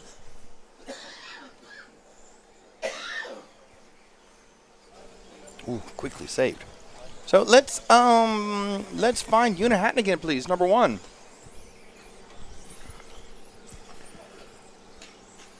And the fireman will know about the Una Hatton song. I still have it on my phone somewhere. Okay, Una Hatton going for the Jeep jump now. Jeep, one of our title sponsors. Over the big triple he goes into the switchback now. Let's see, he has a lead of 1 point love. 1 point love, where'd that come from? 1.1 over his fellow countryman, Max Mort, who's JQ's sidekick, I think. JQ training him up. He's traveling around the world, certainly a lot of Europe, getting valuable race experience. So it's Hattinen out front from Max Mort. Reinhardt up third. Walenka, Salmola, Panish, Shafferdon, Sartell, Villaby, Villalba, sorry. And it's just changed. So, yeah, Sartell's 7th, Panish 6th after 5 laps. 1 minute 30 on the clock. Let's go ahead and find the 10 car, please, of Max Mort. He is running in 2nd. So as you start to get an idea of how we're doing things, we'll follow 1 or 2 for a minute or so at the beginning, and then we're gonna look at the top cars. I believe you picked them up there, coming through the tricky double and on the steps now. And as I say that, Walenka, who we were following early on, up to 2nd now, but Hattinen out in front has a good lead on Walenka, 3.9, and over Max Mort is 4.6 behind our leader. We're into our last 45. We'll go ahead and finish this one out following Max Mort. I don't think we've given him much coverage, so we'll let him have the last minute or so. And then I think for the top heat, what we'll do is we'll pick someone we haven't followed at all yet. There's got to be 1 or 2 cars. We want to try to be fair and get everyone on camera that we possibly can. Obviously, it's impossible to remember who we have and have not covered throughout the entire week, but certainly your requests are very helpful, and we'll try to just use the old memory banks and pick people that we haven't had on before. But they were asking, is the track going to groove up? And certainly I can see from here. In fact, Martin, what do you think? Martin and Trish, look over to that corner there. Does that look like it's starting to get a groove on it? So that one corner, I can't see it anywhere else at the moment, but off of that little drop off, let's see where Max is. So Max is over the Jeep jump now, onto the big triple. I'll show you the corner I'm talking about, that it is starting to get a blue groove. Oh, and he has a little bit of it coming together. Didn't see who that was with. So Max now, that's the corner there that I'm talking about. That's starting to get a little bit of groove on it. Fabulous to see. I don't really think it's going to come too many other places in two-wheel drive, do you, Mart? Because they're really condensed on that corner. Anyhow, look at the times. Una Hattinen, 9 in a 14. I can tell you, Martin, Daniel Kobovic did 9 in a 13 from heat number 7. Oh dear. Oh dear. Daniel Kobovic in round 2 is sitting top of the pile with 10 to go. What are they saying in the chat room? Anything good? Of course it's good. Zach, you're struggling, mate. What's the matter today? Come on, cheer up, man. No. Well, for all you Swedish/Spanish people out there, didn't want to talk to me. Well, I might say it's something along these lines that, you're right, Craig. Yesterday he seeded himself 15th, and today he's had 2 bad runs. So there. Anyhow, we don't have any requests to follow anybody. Who have we not followed? We followed a bit of. Have we followed Ungaro? I don't think we have. We'll start off with number 3, please. And a request for car 6. Okay, we'll do car 6 after we do car 3, because I'm going to try to get someone we haven't followed. And I don't think we followed young David Ungaro. I've had a couple of really small chats with them, like hello. I don't know him personally. I know of him, and I'm sure he knows of me, obviously, because he looks and see me talking, and I'm sure he's clever enough to figure it out. But David Ungaro shooting up to stardom with the win of the Neo Buggy 2017. And I think it's safe to say he was a surprise win. A surprise only that we know people like him have the pace, and Orlowski and Kobovic and lots of younger drivers, but do they have the opportunity to put it together when it matters? And yes, young David Ungaro got the win at Neo Buggy, as it did Mike Orlowski. Won a few EOS races and a and the European Championships 3 years ago or 2 years ago. What was it, 2 or 3 years ago? 2 years ago. 2015, wasn't it? Robin Hood. Yeah, thanks, Martin. So we're going to follow the 3 car, and he's going to be the 3rd car to leave. Hey, that makes it easy. Lee Martin will lead us off as he was TQ after round 1. Hello. You got some more to say? Bonjour à Juliane. Thank you. Thank you very much. Another one of our French fans saying hello to you French people out there.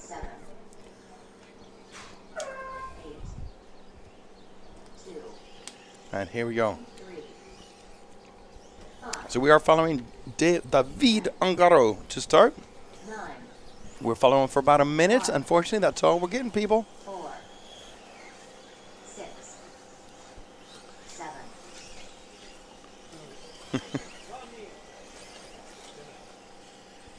Sorry, I'm just pointing out his massive eagle-like thing flying by.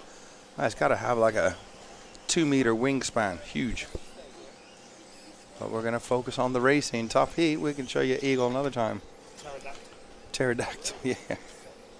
So David Ungaro, who we're following, who's made a mistake after the tricky double. And great driving by David. He saw his teammate Neil Craig right there. And it's like, yeah, let's not try to rejoin in front of the boss. That would be bad for for me and my reputation to run into my teammate who's, you know, ex-world champion. It'd be bad, wouldn't it, Martin? So some good maturity showed from David Ungaro. Let's find the 6 car. It was the 6 car, wasn't it? Yep. Oh, I looked at the wrong one. That is Ricardo Berton. Ricardo Berton. Berton. I know at full-size racing there was a racer with the same spelling and they pronounce it Berton. But it might be Berton. Berton or Berton. I don't know. I'll have to ask some of my Italian people. It's nice when you can get it right. So it's the all-white 6 going up to the corner at the far, blah, blah, blah, easy for you to say, over the Jeep jump and the big triple. That's how you just smoothly move into the next. Martin's looking at me like, what the heck are you doing? Truth is, I don't know. I don't know. I'm just having a great time doing it, whatever it is I'm not knowing about what I'm doing. So anyways, on to the corner tabletop, down the steps. Ricardo Berton, he is running 5th at the moment. And a 33.6 for Lee Martin. Well, we're in the UK 1-2. I think we are going to have to, let's just switch straight to Lee Martin, please, because that's a stonking lap. And Lee is off the steps now and down the main straight, please. Orange on the front, that's him, picking him up nicely. He did a 33.6. That is right there at the quickest we've seen in these 2 days of driving here. So the running order is Lee Martin, Savoia, Berton, Craig, Bayer, Orlowski, Honegel, Carlson, Ungaro, and Lanthermy. Sorry if I'm saying that last name wrong as well. Let's see the difference. The first 4 cars are separated by just 1 second. So Neil Craig looking racy here as well. Let's get him across the line. And Neil has dropped back with a slower lap. So Neil had a mistake on that lap. So it's Martin, Savoia, Berton, Orlowski, Bayer. But we are staying with Lee Martin because he's got another 33-second lap. If Lee can go to the end without any mistakes, this will be his 2nd fastest time for Lee Martin on these sort of lap paces. And then he does a 34.1 as a slow lap. So I think, yep, I'm going to say let's stick with Lee, and I have the power to do that. He is on what is potentially his securing the TQ run for the meeting. With only 1 more round of qualifications here today, who knows what could happen to the track conditions tomorrow. This could be it. You could be seeing the TQ run of the European Championship 2017 over the ski jump he goes. Let's have a look. 34.0. So Lee Martin on a blinding run as he comes down the main straight now into the corner tabletop. And it just slides into that perfectly. Over the double single. Underneath he goes. This lap and 1 more for Lee Martin. jumping the corner, taking the chance. Over the Jeep jump he goes, into the big triple. Getting the attitude of that car just right with the nose down just a bit to make that landing a little bit better. Hanging a left now. Over the double, over the ski jump now. Starting his last lap now. That lap was a 33.51. That is the fastest lap we've seen all weekend. And you're watching it live on RC Racing TV. Down the main straight goes Lee Martin. Nicely into that corner. Over to the double single. We're going to watch it like a hawk underneath crossover. Doesn't take the chance, so you see that time he didn't try to jump that corner. And the Jeep jump. And the big triple. Again, just getting the attitude of that a little bit further, landing that time around on the drop off now. The corner that's grooving up. Over the double. Over the ski jump. Crossing the line. Now Lee Martin does a 9 and an 06. That's it. And I had an 05, didn't I? Drats. And you had an 07, yeah. Well, Lee Martin's quickest lap, 33.551. 33 point, okay, are you listening, everyone? 33.551. Oh, yeah, come on. Stay there. Got it. I almost forgot to take a picture of it. Look at that, Trish. That's fast. That is a fast lap. We saw as well. He jumped the corner. This. Well, not cheating, but he angled it and got it just right. The next lap he didn't do it. Oh, something's just eating me. Oh.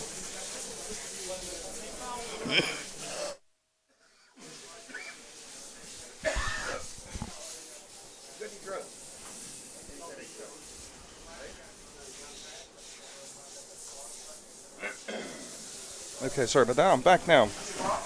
I'm just going to post this picture up. I'm just taking a picture, sorry, Paul, of the finished screen so I can put that.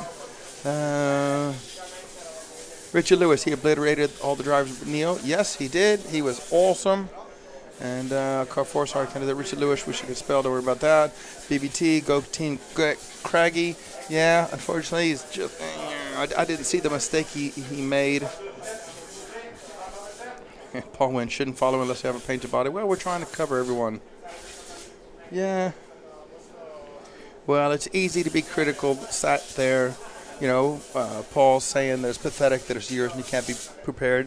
I've known guys that have sent their body shells out to be sprayed, with plenty of time, and they got lost in the post. So, at the last minute they have to do something. It doesn't really matter to me. I'm sat here at the races having a great time. I'm not going to criticize someone for a white show. Right, let's have a look here. Here we go. Turn on the mobile data. Data. And then I'll go on to book face. And I'll go photo. Come on. There it is. And there you go. You can see that. I've just posted that on my Facebook page as we speak.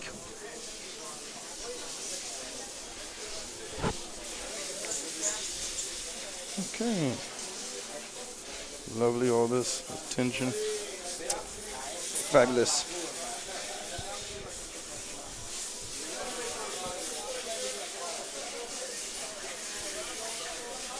Okay, well, we've got two more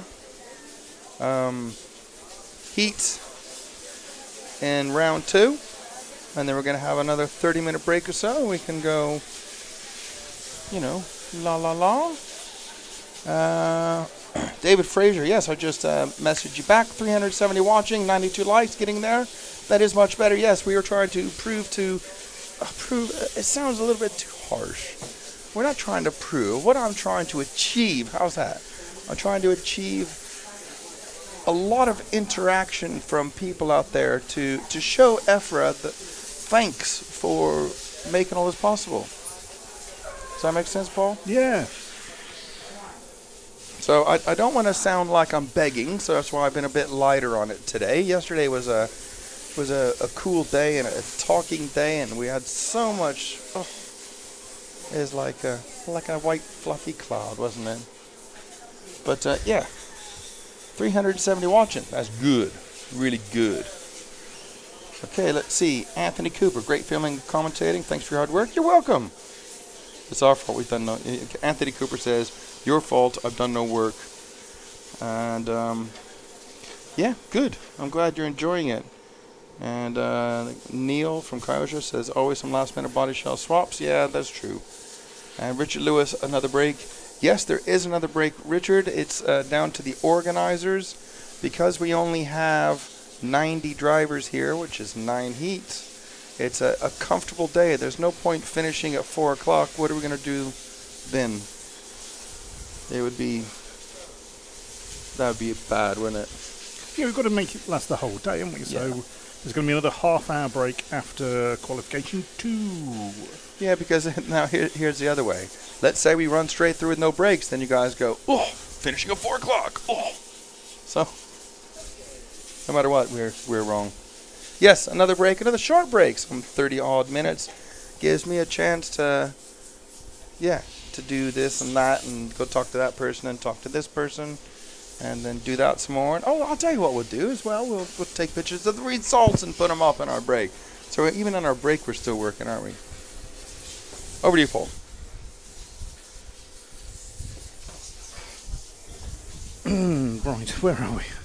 So it's top heat. So it'll be this will be heat 1. So 2 heats to go in qualification round 2. And that's what we're watching now on the screen. I don't know who we're following. Do you know who you're following? Do you know who you're following? You don't know who you're following. Okay. But we're following somebody. Oh, yeah? Harry's picked. Doesn't matter to us. We like to try to follow everybody. So if anyone has a request, put it out there. You know. Wow, you know, did you hear that noise? You know, you could hear the cars crashing. Hear that? Did you hear that noise? That's the car crashing. That's what I like about electric racing. I'm sat right next to the track and it's so peaceful. It's lovely. Phil says if you finished early, you'd be straight on the vodka. Well, but the thing is, I've not been on because I've been sick. My God, I think I've only drunken, you know, 5 or 7 liters this week. I mean, I'm way down on my weekly average. That is a joke, of course. Yes, more like 8 or 9 litres. Well, my weekly your total, weekly average. Yeah, my weekly average. No, I've hardly drank anything this week. And no. I mean, I'm being outperformed by you, Paul. I've been impressed. You've done well. But there's still time.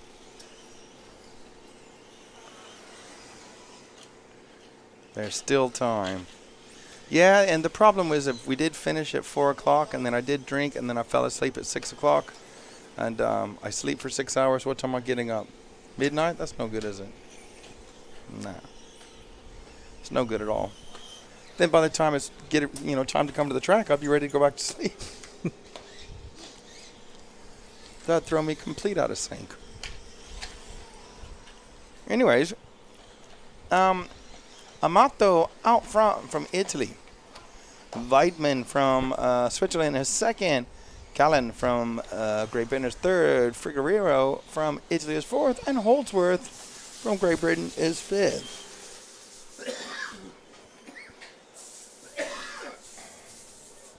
Oh, yeah, that hurts. Ugh. On a positive note, there's only 25 seconds left. Now I was going to say something else, but I just changed it halfway through. This car stuck in the middle. Neil Cragg sprinting for it. Oh, it's so exciting. I think even down in these heats, and this is the heat number 1. So it's the lowest seeding heat we have. They're still getting around really good. You know, there's no bad drivers here. I think if I was racing here, I would be in this heat. If I'm honest with you. Right, well, nothing's happening out there. Let's see what's happening on the chat room. Phil says, sick due to the vodka at Bolton. Well, I drank more on Friday night than I did Saturday night. And actually, I'm going to blame Wanda because she moved my, well, she helped me set up my tent because she was really nice. And put my air mattress on an angle. And then, of course, I was in my tent by myself and I fell out of the tent, or I fell out of the bed. Yeah, I just think that it's just all caught up with me, so I don't know what it was.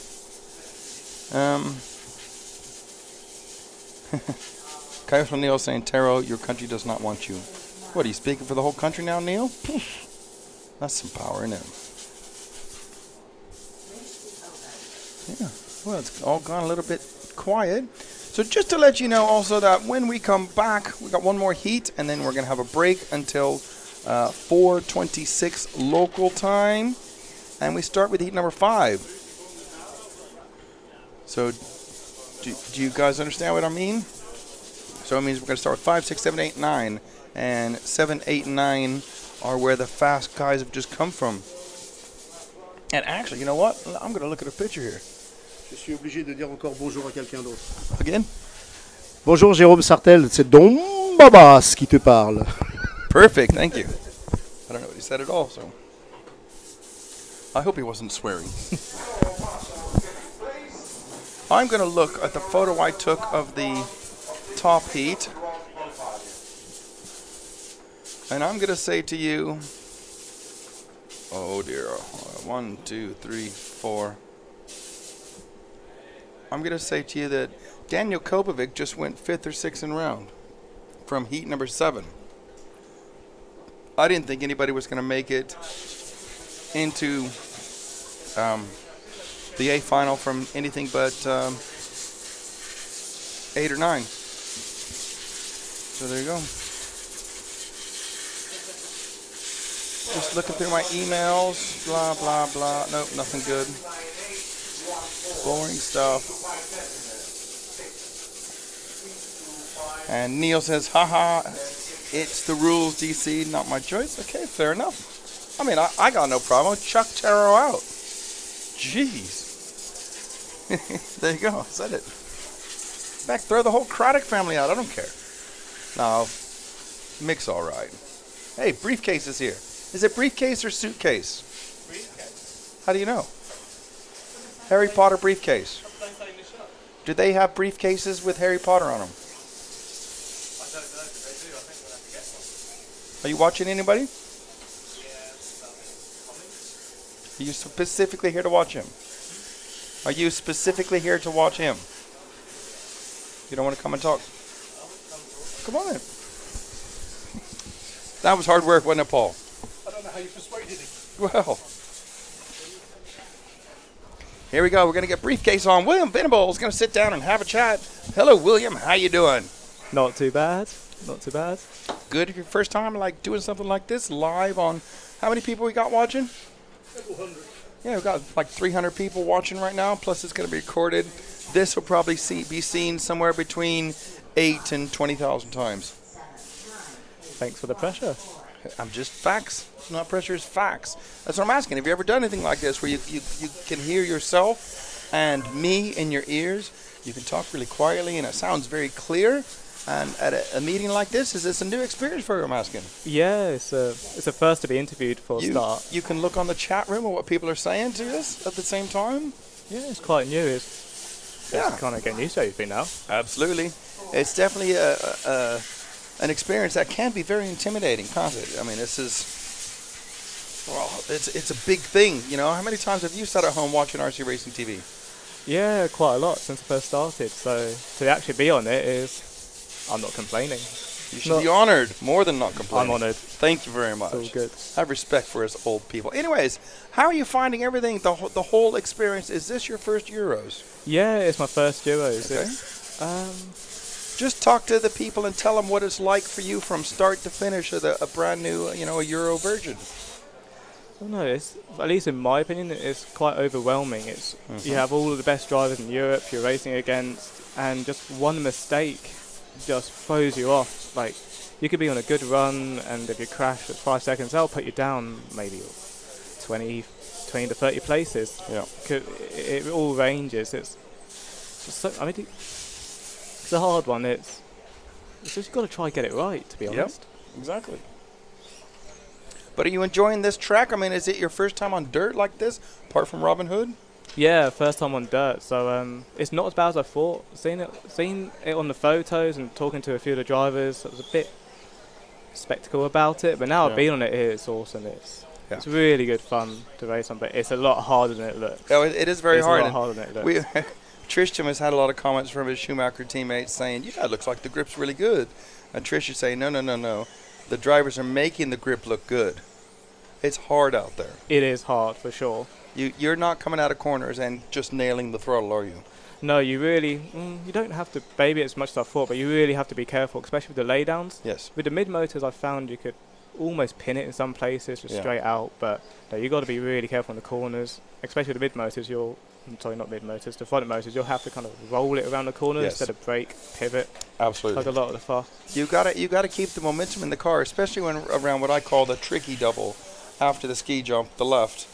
If you turn, pivot, and try to just get traction and jump that, you're not going to make it, are you? Oh yeah, no. Everyone, when you do that, your car's just wheel spinning. You just can't generate the traction. It really is hard, but not too bad. Not too bad. Still good. Yep. Okay, and so yeah, what you've got to do is you have to have the certain balance in your car to come off of that ski jump, get your braking point right, not brake too far, and got a man down. Sorry. Not brake too much and have momentum in the car to roll around the corner and then apply the power carefully to have enough power to get over that jump. Yeah, exactly. I was watching a few drivers in the last round. You can just tell how they're coming around the corner nice at a steady pace, and then they'll just gradually bring up the throttle and just jump right over. Yeah. It's a lot about speaking with Drescher yesterday. He was talking about throttle curve, and they're playing with that to get it to work to the way Neil wanted it. But what do you think? Is this the biggest jumps you've ever done? Oh yeah, by far. The amount of height you get off that triple, you massive. can't tell from the video, but it's massive. It is massive. I think what we'll try to do. Let's have a look here. We got some practice tomorrow, don't we? I hope so. Yeah. There's free practice in the morning. Maybe we'll just set a camera up over there for a little bit. Just filming a bit of that, or we'll walk over with the camera and try to get some shots of what it's really like and how much air you're getting over there is fabulous, isn't it? Oh yeah. The amount of airtime you get, you can see everyone, especially the top guys, are just absolutely whipping it. And I know Jamie's going to laugh at me for this, but he apparently reckons my car's kind of like a fish when I'm flying over, just flopping around. So he's been telling me to stop doing that. Are you flicking the steering at all to get it to level out? I would like to say so, but I think it's just more just kind of a bit for style. But I'm trying to do it properly. Well, it's a hard skill to learn. In your warm-up, make a conscious effort just to do at least one right and left. Because allegedly, don't ask me, I'm not good enough to do it, but it makes the car steady out, fly right. Yeah, I'll do it just for you, DC. Thanks. I'll throw a big fat let's do it Lee Martin style. So go flying over there, off the Jeep, jump, and then get your power up, in the air, a little flick left and right of the steering, dab the brakes. So you...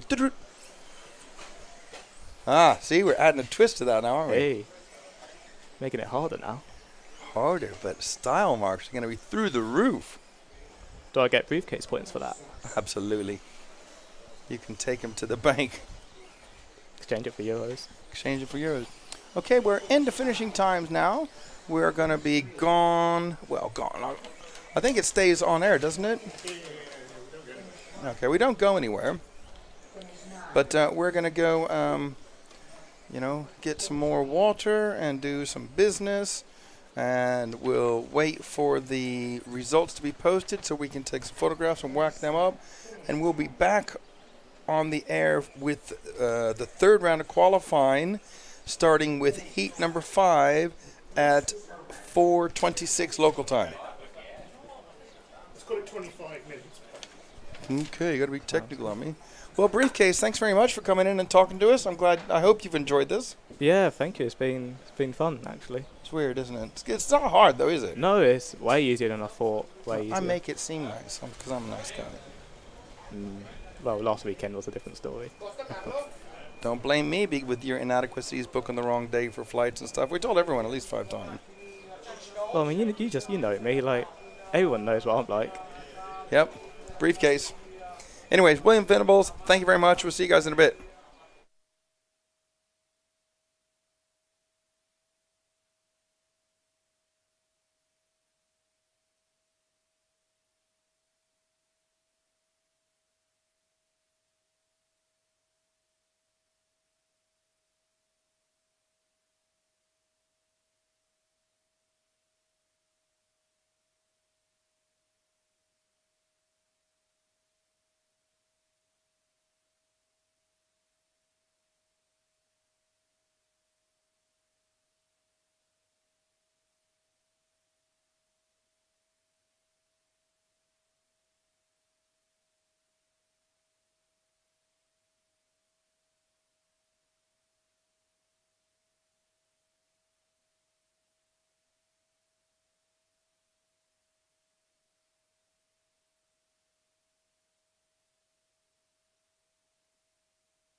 triple check.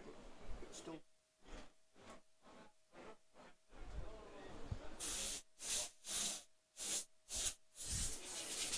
Yes, silly things entertain me. I'm back. Hello, everybody. I come back because they hadn't posted the results up yet.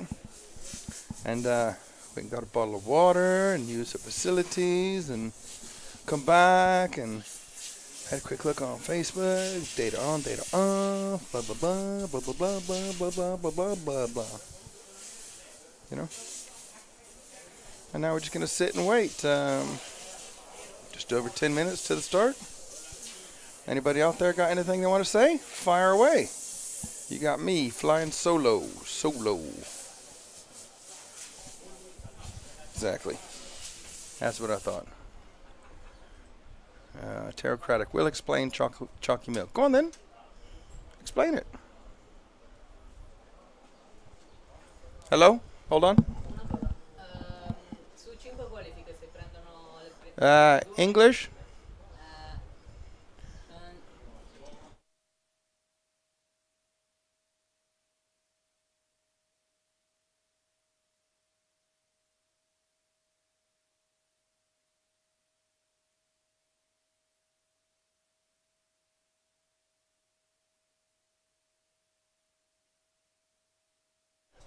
Nice young Italian driver coming here to ask questions, and he's asking us in Italian.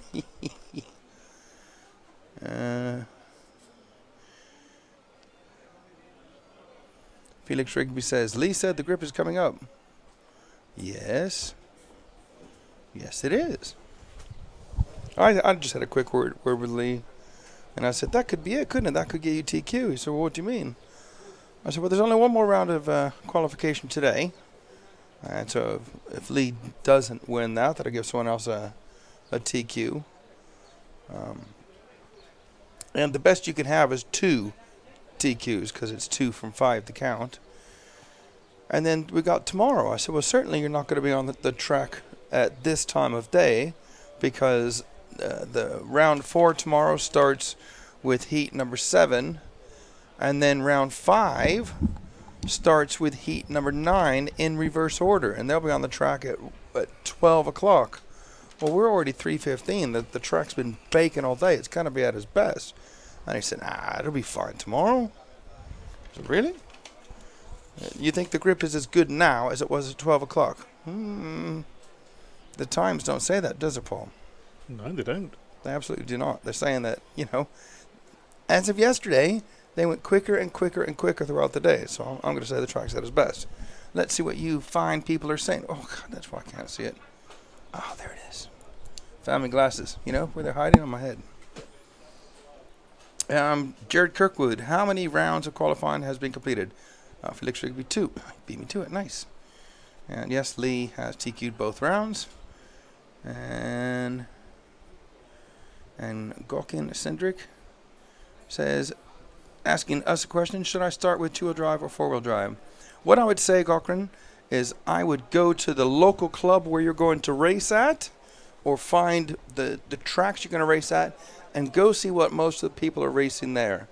You would be far better off, if you're just getting started, to buy a second-hand car, so a used car, the same make that most of the people are using at the track you're going to race at. You'll get advice and help on what to do. There's lots of little bits and pieces that makes a big difference in this sport. Lots of people will give you advice, and they'll probably have second-hand stuff they can sell you. And then you don't have to carry everything spare, because normally people at the track have it, and you can get help there. So if you break something, you can just buy it at the track, normally from a fellow racer. I found that to be by far the best way to do it. Jerry Crooker, thank you, Felix. I've been in and out the office, taking phone calls now. And where are the results posted? And Paul was going to post a link now. That was slick, Paul. That's where you can find the results, but I don't think they're up. I think that's just heat 1 at the minute. Well, oh, not heat 1, round 1. Rather. We definitely know it's heat 1 or round 1, because we've not posted it for round 2 yet, have we? No. And we're the ones that we're sending it to them. Oh, no, Carlos sent it to them, didn't he? Yeah, I copied it off that link. And I keep looking at it, and it hasn't changed yet.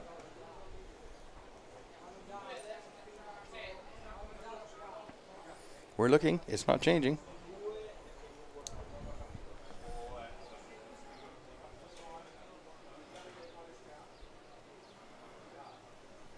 No. I'm just going to poke my head outside the door for a second. Hang on. You go and poke away. Sorry? Go and poke away your head. Oh. You didn't mean that. You mean you're actually going to go away and not poke your head out the door. Oh. Terrific. So you come on air early, speak for 2 or 3 minutes, and then go. I can't put the sign back up saying we'll be back at 25 past.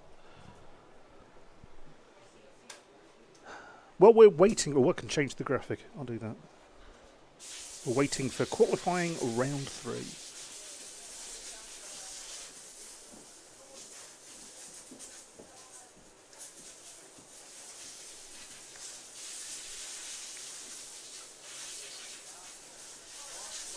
Bing.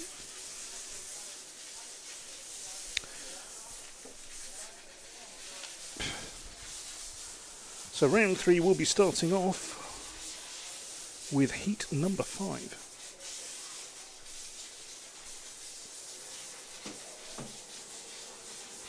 Heat 5 through 9, and then 1 through 4. His head and the rest of him have unpoked himself round the corner. Yeah, I'm back. Oh, help me. Okay, I'm posting up round 2's overalls now on Facebook. And up they go. So if you're lucky enough to be a friend of mine, oh, I cracked myself up. Sorry, on Facebook, you can see the overalls now.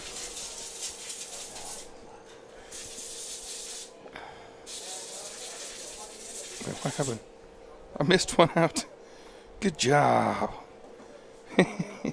Let's let me add the 4th one, which somehow I managed to forget. Okay, there you go. Sorry about that. I went and took 4 photos, and I thought I clicked them all. But I didn't.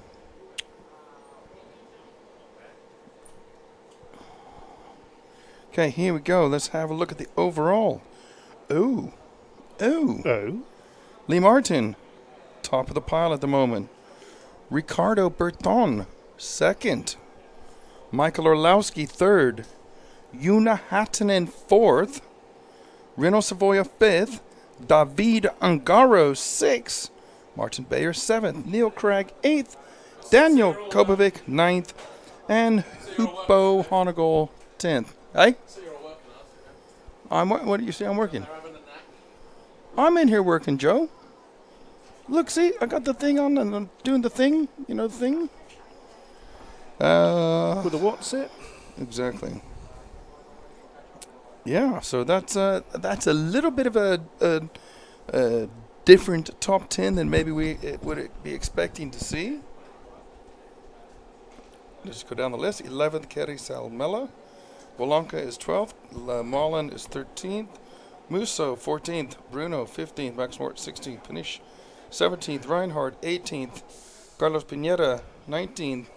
Kaya Novotny, 20th. That's good for him.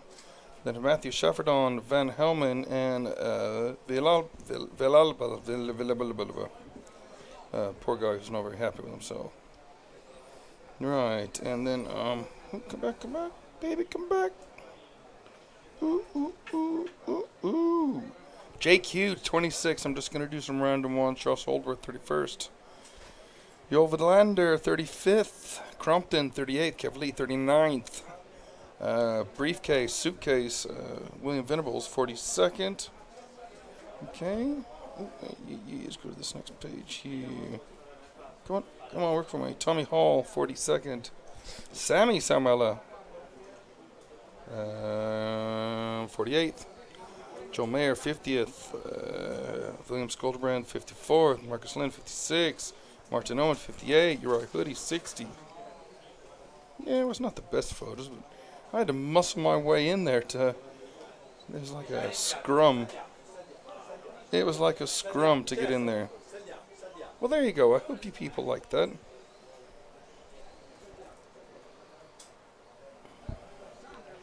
Just taking care of business here. Good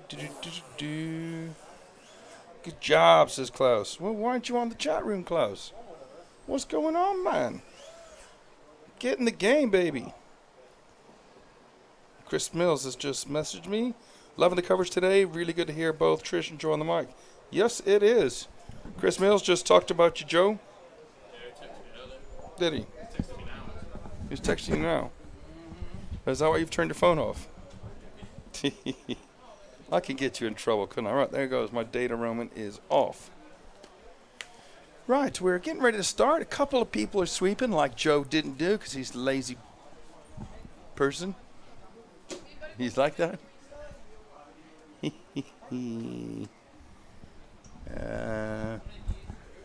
Richard Lewis. We're starting on round 6 now. I've told him it's round 5. Hello, let's get it right. Heat 5, round 3.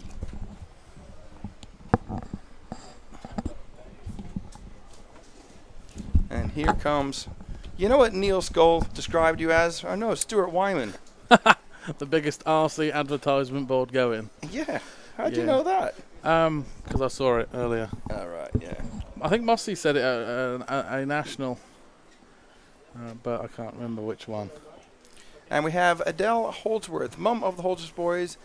She is enjoying the commentary. Thank you very much. I see one of your children, one of your kids is having a really bad time sitting in 90th. Yeah, they're quicker than that, aren't they, Joe? Hell yeah.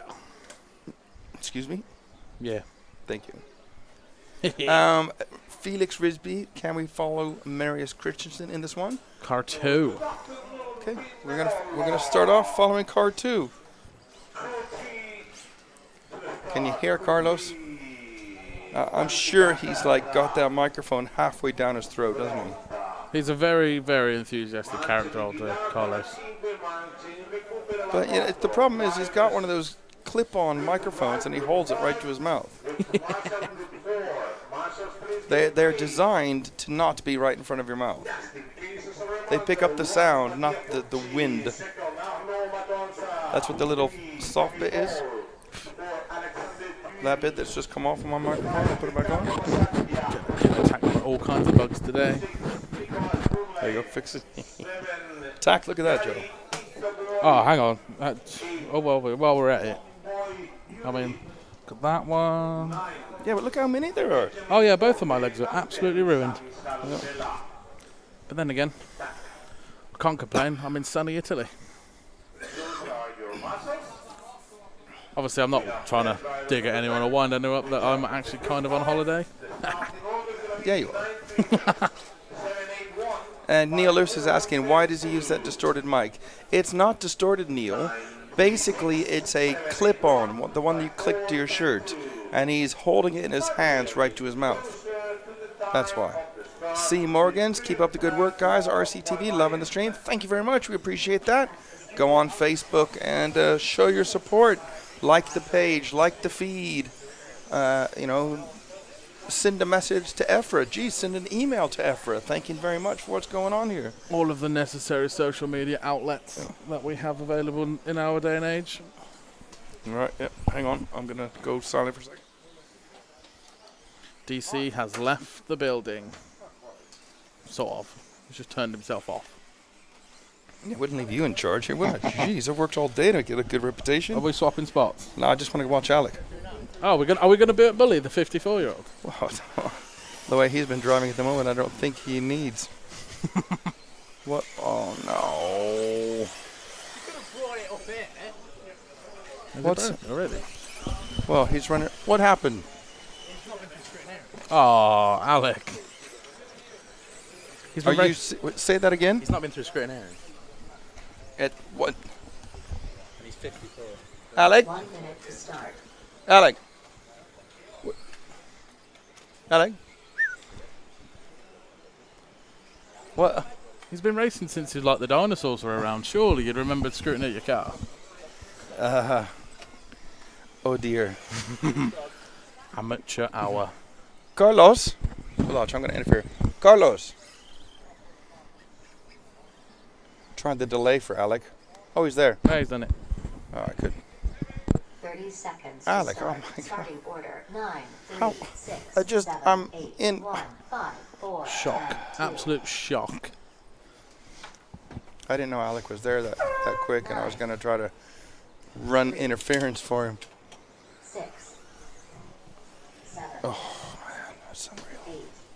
So Joe's looking at the chat room now. If you got something to write or say to Joe, he can read it. I'm going to stick my head out the window and watch Alec. Obviously family friendly, please guys. I will probably get in trouble and never be allowed on the microphone ever again. That's true. Normal Dave. That's true. That's ever true. I've already had a few warnings today. Only a few. Yeah, only a few, exactly. Ow. That's a few more than I wanted, though. Anyhow, round number 3 underway. We start off with heat number 5. And so we have 5, 6, 7, 8, 9, and then 1, 2, 3, and 4. And that'll be the end of our coverage for today. No more after that. And I'm very keen to watch my good friend Alex Springer, who forgot to take his car through scrutineering. Yeah, we were making fun of his age, and there you go. And let's see who has what on the opening lap. And Sylvain Gallo opening up with a 35.8. That is way, way quicker than everyone else, Joe. A what? Are you still here? Oh, 35.8. Yeah, but it's young Josh Holdsworth from the UK. Yeah. After 2. Exactly. So pick someone to follow, Joe. Pick someone to follow. I'd probably say, what colour is he? Car 9? Car 9 of Josh Holdsworth. I can't honestly see him. Harry, I am no good to you here. And his mom is watching, so she'll be like that. Just coming over the difficult double. Over the step down the tricky, onto the straight. Tricky double. That's the one. But it's Gallo back out in front, and he's leading by, look at the gap. Dave, I can't read your screen. Exactly, because there's nothing there, Joe. The gap is very minute. Well, Springer's got down to a 38.8. You know what? Let's talk about this a little bit, Joe. Alec had a good day yesterday, didn't he? I believe, yeah. After all the after the grip and everything decided to change, he changed his car and it looked more comfortable with his lay down than his stand up configuration. But he seated himself 50th yesterday. For Alec, that's pretty good. So that's very good. And then he made some changes, and he's had a bad day all day. So 2 practice and 2 qualifying have been bad for him. As a driver, what does that do to you, your confidence? Can you go out and just all of a sudden go good again, or? I mean, I think personally, you kind of got to try and block the issues out, and because each round is a new start in a way, I guess. Okay, and he's just put in a 36.5. See, blocking it all out and doing what he's got to do. So did you know that he's gone back to the setup he likes? He had been following the other guys. Oh, he's got Kevin in his corner, and Kevin's obviously not shabby at what he does. Yeah, but when he started following their setup, he went worse. It's kind of like I'm very, very much the same. I like to find my own balance, and yeah. So also over the tricky double, he is going single. So to me, this indicates that he's gone back to a setup that works for him, and he's driving careful, and he's not taking chances, because this is his chance to rebuild his 2-wheel drive meeting. Of course. You know, and so far, I don't think he's crashed. He's still, running 9th out of 10. Let's have a look, though. But 1 second can see him go up 5 places. That's all it takes nowadays is just a mistake. I mean, Exactly. you see at UK Nationals maybe 4 or 5 years ago, a mistake didn't cost you that much time, but nowadays you could lose 3 or 4 final. Definitely, absolutely. You know, drop that far down just by one roll. Exactly. Even if you haven't had to have been marshalled, it's... So let's follow the 10 car of Alex Springer, please. Turquoise over the Jeep jump now and over the big triple. Oh, no. Just as you say it. I commentator cursed him. I'm depressed. Trish, take over. The Trish and Joe show. The Trish and Joe show is live. I'm on. Trish is on. I'm going to do like a heat because I'm here to do a job. Get in trouble. Nah, it'll be alright. Yeah, it's been an interesting day. The track's been staying pretty good. I think we've all been enjoying ourselves, haven't we, Jay? I'm just enjoying the sun. I think Joe was on for TQ. I think he was off for 2 laps. I was TQing, whipping the back jump, I think. I didn't think anyone saw it, but apparently it was good. Well, young Jamie Hall was entertained while he was marshalling me. So. He's only little. No, Tommy's the little one. Jamie's the eldest. There's another one like you sitting next to me. Spoke to Bartek's dad. No, I am him. I am him. I am that man. See.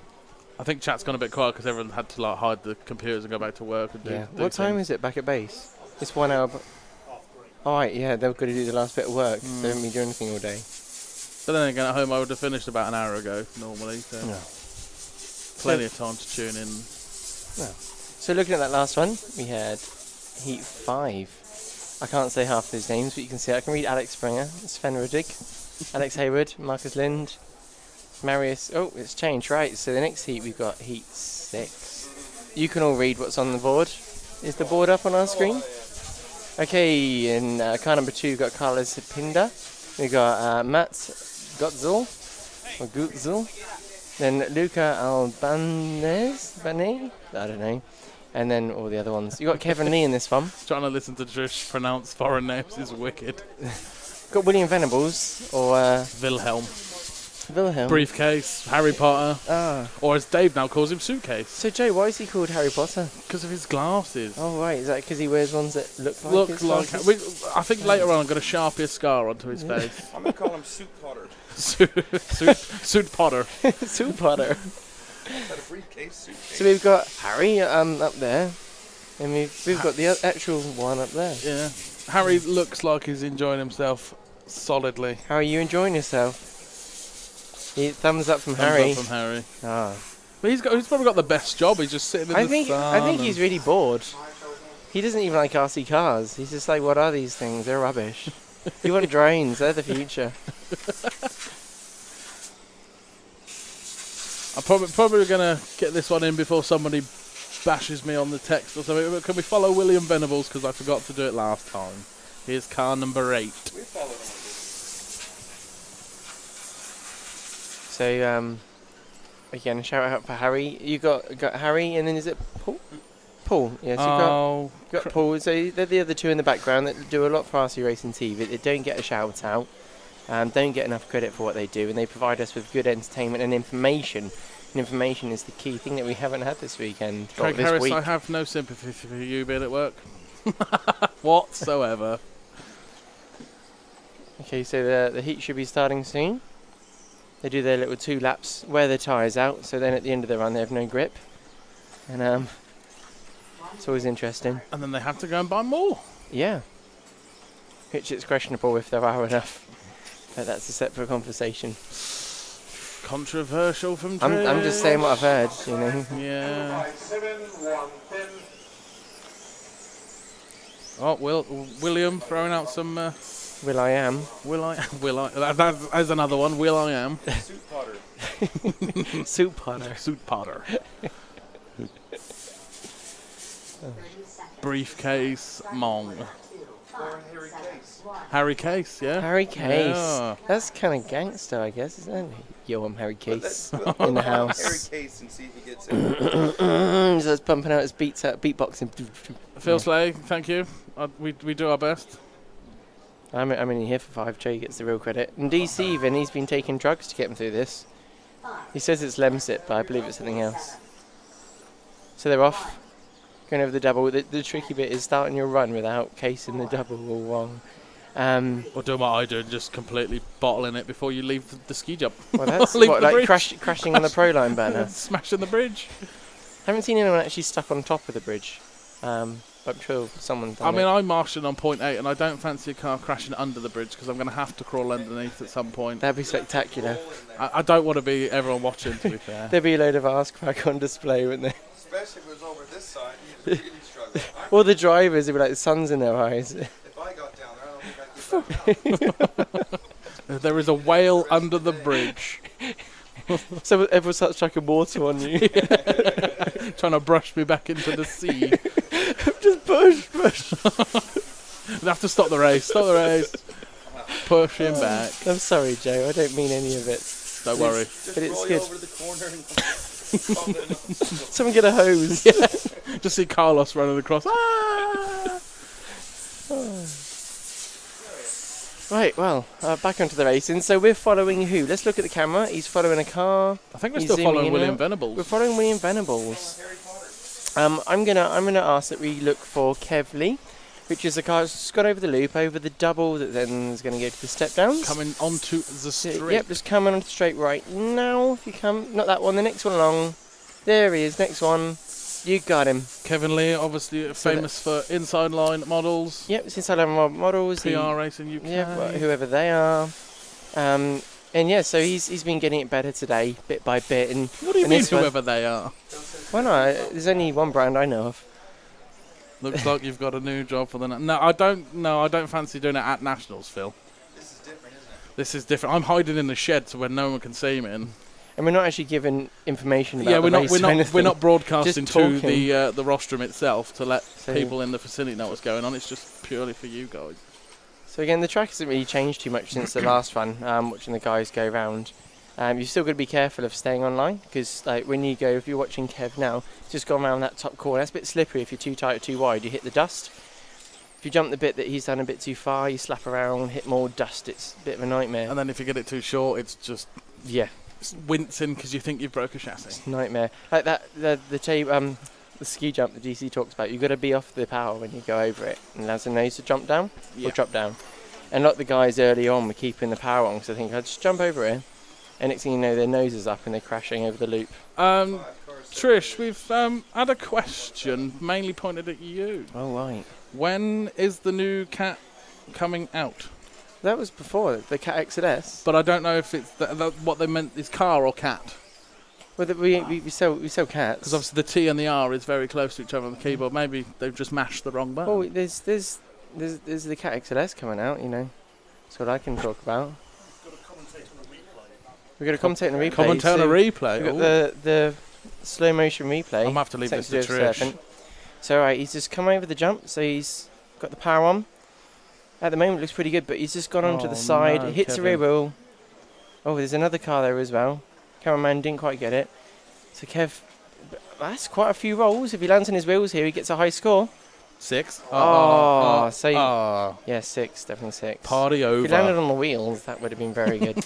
Good job, Kev. Oh well. I'm going to pass you back to DC, and see you all later. Trish has got work to do.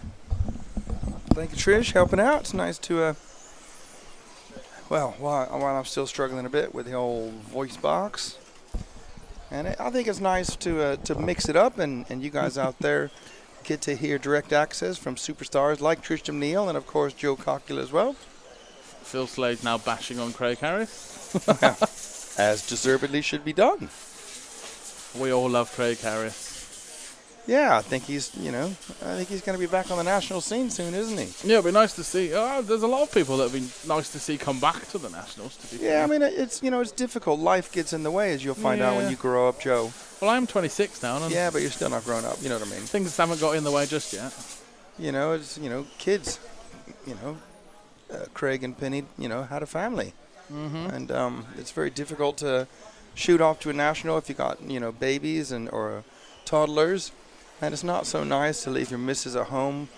If you're a stay home wife and you would look at the kids all day long, it's hard. Yeah. And then if your partner, your husband, goes off to a national for 3 days and leaves you with the kids again, Yeah, so I think they've done the right thing, and Craig's coming back and been doing a lot of local racing. We keep an eye on him. You know, same as Mr. Belston, who's so kindly messaged me.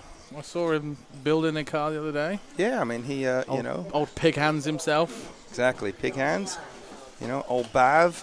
Bavid. Had a little baby, a nice little girl with his lady, and I don't think they're married, are they? I have no idea. I didn't even know he had a wife or a girlfriend. Yeah, well, maybe it's not.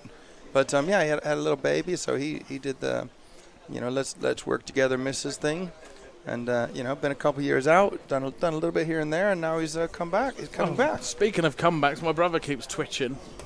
Yeah? Yeah, he keeps wanting to buy himself a car. Or just lend him a car, but... 9 in a 29. I don't think having Dan back at racing would do me any favours, to be honest. Oh, because he'll probably beat you. Well, he'd beat me, and then he'll end up like me having to do his car for him. Oh, right. Because, you know... He was useless with a spanner when he was racing. He's probably useless with one now. Well, just don't do it. Someone's going to have to look after him. Well, he's big enough to look after himself, isn't he? But, you know, it's nice to see. That's what we were talking about this yesterday, weren't we, Paul? That it's the sort of sport that you can just chuck your stuff in the cupboard for a year, 5 years, 10 years, and you come straight back. It's as if you'd never got a look. Hey, here's Harry Case. We got a new nickname for you. Oh, what's that? Harry Case.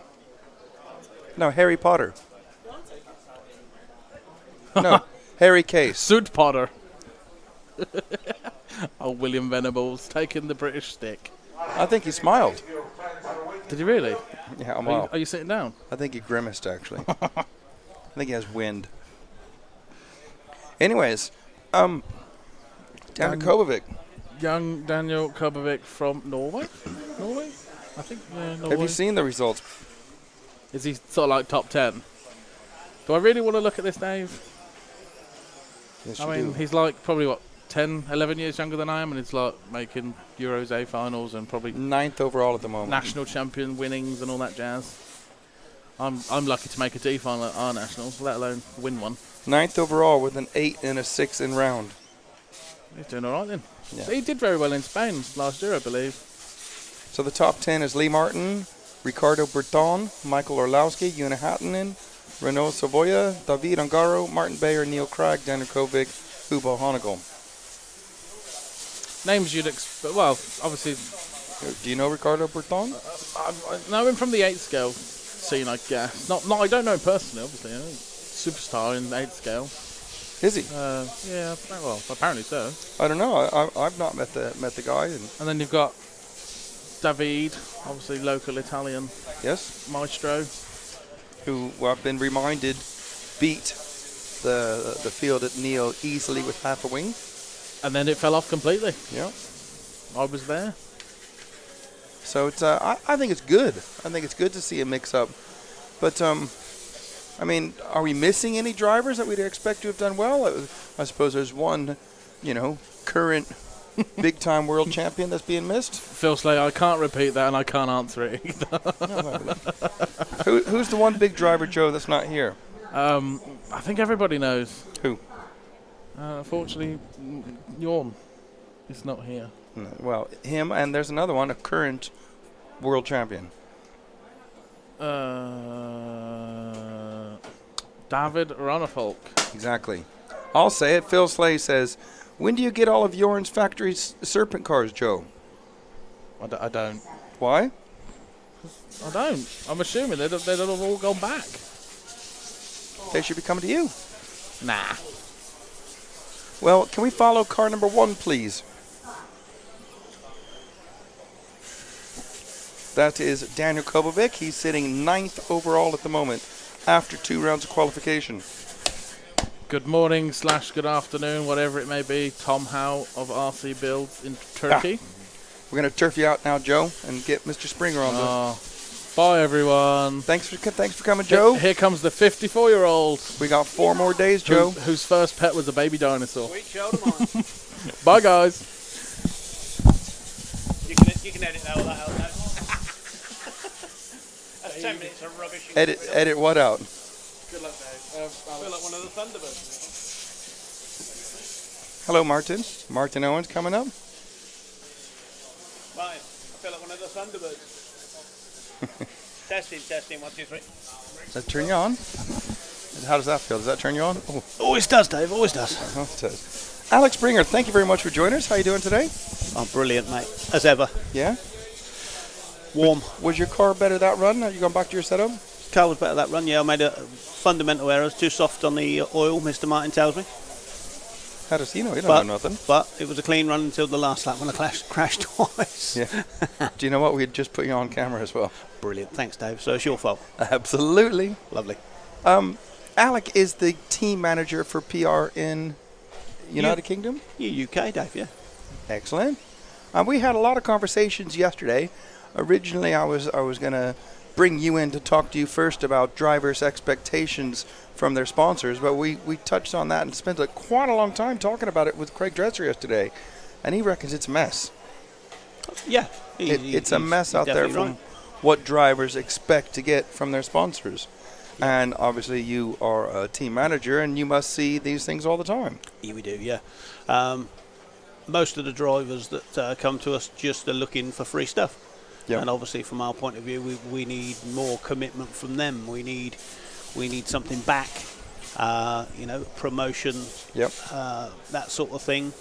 We also, we sponsor a lot of people, but we like to sponsor people, not just top drivers. We want them to exactly. We want them to do their bit at regional level, club level, and support the brand. Absolutely, and that mirrors exactly what Craig Drescher said. That sometimes you have club drivers that don't even do regionals, don't even do nationals, that they're really good at their club, and a lot of people follow them, and they're really good at promoting, and they help out, and they get good deals. Yeah, and they're better for the sponsor, in many ways than a top driver. The top driver will do good results, but if they don't promote the stuff or they look bad on the track, obviously they're a bad image. Then they're not good for the brand. Exactly. So it's very tough out there for manufacturers and sponsors and team drivers and team managers and all that to deal with unrealistic expectations from drivers' demands. Yeah, well, we get it all the time. You'll get a driver who's won a couple of club meetings, and they come to you and they're demanding free cars, free electrics. Yeah. And in reality that doesn't happen on an English level. And there's people in national A finals that get stuff for free. Yep. So expectations of free cars when you've won a couple of club meetings really doesn't add up, but you do get it's a very weird perspective. People looking in maybe started, the little lad's doing really well and the dad sees things about and thinks everybody's getting stuff for free. Well, it's not like that. You can't get that because there's not enough going back in. Correct. To the dealer or the sponsor, the manufacturer. There's not enough promotion. Absolutely, and this is not about naming and shaming anybody. We're not about that. What we're about is we're trying to raise awareness to try to have a starting point to start discussions about where this is going with our sport. Yeah. I mean, it's definitely an area that needs to be addressed, but it's difficult. It is very difficult. I mean, I said to Craig Drescher, I said, well, how about this, Craig Drescher? Let's take me in as example, David Church. Obviously, I'm very fortunate and I get to do what I do here and everyone listens to me. So you all know me. And, so if I wear a sponsor shirt, it's going to be seen a lot. What if I ask for, say, trade plus 15%? Is that a reasonable place to start? Well, I mean, a trade deal on most accounts is pretty good. Yeah, I think it's excellent. I mean, if you're asking for trade plus 15%, you got to remember that whoever's providing the deal is not making any money. Yeah. They're making very little of that. So what are they going to get back as a sponsor? Exactly. Nothing probably. So what's the incentive for a manufacturer or a sponsor to give this stuff out? Exactly, and that was just a pure guesstimate on my part. It wasn't. Alec and I had not spoken about this. He didn't know I was going to say that to him, and his initial reaction was, "That's too much, Dave. You're not worth that." Basically, in a polite way. Well, polite, yeah, but you're definitely not worth that much. Yeah. So hey, dang, I let that one come in easy, didn't I? But no, if you're asking, the answer is no. Yeah. Have a look on the chat room, see if anyone's chatting to you. Can you see it there? No, I can't see it, Dave, because I've got sunglasses on. I can't even see the screen from here, to be fair. Do you want to borrow my glasses? Well, let's have a look, see what rubbish you've got there. Let's have a look. Tesco's own, man. They're And very good. where am I looking? Oh, over here. Right. If you're going to read something else, RC Builds, Mr. Evdoka. read the whole name and the RC Builds, Mr. Evdoka. Right. What's he getting up there? Hang on. Martin. I can hear you. I thought that was tight. God, it's loud now. Yeah. Anything interesting being said for you? Let me see. Tony Evdoka, hi Tom.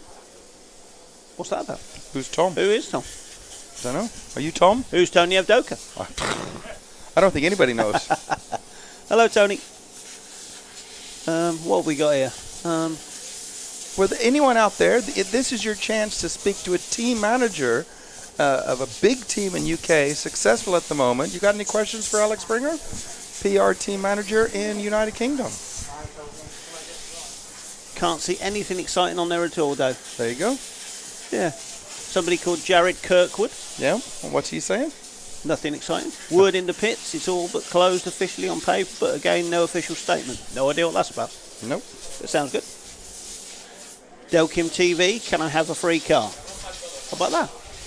Who's Delkim TV? Strangely enough, never heard of it. Yeah, me neither. No.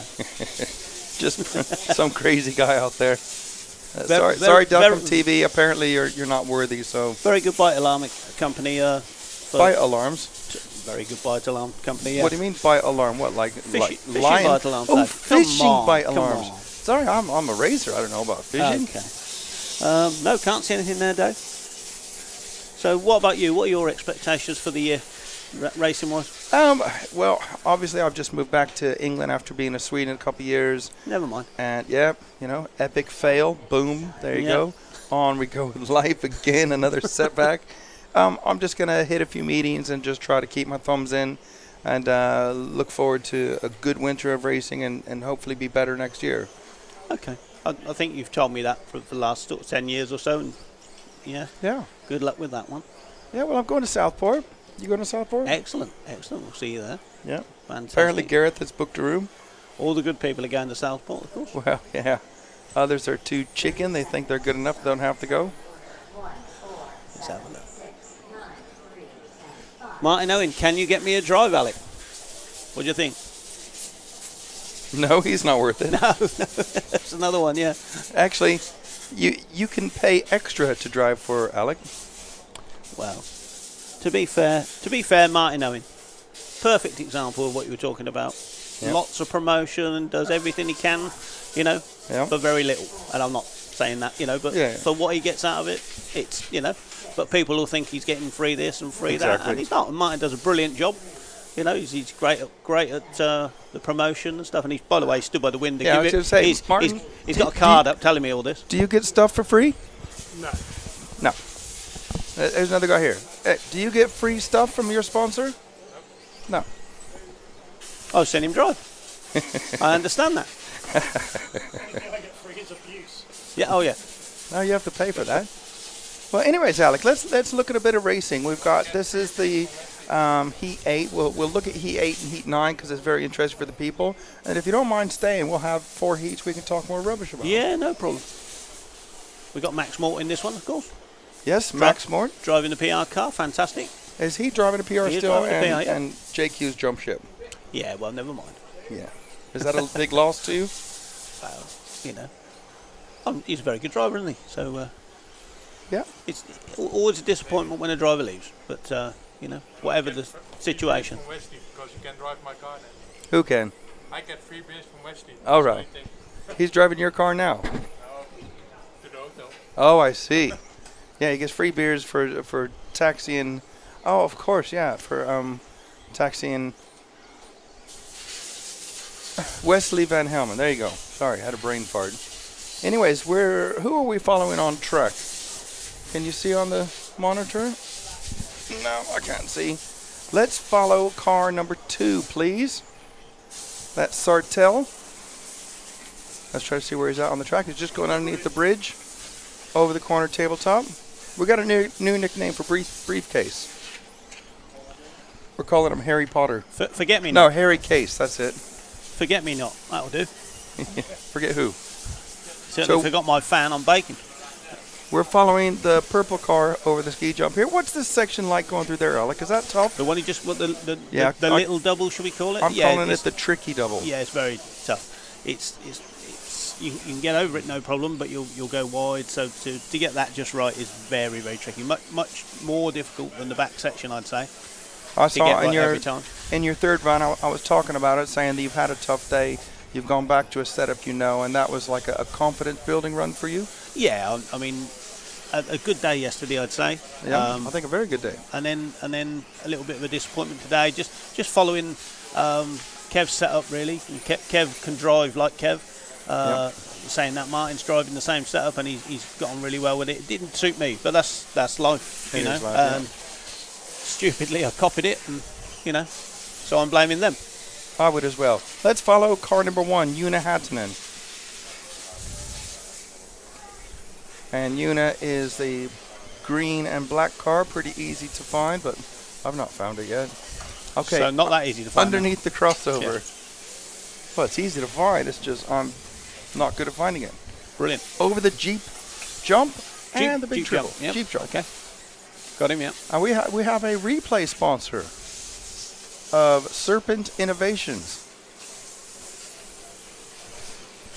Just so you know. Yeah, thank you very 1 much. minute 30 left. Una Hattinen is on top. Silence is golden, as it were. Right. Yeah.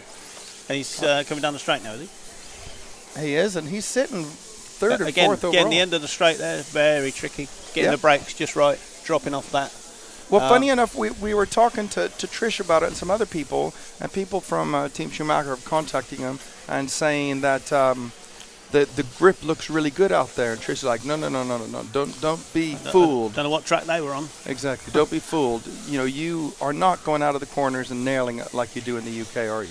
No, we've had a WhatsApp chat going all day for our drivers back in the UK, and some of them looking at it thinking, oh yeah, that's very easy, you know, but it's just, you know, come and try it. You've not easy at all. You've worked on your setup, not only of the car, but also on your electronics and the right, you know, gearing package, so your right gear ratio, but then you still have to drive it very, very specific, I'm saying. I'm not saying careful. Yeah, nothing like, I mean, people who take it as a slippy track in England is similar. It's not. It's not. No, it's completely different. You know, the car, I mean, we're on the FM version of the car, which is the forward motor. Most people have switched to that now from the MM version. Sorry about that. Obviously, the low grip car. Yep. Once the grip came up a bit, we're all on that now, and that's performing really, really well. Obviously meant for high grip. Yep. But tweaking the setup, and it's great for the low grip as well. It is indeed. So Una Hattinen is coming over to finish now. He's just 9 laps in a 10 split. Thanks, Martin. Is that a good time, you think, for young Una? Very good. Very good. He's just didn't know he was finished though. Yeah. I know you didn't. Now you know. He is finished. Ah, I see. My mistake. He's just switched teams from Yokomo to X-Ray. Okay. Lee Martin. Bit transparent, but there you go. Bit transparent. Come on, Dave. You've been here all day. It's a bit warm for you, but yeah. It's a bit warm for me, and I'm way down on my vodka intake this week. Oh well. Trying to stop choking all day long. But 9 laps in a 10 split. Let's have a look. I've got stuff on my phone. You want to watch that? Hey, there it is. I can get arrested for that sort of So stuff. he's in round 1. He did 9 and a 13. Round 2, he did 9 and a 14. Now, if we go back here, there, one more. There it is. In round 1, 9 and a 10 would have been TQ. There you go. It shows just how much the track has changed, or people are starting to tweak the setups and get faster. Lee did a 9 and a 6 in the second round. So 9 and a 10. Una has probably secured himself a top 5 starting with that. That's good going. You So- can come and drive my car for me. Yeah. Well, I think a lot of people would like that. What, to drive my car? Yes. That's all right then. All you got to do is ask. Maybe you should do an arrive and drive like JQ does. Yeah. I'm sure something like that could be worked out, couldn't it? Of course. There you go. Always open to suggestions. If you race in the UK and you're interested in trying another vehicle, the PR, Alec could arrange an arrive and drive for you. So you just show up and bring your own radio and your own receiver. No problem. Because it's anytime. And have a go. And I think one of the big appealing things for the PR team is how much of a team you guys are. Yeah, I mean, we pride ourselves on working together. Yep. Pitting together at nationals and personally, I'm in the Midwest region. There's quite a lot of us in the Midwest. We pit together there, work together as a team very, very well, and people like that. Yeah, it's so much more than just what can you get out of your sponsor. It's being part of the team, and then the whole camaraderie, and obviously there's the laughing and joking that goes along all day long, and the ripping of people. It all matters. It all matters. But then there's the help on the setups, and the help on advice, and the help if your car is broken, and you don't have to carry every spare because everyone has bits and bobs, and you're all just working together. Yes, it's so much better to have a team around you. Yeah. If you're sat on your own, it's not great. I mean, you have It's a hard work. breakage or something, and it's depressing. Yeah. Hello, Bent. What? What's the matter? No, she after the first control practice this morning. Yeah. She decided to change her driving style. Why? Yeah. Okay. Can you find out why? For me? Yeah, no problem. I'll ask you later. Yeah. I speak Norwegian, no problem. Yeah. So. Yeah. Hang in there, Dad. It's not easy. Yeah. Let's see how she does here then. Yeah. Okay, the top heat has started. Let's follow Lee Martin around for a little bit, please. He is going towards the ski jump now. And over the ski jump, that's your current TQ driver with 2 duck eggs in the basket. And what do you think of Lee's car going around, Alec? Well, Lee is Lee. I mean, he's very, very fast. He'll get anything round, but I mean, he's obviously doing very well with the Yokomo. Yep. His chosen sponsor for this year. He's very good on this type of track. Yes. He likes the dirt. He certainly likes the jumps. Very good on, really accurate. Absolutely. And that's where his sort of driving really helps on this sort of track. Look at that corner there. Probably his worst one we watched there. Look at that rubbish. Let's try to follow both of those cars, because just behind him on track is Riccardo Berton. He is a Italian driver, so could possibly be a local. I don't know. And he's harassing Lee, hanging right with him, looking to maybe make a mistake like that. Yeah. And that was going to cost Lee a chunk of time. Maybe Lee, what's your feelings on how did that happen? Was Lee looking out of the corner of his eye to see where this other car was? Possibly trying to pull a small gap to get back to the place he was before, so that he wasn't going to get pressured, but didn't go quite as he planned. But I'm sure he'll start to pick back up. He'll settle down and get back on it. And you see him taking a chance, sort of jumping over the corner on that tabletop. Let's follow the white car in front, please. That is Riccardo Berton, Italian, who is out in front and leading this best lap of a 33.4. That's fast. He's fast. Yeah. I can do that if I cut 3 corners out. Yeah, exactly. But could you do it for 9 laps in a row? If I cut those 3 corners out on 9 laps, yeah. No, I mean, watching Lee go round, very, very accurate. Yes. I mean, although Riccardo is ahead of him on time and on the track, Lee just looks so much more in control. Yeah. I mean, as I said, he thrives on this sort of track. But he's obviously got the thing in hand that he's got 2 TQs as it is. So exactly, it's that always helps. Yeah, I mean, this run could be very important because tomorrow they're not on the track at this time of the day. Their last run starts at noon, and Lee's made another mistake. Made another mistake there, but and another mistake. Wow, that's very uncharacteristic of Lee. Could he possibly have made some changes to just to, why not? I mean, was that something people are likely to do? Looked like an Evdoka lap, that one. Jeez, but it wasn't that good. Yeah. Cue Adoka on the chat room. Well, you can say whatever you want. We're not even looking at it. I'll tell you what. Hello. But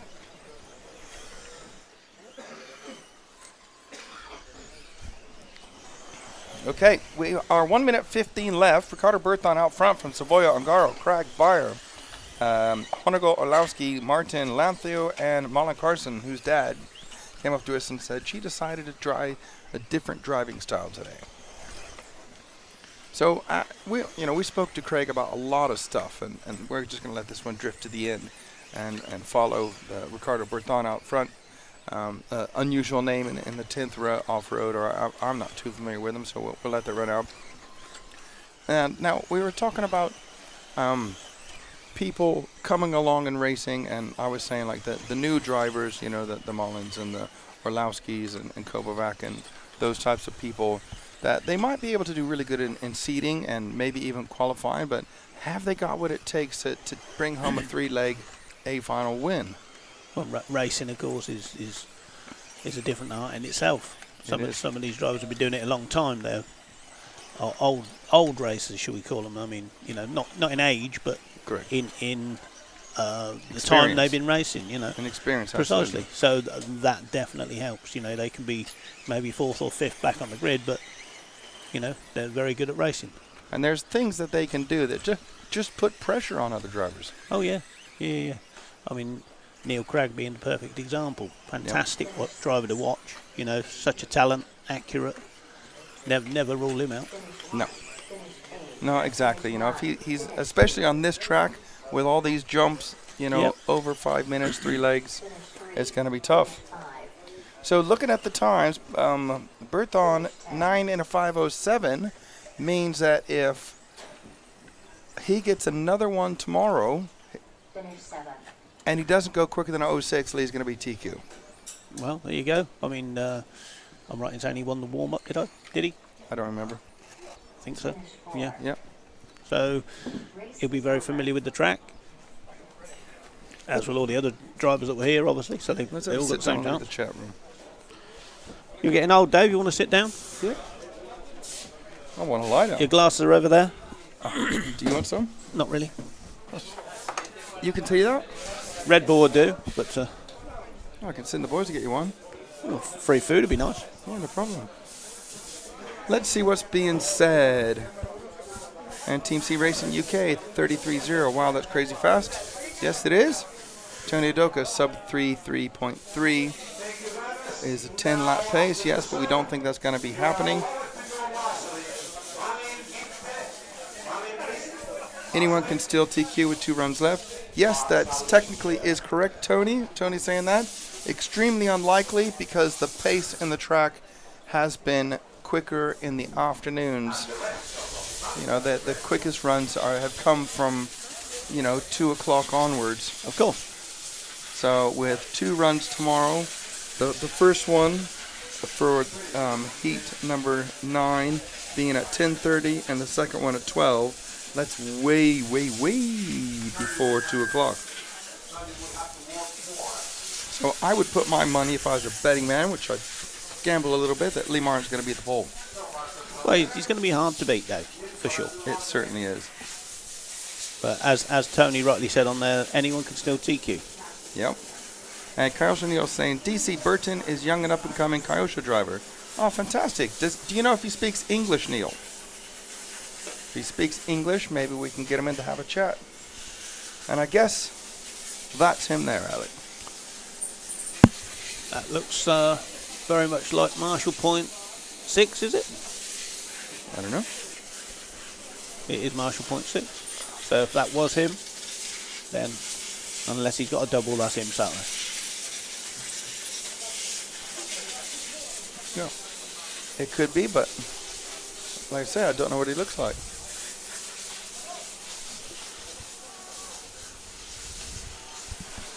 One thing to say, Dave, this marshalling positions, yeah. By and by the marshalling positions on this track are very good, don't agree with the sitting position on the outside of the track. That's causing some very slow marshalling. The back section, to be fair, there aren't a lot of crashes on that back section, so it's not too bad. But there's a couple of positions where drivers are sat down, marshals are sat down, and that's not good. I mean, there's some very, very slow marshalling, should we say. Shouldn't happen at this level. But, well, then you know what you do? You tell your team manager to raise it up at the team manager's meeting. True. So he's slacking. Who's your slacking team manager? Slacking team manager? Oof. Martin Owen, I think. Oh, of course. And Ashley Patterson saying, yes, he speaks good English. Okay. Lee Romang, you've got Alec on, and he struggles with English. True. Yeah, that's very true. Truly. I don't know. Who's this Lee Romang guy? Never heard of him. No, Never heard of him. I think he's foreign. Yeah, with a name like Lee, yeah. I think so, yeah. Definitely foreign. I mean, maybe his name should be King.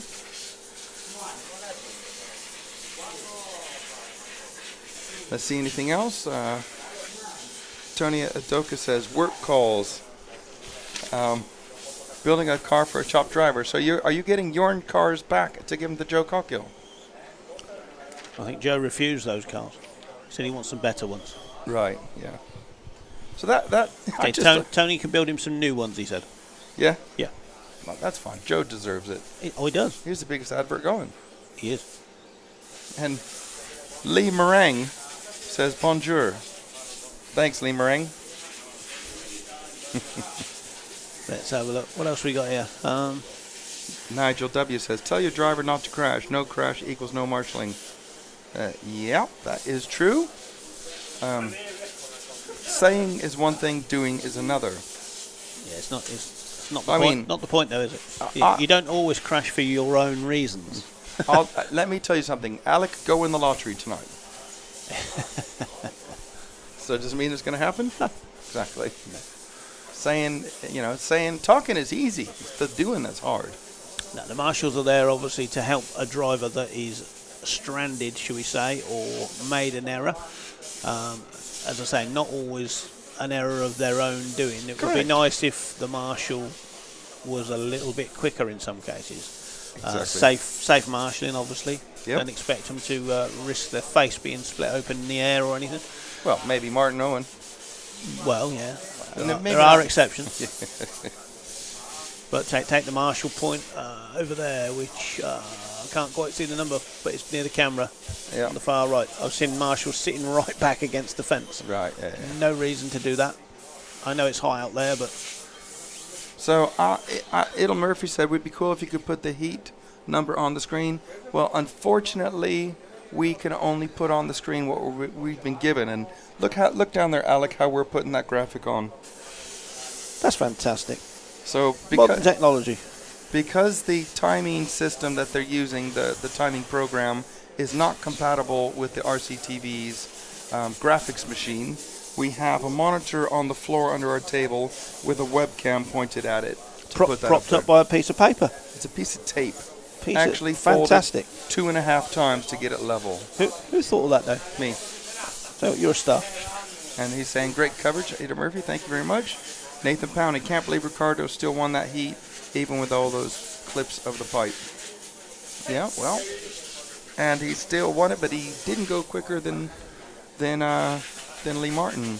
And Lee Meringue says, Lee Meringue to you too. That's what your name is. Lemon meringue, he says. Oh, yeah. It's lemon meringue. Yeah, you are a bit bitter, aren't you? Liam Galvin. Alec doesn't need to win the lottery. He's rich already. Yeah. Oh, if I was a pound behind him, I'd be happy. Exactly. Ollie young, Dillon. free and single. Well, he's free and single, I think. Ollie Dillon. Are you missing PR Racing star driver Chris Muirhead? Chris, very good driver up in the Midwest. Ran the Oswestry area, Dave.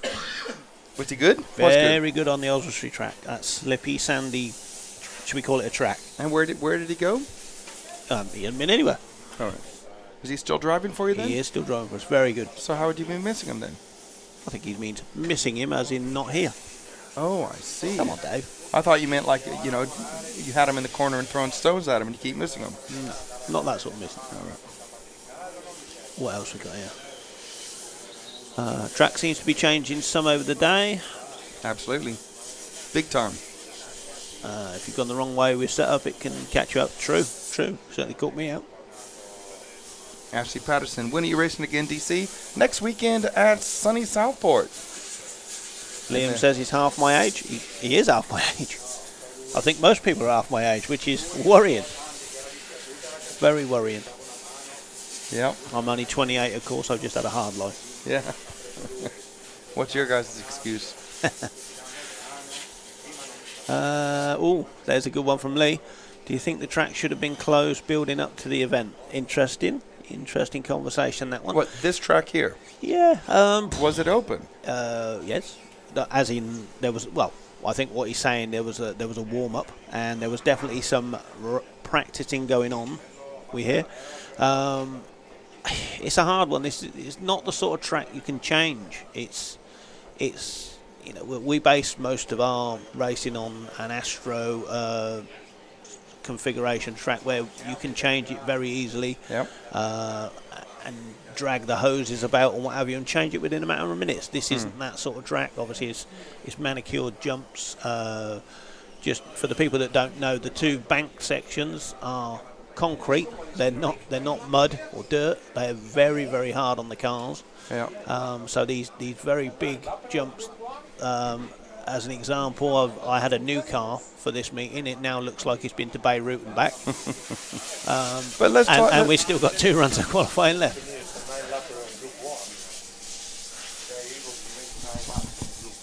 All right. Yeah, that's Luke Holdsworth.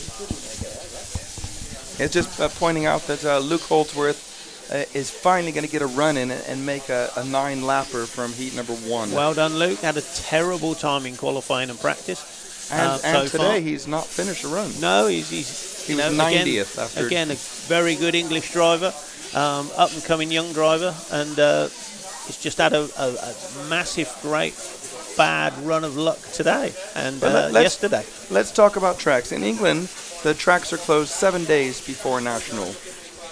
I believe at the European level, it's closed for 2 weeks before European Championship. Right. So Lee Meringue is saying it should be closed before a meeting. What do you mean? I think he's saying, you know, there shouldn't be any practice on the actual layout at all, probably.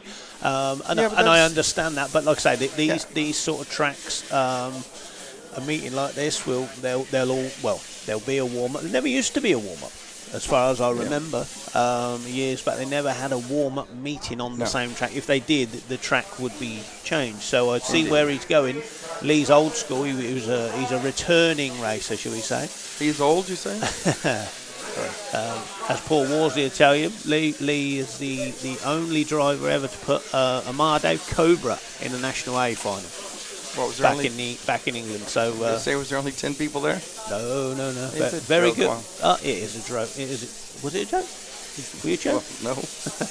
No, very good. But you know, but that's always he knows what he's doing. You know. Yeah, that's always a difficult subject though, because when have you been to a RC track that is flush with cash? So we're saying if you're going to host a European Championship, close your track and lose your weekly Precisely, income. it's difficult. It's difficult. I mean, this particular track, it must be a nightmare to keep this in this sort of condition. And it's done very well. I don't think it's cut up that badly for this sort of track. I mean, it's not rutted at all. I mean, and it's quite nice to drive. It's a nice track.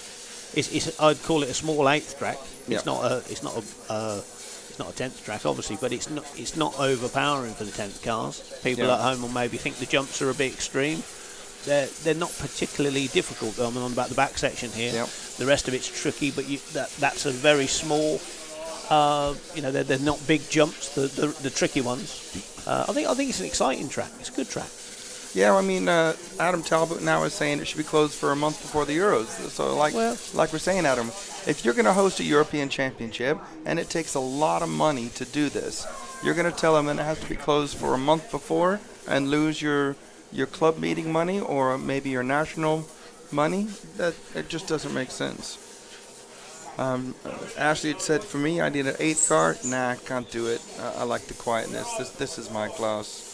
Terrocratic, have we seen any new factory parts? I don't know what the old factory parts look like, so I couldn't possibly say if they're new or not.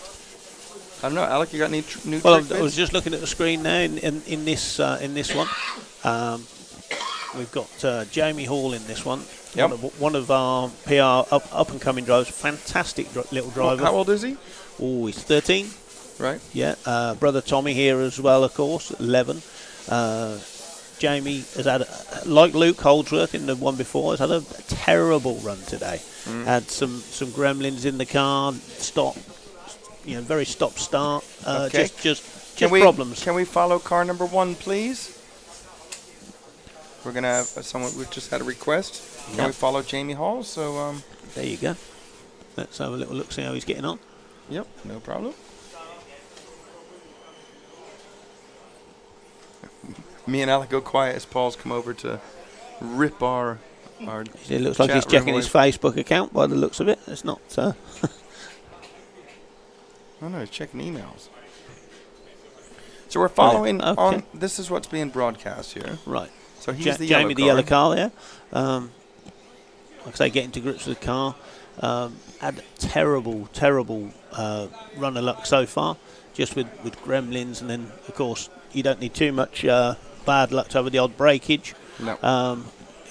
Pop a ball joint, unlucky on some of the jumps, that sort of thing, but lovely driver, just really accurate.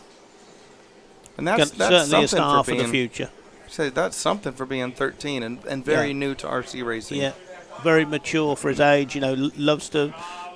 Given the Murray Walker there, look, had a crash. But if I knew how to do it, I would do the Serpent Industry replay. But what, the slow-mo? Is it on this one?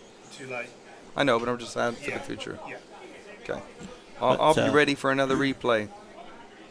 Oh, you cheeky French team captain showing another beer, not bringing me one. I'm allowed 1 beer a day. Onto the straight now, Jamie, coming down the straight. So let's see how he copes with this one. It's a tricky section, that. That's the double single underneath the ski jump. Over the tabletop to the right, coming up to the big bank quarter, heading towards this could be a problem. Another car in the way, which is always a problem on this sort of thing. Lap of the God, there you go. Killed him. It's nothing you can do with that. Another car, you've got to commit before the jump. And it bit him. But that's the sort of luck he's had this weekend. Here's a replay. The Serpent Innovations, but I think I've gone back too far. Yeah, you have. Oh, here we go. It's probably this one. Let's have a look. Oh, see, you told me the wrong one. There it goes. It's too late now. Yeah. Put it back to live. You have to let it go. Oh, well, we're going to watch a replay of them for a little bit then. If they only know what they're doing in here, it would be brilliant. Oh. I think that's it. Is that now? Well, no, they know what they're doing. It's just I don't know what they're doing. I don't know what I'm doing.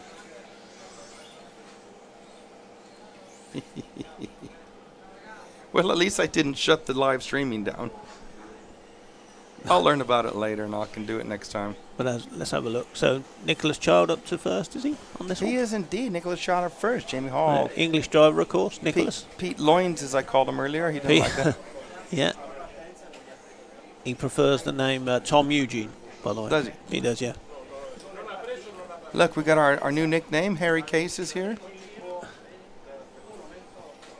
Right, Harry? Will Venables just made an appearance at the window there, look. You brought my fan, have you? I thought they went back to get that. Oh, yeah, they got it, yeah. Are you letting them take it home tonight? No. I don't blame you. I'm not allowed tonight. No. This is heat number 2 or 3. Oh, I can't tell. This will be heat number 2. Is it heat 2? Okay. And Terrocratic is asking, what is Serpent Innovations? That's our instant replay sponsor. Does that answer the question? And Carl Chanel saying Burton came to the UK a couple of years ago and won the 8th B Euros. So that's good.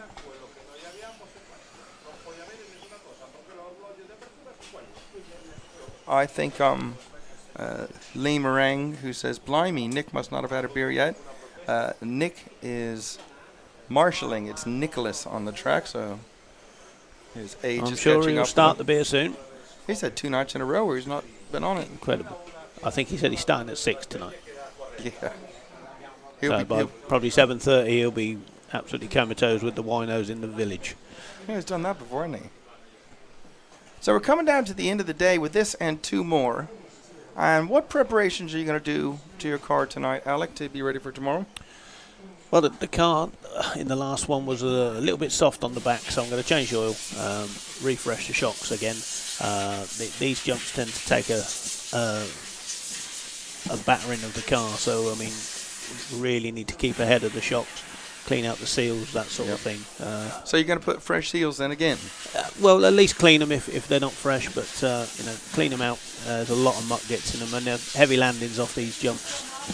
Check that nothing's bent or broken. You know, it's very easy to damage a car on this sort of track and not know it. You know, bent hinge pin or something like that. So that's certainly not going to help you. It's got to be be working well tomorrow.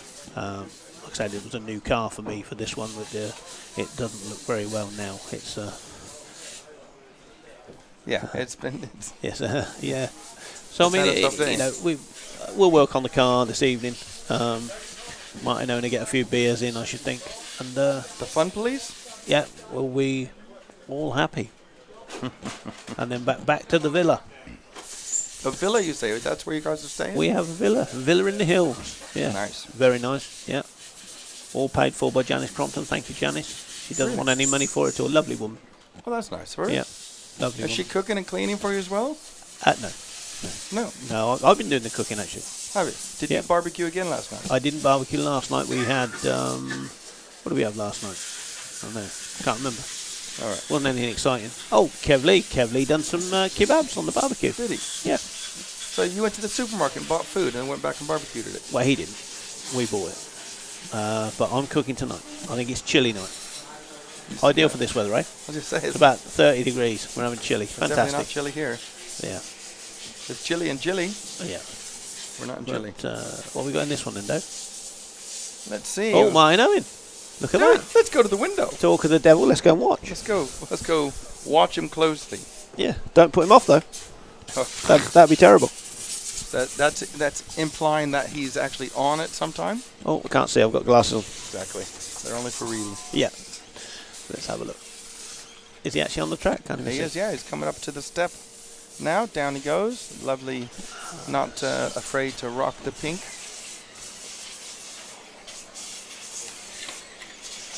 Oh, yeah, there he is. Car 5, yeah? Yep, car 5. Under the underpass there. It's coming up to the tricky back section. Here we go. And the Jeep jump. Yeah. Got to plug our This is the one. Oh, perfect, perfect. Don't let him say I said that. No, he won't watch this. No.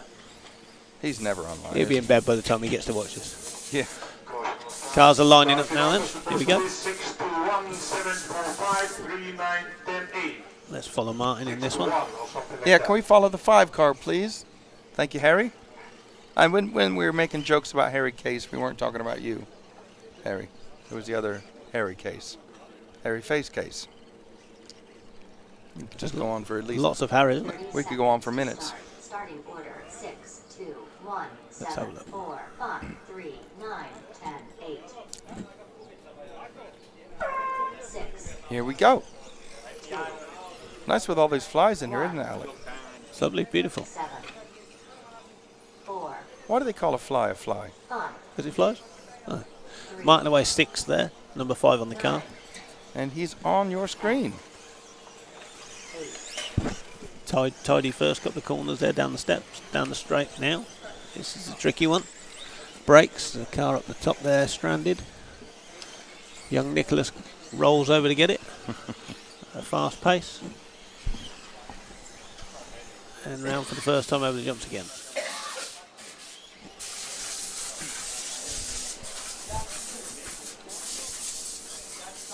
Into the drop-off now. And over the ski jump. And completing the first lap. And he does it in a 37.5. Good lap. Just screwed that one up a little bit. Just want to be a little bit slower, but... Another car in the way with Nicholas being really busy. He'll have to have a lie down in a cake factory or something. Yeah. Heading for the Jeep jump one more time is Mr. Owen. Over the big triple now. That's a good jump. Yeah, that's very good. Around the Marshall there. Yeah, Martin driving around the outside of the Marshall. And as you were saying earlier, he's coming up on 3 cars. Yeah, you Murray walking him there, Dave. Well done. We should have had it ready on the replay on that one. Yeah, that's done him. Well, I was going to do a replay of that, but Paul's not listening.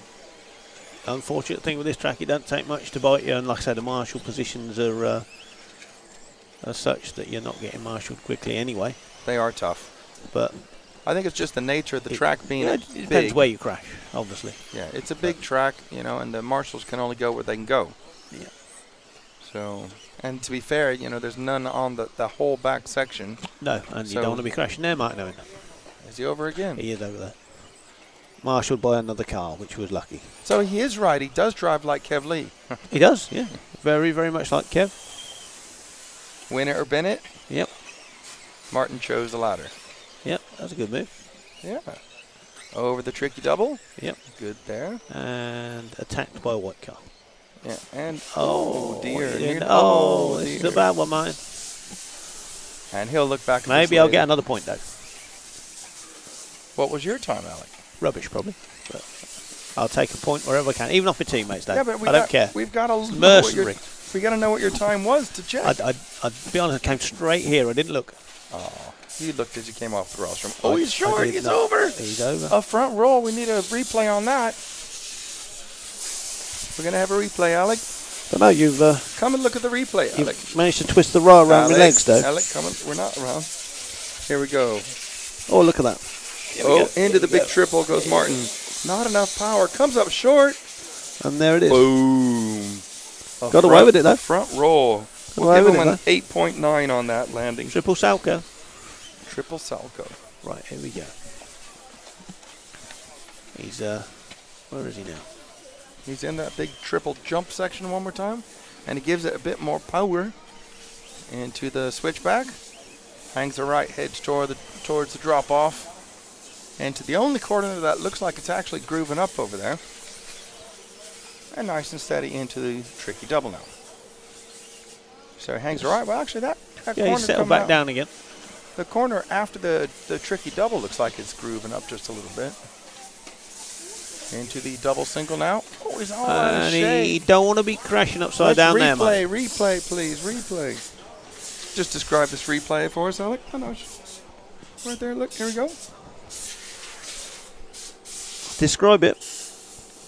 There you go. Look. Here we go. A complete screw up, I'd say. To be having words, maybe knock a bit of discount off. Yep.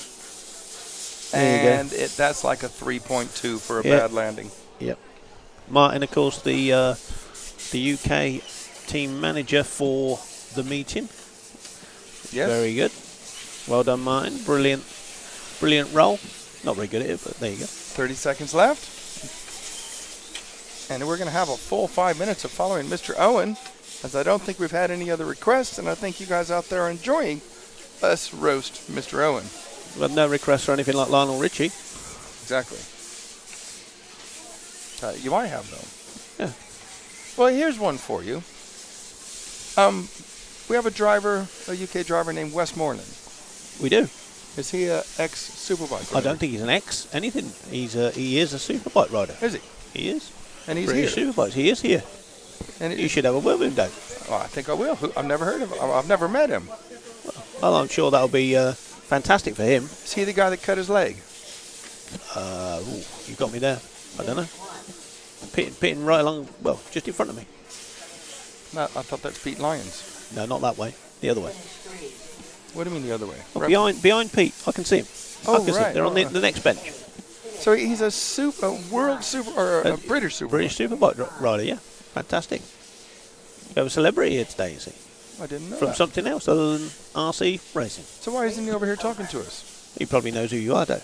No, fair point. He probably doesn't want to be abused like William here. Like who? William. I mean Harry Case. But he likes it, though. I don't think he does. Exactly. He said, why not? Yeah? Yeah. Who we got coming on now? Is this Tommy Hall? Oh.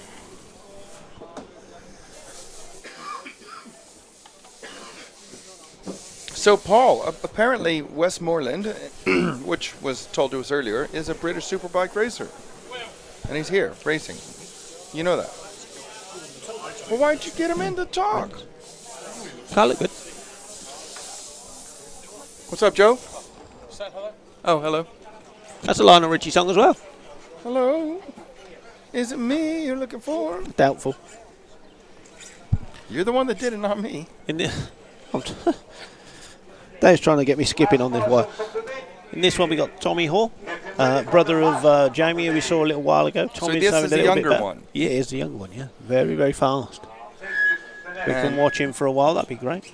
He is number 3, and he is driving for you. He is driving for us, yeah, strangely enough. There's somebody in this one called Sammy Salmonella as well. What's that about? Exactly.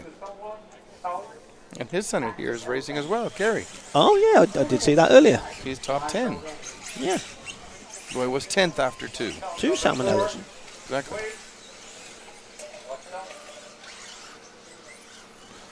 Right, Tommy's just going, this is the warm-up course.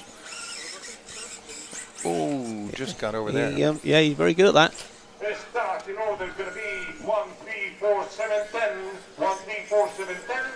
9, 5, 8, 6, 2. 9, 5, 8, 6, 2. 1, 3, 4, 7, 10. It was described to me yesterday as like a carnival. What the... With Carlos talking like that. Oh, I see, yeah. I thought you meant the whole event. That's not very nice. Step up and take your swing. Yeah. Roll up. Where you gone, Dave? You've fallen over? What's going on? Nothing. I just wanted to look at you from behind. Well, trying to block the sun saying out. Nothing. Trying to block the sun out. Let's have a look. We're going to line up now. So can we please follow the 3 car? Tommy Hall. I'm sure there's some good jokes in there. He's upside down on the line at the moment, so... You might as well just stay there. Marshalled by very, very quick Joe Cockhill there. Have a little quick look, see if the car's broken, or probably just look and see what he can steal off it, knowing Joe. Yeah. Yeah, look at him. Larger than life. Well, he's definitely larger. 30 seconds to start. Starting order. 1, 3, 4, 7, 10, 9, 5, 8, 6, 2. Do you like the nice lady voice? That's fantastic, wasn't it? Yep. Yeah. So after this, you back to the pits to wrench on your car? Back to the pits, wrenching on the cars, and Martin Owen buying beer, as I said before. Is he? Allegedly. All right. Is he going to have one? No, I shouldn't think so. That's why we call him the fun police. Yeah. Right, here's Tommy going down the straight. Let's see what he makes of this one. Oh, the double single underneath the flyover. Oh, that's very tidy there. Very neat. Yes, he's definitely a mature driver beyond his age. That's just perfect. Very nice. So. Nice and tight through the switchbacks. Heading for the ski jump. Very nice through there. Running a bit wide to get enough pace to clear the tricky double. Yeah, that is very tricky, that one. I'm struggling with that steps, would you believe? Really? I don't know why. Should be an easy bit of track, but I can't get down there. Well, I was saying earlier that when... Perhaps I need a stair lift. The last... I'm 54, you know. Really? I didn't know that. The last Euros you were at, you were okay on the whole track, but you couldn't do the jump. Now you can do the jumps, but you can't do the rest of the track. Yeah. Irony. I can remember that. Can you? Barely. Barely. Every lap. I remember the bad bits, but unfortunately that was the whole trip. Yeah. Yeah, I can only remember the bad bits. How much was that? All of it? Yeah. As I remember, I broke both cars in the airport. Did you? I did. Yeah. I drove them around the airport for reasons best known to me. He's over. He's got away with it. He's okay. Yep. Champions roll, we call that. Yep. Because even maybe champions... cost him a couple of seconds, but if he can string it back together, he'll be okay. Exactly. Into the big triple. Beautifully judged there by young Mr. Hall. This is the last run of the day. And we're following one of the youngest drivers, if not the youngest driver here. It'd be very close. I did see one or two other small children racing. What are we saying? He's 10? Yep. Into the corner tabletop? No, sorry, 11. He's 11. and his brother is 13. Yep. Heading for the Jeep jump now. And the big triple. That's good. Looks good. A little bit, flew a little bit too far, but that's far more acceptable than coming up short. Yeah, that's the good thing about that jump. You can overshoot it by quite a big margin, and you're only going to be landing on concrete, which, although is bad for the car, you won't crash. Provided your car has the right attitude in the air and it's coming down, roughly. Yeah, it will forward. land okay, and it won't cost you much time.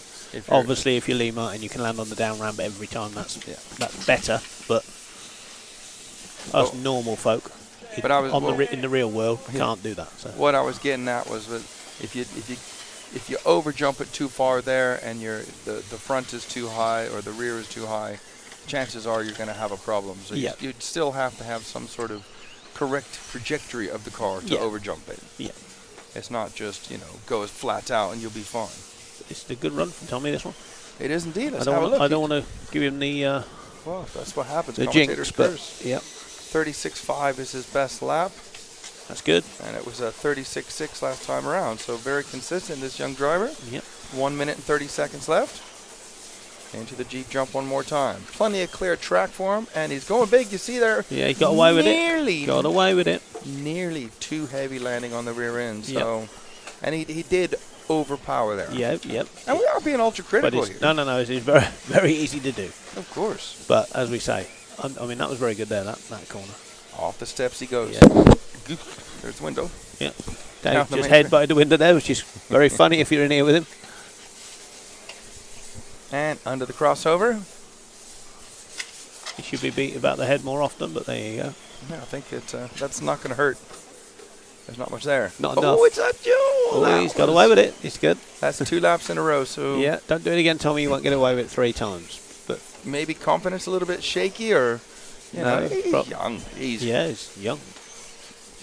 If you could train yourself at this age to concentrate for the duration of whatever race you are doing, whether it's 5 minutes or 10 or 30, then you're doing really good.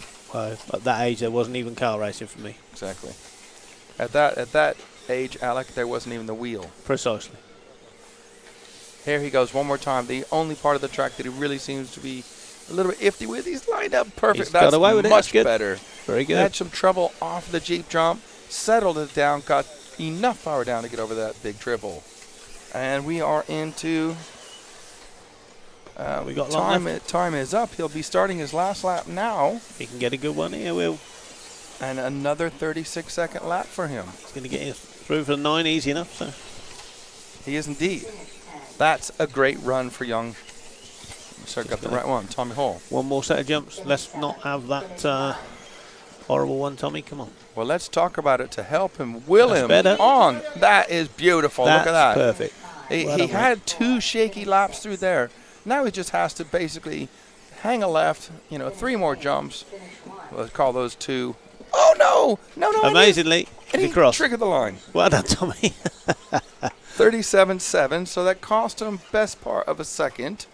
But he's just done 9 laps in a 9 laps in a 34 split. So the last lap cost him about a second, but I don't think he's going to be too disappointed to get through to 9 laps. That's brilliant. Yeah. No, he was 1 second off it on one of his runs, so he's done well. He's qualifying 2 runs today. He'll be happy with that. Excellent. And that's it. Dave, I'm going to leave you now. Are you? Oh, yeah. You want me to go work on your car and you Not stay really, here? no. Yeah, I don't blame you. You carry on with what you got to do. Okay. And I shall speak to you tomorrow. Thank you very much for your time. Not a problem. Okay. We're just going to. Hang on. I'll turn that down like that. Aye? Double team sign off segment. We're back. Let me just sit down. Watch out of the way, Joe. Thank you very much. Now leave him down. He'll think he's on, but he's down. No, just kidding. Joe Cockhill's coming in to sign up. Well, we can stay on for a little bit longer, can't we? Well, I don't know. Does Harry want to sit up there any longer? Yeah, leave him up there. Does he have to be up there? Nah, probably not. So we can pick up the other camera down there, and you can come on down, Harry. Harry has done a fantastic job today. Absolutely. And I'm sure he's going to be having a fantastic week himself. And probably going to have a fantastic week for RC Racing TV. So let's have a look at the chat room real quick. Let's have a look at the chat room. Massimilio Merchant, he can't says Felix review. I can't find anything on the EFRA side. No, if you look further up in the chat room, and maybe Paul could share it again. He was after list of results. Oh, I beg your pardon. Wasn't after the results. My mistake. You right? Hang on a second. At least the sun's gone in. It's still hot though. Still feel like a sweaty badger. Whew.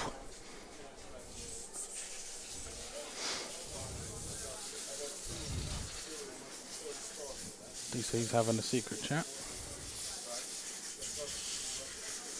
with young Andreas from, I think.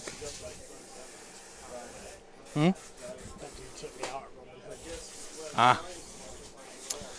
Oh dear. So anyway, how have we all been enjoying the coverage so far? Obviously, let Dave and the rest of the RC TV guys know what's going on and how much you love everyone.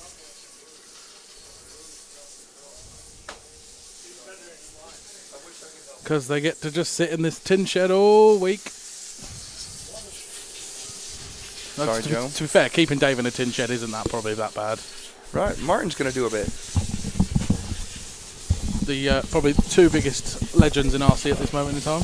Yo, Joey. No, Martin. So, what are we going to talk about? Well, our last run. Well, mine was actually pretty good. Car felt pretty decent. Changed the shock oil change and just turned the slipper down a little bit. A couple of settings on the transmitter and car was spot on. My hands turned the trotters. Pig Hands Deluxe. My name is Dave. Pig Hands Belston. Yes. It all went very, very wrong. I drove like Stance. Yes. No, I didn't drive that bad. Oh. Because Stance, you remember?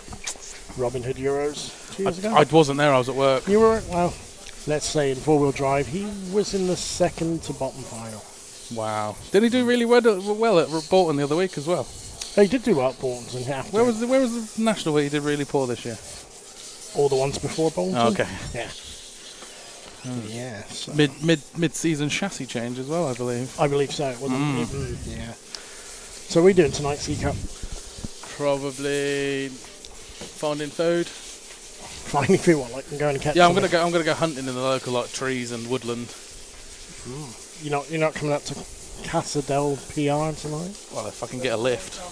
That's true. Yeah. Yeah. That's the problem with people being spread out all over the place when you come to the Euros. It's some people end up in one part of the town, the next the other. Sorry. Wonder if we're actually live or they're just letting us do this. Yeah, maybe they've just shut us down. We're just talking to ourselves. We probably are. No, I'm not. I can't see the chat screen, so. I bet we're not even live. We're just talking to ourselves. Can we put the chat screen on here so we can see it on this one? No, can't do that. Oh no, there it is. It's back. Let's have a look. We getting asked anything silly? Okay, are we getting hassled? That's the question. Absolutely. Dave Poulter. David Poulter. Absolutely nothing. I think everybody's... No, they're not. They're just gone because the racing's gone. finished. Yeah. And they're thinking, I don't want to listen to those two idiots. But we are the biggest two legends in RC at the moment. Well, yeah, you know. We were stood with two of the biggest legends yesterday when we overtook them on their status. Yeah. Which, who's that? But Neil and Lee, they're not legends, they're old. Well, yeah. Especially Neil. What's that? Neil, what did I say yesterday? Neil's nearly... Oh, no, sorry, Neil is nearly 40. It was Lee I was bullying because I said he's nearly 40 and he's actually only like 32 or something. That's close to 40. That's close to 40. Closer than I am to 40. Exactly. Ooh, it's gone very quiet. Hey? It's gone very quiet. It's gone very quiet. I think everybody's just gone, racing's finished. Bye. Oh, no. Oh. See, what's on there to ask Joey a question? Rich Young, hi guys, how did you do? Hashtag ask Joe some questions. Yeah. That's Craig Harris, isn't it? Craig Harris. Oh, Craig Harris. I could tell some stories about that little Welsh legend. But he's, yeah. I think we should get that trending tomorrow, you know. What's that? Hashtag ask C Cup questions. Yeah. I think we should get that trending. There is no questions whatsoever. Why is the roster like falling? What is this? Neil Skull's loving it today, isn't he? Neil Skull, you should be working, surely. Yeah. He doesn't do any work, does he? It's very... No one... Right. I reckon we should give a prize away for the first person to ask a question. Well, that's the RC Racing TV guys' bag No, of you tricks, should not give a mine. prize away. Yeah, but like what? Mars bar. You got about 30 of them over there. I can't find any chocolate or anything in this town. We should ask a question. What did everyone did? think of David's commentating today? That's one. How has DC done? On a scale of 1 to 10? Right, I'm going to go get a beer, so let me sign off, please, boys. Oh, he wants to sign off. Should we let him I sign thought off? we were signing off. I thought we were. I thought we were just going to let him wander off and he can come back later. And Then again, these boys look like they want to go I think they want to home. go for a beer, especially Paul. He looks like he has had enough. No one's talking. Oh, we got a question. Oh, no. Joey Martin, who is the highest placed out of you both? That's me. Well, I think after that round, maybe me just. No, because I finished 2 rounds, you only finished for 1. Actually, I finished all 3. Yeah, but at the back. Yeah. Go on, fight. Well, I don't know. Can we find it out? No, it's not on there. No. We haven't got it. Right, let's go get some beers. I'm going to Beers. give this headset back to DC so you can abuse people. And Joey, I'm going to go eat all your Mars bars, drink all your beers, and get some more text messages from your girlfriend. I'll speak to you later. Ooh, girl. Yeah, but Martin, she's only sending you pictures of me. Right, thanks for that, Martin. Thanks very much, Joe. I would like to say thank you very much to all the people viewing today. We let these guys ramble on for a few minutes. Thanks very much, Joe. And you know, we're hot, we're tired, gotta pack all our stuff away. And I'd like to say thank you very much for our sponsors Jeep and EFRA. And thank you very much to all of you out there. And all your interaction today was brilliant. I can tell you we will be back on the air at 10 past 10 in the morning. And we come back on just in time for the 4th round of qualification. So tomorrow we have the 4th and 5th round of qualifications. And then the finals.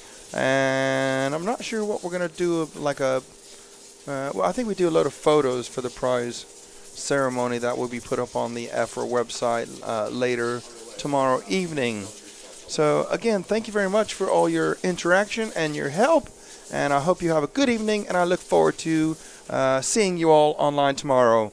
Thank you very much. Good night.